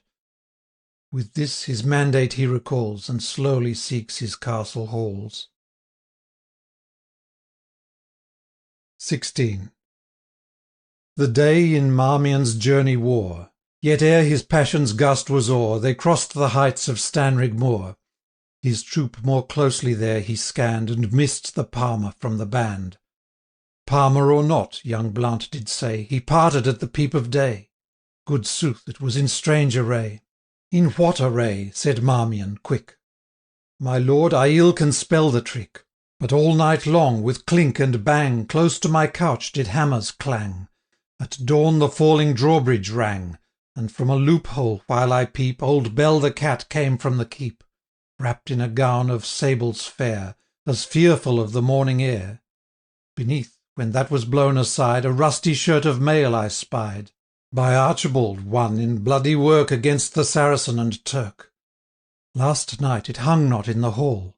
I thought some marvel would befall. And next I saw them saddled lead Old Cheviot forth, the Earl's best steed. A matchless horse, though something old, Prompt to his paces, cool and bold. I heard the Sheriff Sholto say, the Earl did much the master pray to use him on the battle day. But he preferred, nay, Henry, cease, thou sworn horse courser, hold thy peace. Eustace, thou bear'st a brain, I pray, what did Blount see at break of day? 17. In brief, my lord, we both descried, for then I stood by Henry's side, the Palmer mount and outwards ride, upon the Earl's own favourite steed. All sheathed he was in armour bright, and much resembled that same knight subdued by you in Cotswold fight. Lord Angus wished him speed. The instant that Fitz Eustace spoke, a sudden light on Marmion broke. Ah, dastard fool, to reason lost, he muttered. 'Twas nor fay nor ghost I met upon the moonlight walled, but living man of earthly mould. O dotage blind and gross! Had I but fought as wont, one thrust had laid De Wilton in the dust. My path no more to cross. How stand we now? He told his tale to Douglas, and with some avail. 'Twas therefore gloomed his rugged brow. Will Surrey dare to entertain 'gainst Marmion charge disproved and vain? Small risk of that, I trow. Yet Clare's sharp questions must I shun, must separate Constance from the nun. Oh, what a tangled web we weave, when first we practise to deceive! A Palmer, too! No wonder why I felt rebuked beneath his eye. I might have known there was but one whose look could quell Lord Marmion. 18. Stung with these thoughts, he urged to speed his troop, and reached at eve the Tweed, where Lennel's convent closed their march. There now is left but one frail arch, yet mourn thou not its cells. Our time a fair exchange has made. Hard by, in hospitable shade, a reverend pilgrim dwells, well worth the whole Bernardine brood, that e'er wore sandal, frock, or hood. Yet did St. Bernard's abbot there give Marmion entertainment fair, and lodging for his train and Clare. Next morn the Baron climbed the tower, to view afar the Scottish power, encamped on Flodden edge. The white pavilions made a show like remnants of the winter snow along the dusky ridge. Long Marmion looked. At length his eye unusual movement might descry amid the shifting lines. The Scottish host drawn out appears, for flashing on the hedge of spears the eastern sunbeam shines. Their front now deepening, now extending, their flank inclining, wheeling, bending, now drawing back and now descending. The skilful Marmion well could know they watched the motions of some foe who traversed on the plain below. 19. Even so it was. From Flodden ridge the Scots beheld the English host leave Barmore wood, their evening post, and heedful watched them as they crossed the Till by Twisel bridge. High sight it is, and haughty, while they dive into the deep defile. Beneath the caverned cliff they fall beneath the castle's airy wall. By rock, by oak, by hawthorn tree, troop after troop are disappearing, troop after troop their banners rearing. Upon the eastern bank you see, still pouring down the rocky den, where flows the sullen Till, and rising from the dim wood glen, standards on standards, men on men, in slow succession still, and sweeping o'er the Gothic arch, and pressing on in ceaseless march to gain the opposing hill. That morn, to many a trumpet clang, Twisel thy rock's deep echo rang, and many a chief of birth and rank St. Helen at thy fountain drank. Thy hawthorn glade, which now we see in springtide bloom so lavishly, had then from many an axe its doom, to give the marching columns room. 20. And why stands Scotland idly now, dark Flodden, on thy airy brow, since England gains the pass the while, and struggles through the deep defile? What checks the fiery soul of James? Why sits that champion of the dames inactive on his steed, and sees, between him and his land, between him and Tweed's southern strand, his host Lord Surrey lead? What veils the vain knight-errant's brand, O Douglas, for thy leading wand? Fierce Randolph, for thy speed? O for 1 hour of Wallace White, or well-skilled Bruce to rule the fight, and cry, St. Andrew and our right! Another sight had seen that morn, from Fate's dark book a leaf been torn, and Flodden had been Bannockbourne.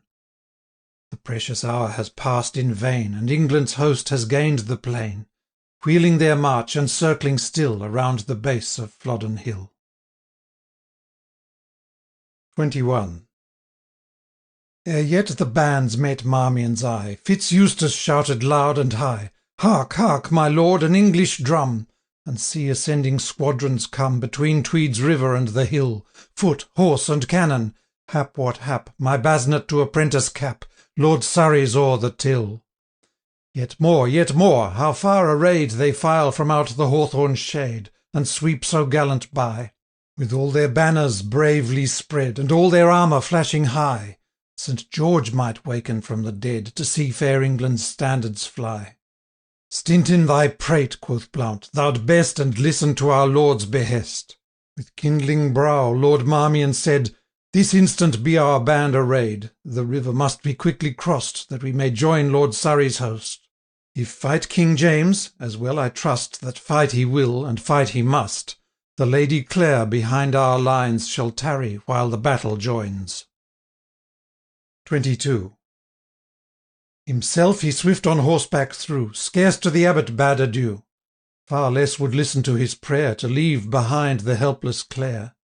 Down to the Tweed his band he drew, And muttered as the flood they view, "The pheasant in the falcon's claw He scarce will yield to please a daw.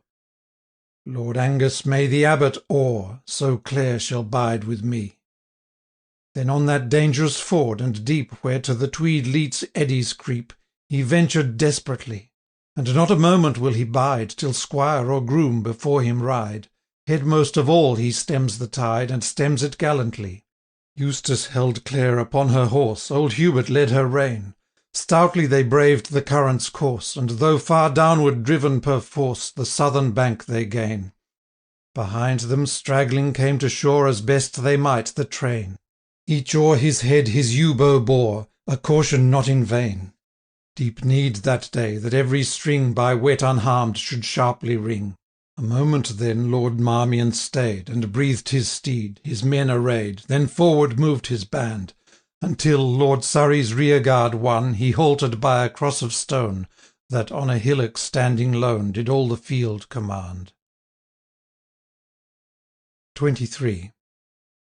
Hence might they see the full array Of either host for deadly fray. Their marshalled lines stretched east and west, And fronted north and south, And distant salutation passed From the loud cannon mouth. Not in the close successive rattle That breathes the voice of modern battle, But slow and far between. The hillock gained, Lord Marmion stayed. "Here by this cross," he gently said, "you well may view the scene. Here shalt thou tarry, lovely Clare. O think of Marmion in thy prayer. Thou wilt not? Well, no less my care Shall, watchful, for thy weal prepare. You, Blount and Eustace, are her guard, With 10 picked archers of my train. With England, if the day go hard, To Berwick speed amain. But if we conquer, cruel maid, My spoils shall at your feet be laid, When here we meet again." He waited not for answer there, And would not mark the maid's despair, Nor heed the discontented look From either squire, but spurred amain, And dashing through the battle plain His way to Surrey took. 24. "The good Lord Marmion, by my life, Welcome to danger's hour! Short greeting serves in time of strife. Thus have I ranged my power. Myself will rule this central host, Stout Stanley fronts their right. My sons command the vaward post, With Brian Tunstall, stainless knight. Lord Dacre, with his horsemen light, Shall be in rearward of the fight, And succour those that need it most. Now, gallant Marmion, well I know, Would gladly to the vanguard go. Edmund, the Admiral Tunstall there, With thee their charge will blithely share. There fight thine own retainers too, Beneath de Burgh, thy steward true. Thanks, noble Surrey, Marmion said, Nor farther greeting there he paid. But parting like a thunderbolt, First in the vanguard made a halt, Where such a shout there rose, Of Marmion! Marmion! That the cry up Flodden mountain shrilling high Startled the Scottish foes. 25. Blount and Fitz-Eustace rested still With Lady Clare upon the hill, On which, for far the day was spent, The western sunbeams now were bent. The cry they heard, its meaning knew, could plain their distant comrades view. Sadly to Blount did Eustace say, unworthy office here to stay, no hope of gilded spurs to-day. But see, look up, on Flodden bent the Scottish foe has fired his tent. And sudden as he spoke, from the sharp ridges of the hill, all downward to the banks of Till, was wreathed in sable smoke. Volumed and fast, and rolling far, the cloud enveloped Scotland's war, as down the hill they broke. Nor martial shout, nor minstrel tone announced their march, their tread alone, at times one warning trumpet blown, at times a stifled hum, told England from his mountain throne King James did rushing come. Scarce could they hear or see their foes, until at weapon point they close. They close in clouds of smoke and dust, with sword sway and with lances thrust. And such a yell was there, of sudden and portentous birth, as if men fought upon the earth, and fiends in upper air. O life and death were in the shout, recoil and rally, charge and rout, and triumph and despair. Long looked the anxious squires, their eye could in the darkness naught descry. 26. At length the freshening western blast aside the shroud of battle cast, and first the ridge of mingled spears above the brightening cloud appears, and in the smoke the pennons flew, as in the storm the white sea-mew. Then marked they, dashing broad and far, the broken billows of the war, and plumed crests of chieftains brave, floating like foam upon the wave. But naught distinct they see. Wide raged the battle on the plain, spears shook, and falchions flashed amain, fell England's arrow flight like rain. Crests rose, and stooped, and rose again, wild and disorderly. Amid the scene of tumult, high they saw Lord Marmion's falcon fly, and stainless Tunstall's banner white, and Edmund Howard's lion bright, still bear them bravely in the fight. Although against them come of gallant Gordons many a one, and many a stubborn Badenoch man, and many a rugged border clan, with Huntly and with Home. 27. Far on the left, unseen the while, Stanley broke Lennox and Argyle, though there the western mountaineer rushed with bare bosom on the spear, and flung the feeble targe aside, and with both hands the broadsword plied. 'Twas vain, but fortune on the right with fickle smile cheered Scotland's fight. Then fell that spotless banner white, the Howard's lion fell. Yet still Lord Marmion's falcon flew with wavering flight, while fiercer grew around the battle yell. The border slogan rent the sky. "A home, a Gordon!" was the cry. Loud were the clanging blows. Advanced, forced back, now low, now high, the pennon sunk and rose, as bends the bark's mast in the gale, when rent are rigging, shrouds, and sail, it wavered mid the foes. No longer Blount the view could bear. By heaven and all its saints, I swear I will not see it lost. Fitz-Eustace, you with Lady Clare may bid your beads and patter prayer. I gallop to the host. And to the fray he rode amain, followed by all the archer train. The fiery youth with desperate charge made for a space an opening large.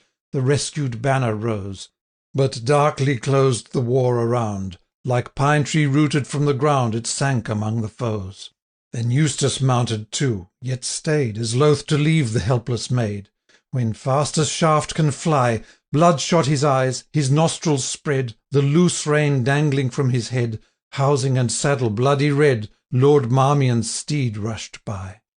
And Eustace, maddening at the sight, a look and sign to Clara cast, to mark he would return in haste, then plunged into the fight. 28. Ask me not what the maiden feels, left in that dreadful hour alone. Perchance her reason stoops or reels, perchance a courage not her own braces her mind to desperate tone. The scattered van of England wheels. She only said, as loud in air the tumult roared, "Is Wilton there?" They fly, or maddened by despair, fight but to die. Is Wilton there? With that, straight up the hill there rode 2 horsemen drenched with gore, and in their arms a helpless load, a wounded knight they bore. His hand still strained the broken brand, his arms were smeared with blood and sand. Dragged from among the horse's feet with dinted shield and helmet beat, the falcon crest and plumage gone. Can that be haughty Marmion? Young Blount his armour did unlace, and gazing on his ghastly face, said, By St. George, he's gone. That spear wound has our master sped, and see the deep cut on his head. Good night to Marmion. Unnurtured Blount, thy brawling cease. He opes his eyes, said Eustace. Peace. 29. When doffed his casque he felt free air. Around 'gan Marmion wildly stare. Where's Harry Blount? Fitz Eustace where? Linger ye here, ye hearts of hair. Redeem my pennon, charge again, cry Marmion to the rescue. Vain, last of my race, on battle plain that shout shall ne'er be heard again. Yet my last thought is England's. Fly, to Dacre bear my signet ring, tell him his squadrons up to bring. Fitz Eustace to Lord Surrey hie. Tunstall lies dead upon the field, his life-blood stains the spotless shield. Edmund is down, my life is reft. The Admiral alone is left. Let Stanley charge with spur of fire, with Chester charge, and Lancashire, full upon Scotland's central host, or victory and England's lost. Must I bid twice? Hence, varlets, fly, leave Marmion here alone, to die. They parted, and alone he lay.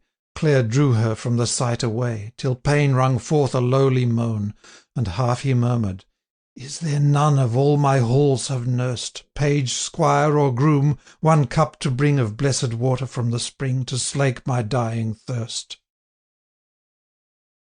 30.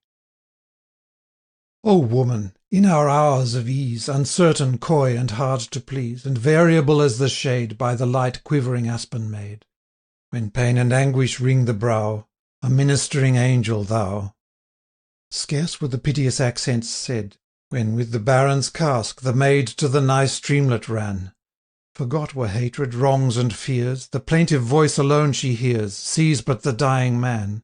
She stooped her by the runnel's side, but in abhorrence backward drew, for oozing from the mountain's side where raged the war, a dark red tide was curdling in the streamlet blue.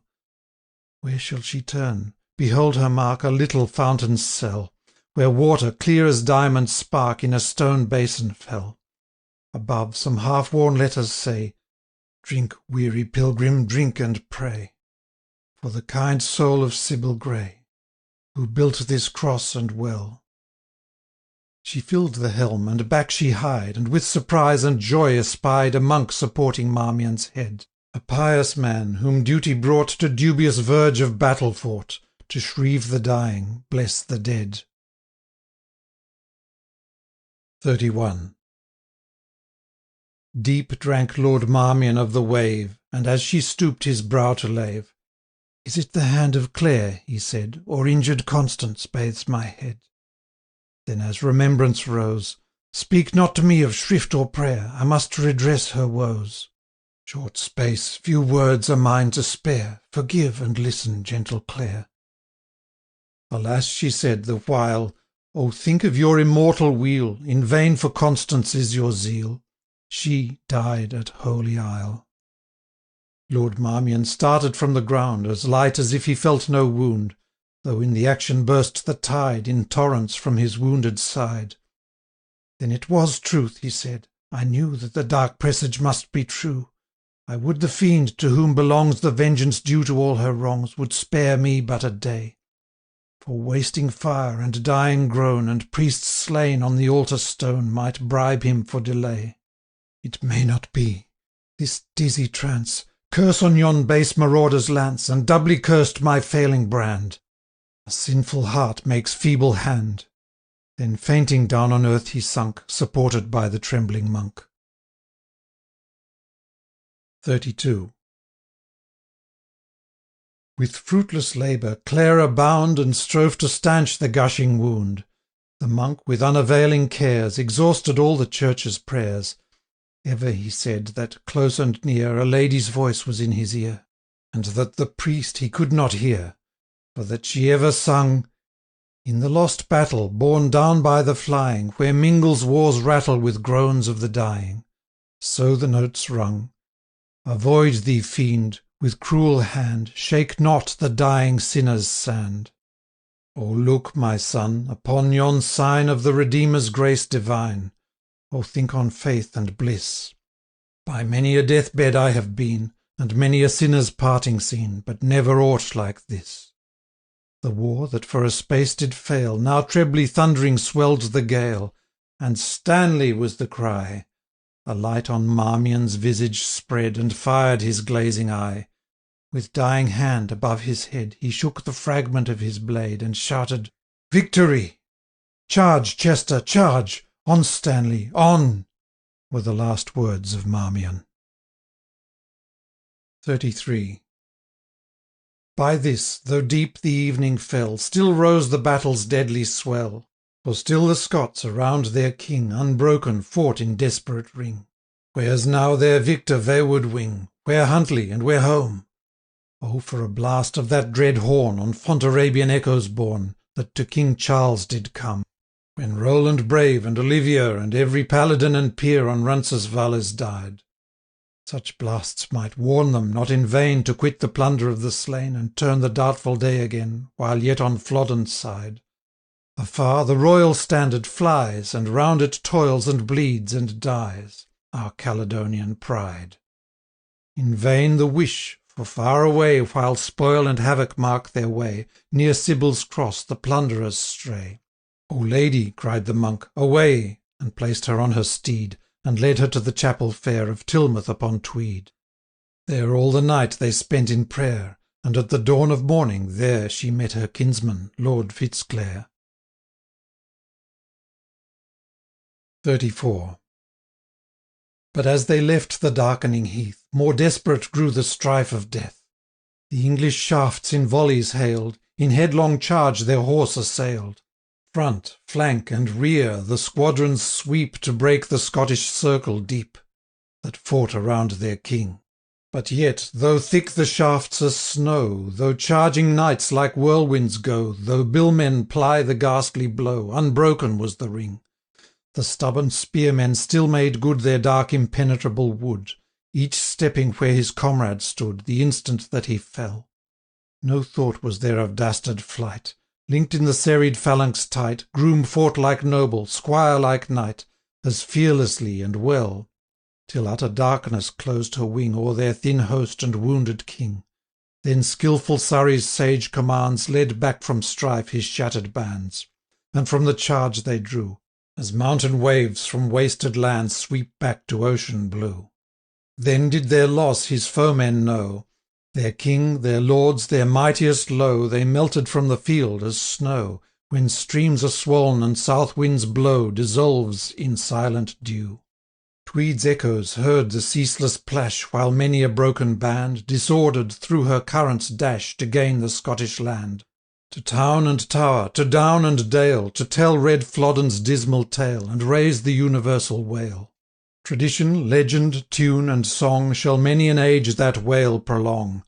Still from the sire the son shall hear of the stern strife and carnage drear of Flodden's fatal field, where shivered was fair Scotland's spear, and broken was her shield. 35. Day dawns upon the mountain's side. There, Scotland, lay thy bravest pride, chiefs, knights, and nobles, many a one. The sad survivors all are gone. View not that corpse mistrustfully, defaced and mangled though it be. Nor to yon border castle high look northward with upbraiding eye, nor cherish hope in vain, that journeying far on foreign strand the royal pilgrim to his land may yet return again. He saw the wreck his rashness wrought, reckless of life he desperate fought, and fell on Flodden plain. And well in death his trusty brand, firm clenched within his manly hand, beseemed the monarch slain. But oh, how changed since yon blithe night! Gladly I turn me from the sight, unto my tale again. 36. Short is my tale. Fitz-Eustace' care a pierced and mangled body bare to moated Lichfield's lofty pile. And there, beneath the southern aisle, a tomb, with Gothic sculpture fair, did long Lord Marmion's image bear. Now vainly for its site you look, 'twas levelled when fanatic Brooke the fair cathedral stormed and took. But thanks to heaven and good St. Chad, a guerdon meet the spoiler had. There erst was Marshal Marmion found, his feet upon a couchant hound, his hands to heaven upraised. And all around, on scutcheon rich, and tablet carved, and fretted niche, his arms and feats were blazed. And yet, though all was carved so fair, and priest for Marmion breathed the prayer, the last Lord Marmion lay not there. From Ettrick woods a peasant swain followed his lord to Flodden plain, one of those flowers whom plaintive lay in Scotland mourns as weed away. Sore wounded, Sybil's cross he spied, and dragged him to its foot, and died, close by the noble Marmion's side. The spoilers stripped and gashed the slain, and thus their corpses were mista'en, and thus in the proud baron's tomb the lowly woodsman took the room. 37. Less easy task it were to show Lord Marmion's nameless grave, and lo! They dug his grave e'en where he lay, but every mark is gone. Time's wasting hand has done away the simple cross of Sybil Grey, and broke her font of stone. But yet from out the little hill oozes the slender springlet still. Oft halts the stranger there, for thence may best his curious eye the memorable field descry, and shepherd boys repair to seek the water flag and rush, and rest them by the hazel bush, and plait their garlands fair. Nor dream they sit upon the grave that holds the bones of Marmion brave. When thou shalt find the little hill, with thy heart commune and be still. If ever in temptation strong thou left'st the right path for the wrong, if every devious step thus trod still led thee farther from the road, dread thou to speak presumptuous doom on noble Marmion's lowly tomb, but say, he died a gallant knight, with sword in hand, for England's right. 38. I do not rhyme to that dull elf who cannot image to himself that all through Flodden's dismal night Wilton was foremost in the fight.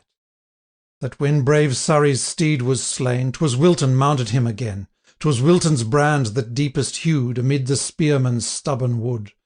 Unnamed by Holinshead or Hall, he was the living soul of all. That after fight, his faith made plain, he won his rank and lands again, and charged his old paternal shield with bearings won on Flodden Field. Nor sing I to that simple maid, to whom it must in terms be said, that king and kinsman did agree to bless fair Clara's constancy, who cannot, unless I relate, paint to her mind the bridal's state. That Wolsey's voice the blessing spoke, More, Sands and Denny passed the joke, that bluff King Hal the curtain drew, and Catherine's hand the stocking threw, and afterwards for many a day that it was held enough to say, in blessing to a wedded pair, love they like Wilton and like Clare. End of Canto 6th. L'Envoi. To the Reader. Why then a final note prolong, or lengthen out a closing song, unless to bid the gentle speed, who long have listed to my reed, to statesmen grave, if such may deign to read the minstrel's idle strain, sound head, clean hand, and piercing wit, and patriotic heart, as Pitt, a garland for the hero's crest, and twined by her he loves the best. To every lovely lady bright, what can I wish but faithful knight? To every faithful lover too, what can I wish but lady true? And knowledge to the studious sage, and pillow to the head of age. To thee, dear schoolboy, whom my lay has cheated of thy hour of play, light task and merry holiday. To all, to each, a fair good night, and pleasing dreams, and slumbers light. End of section 12. End of Marmion, A Tale of Flodden Field, by Walter Scott.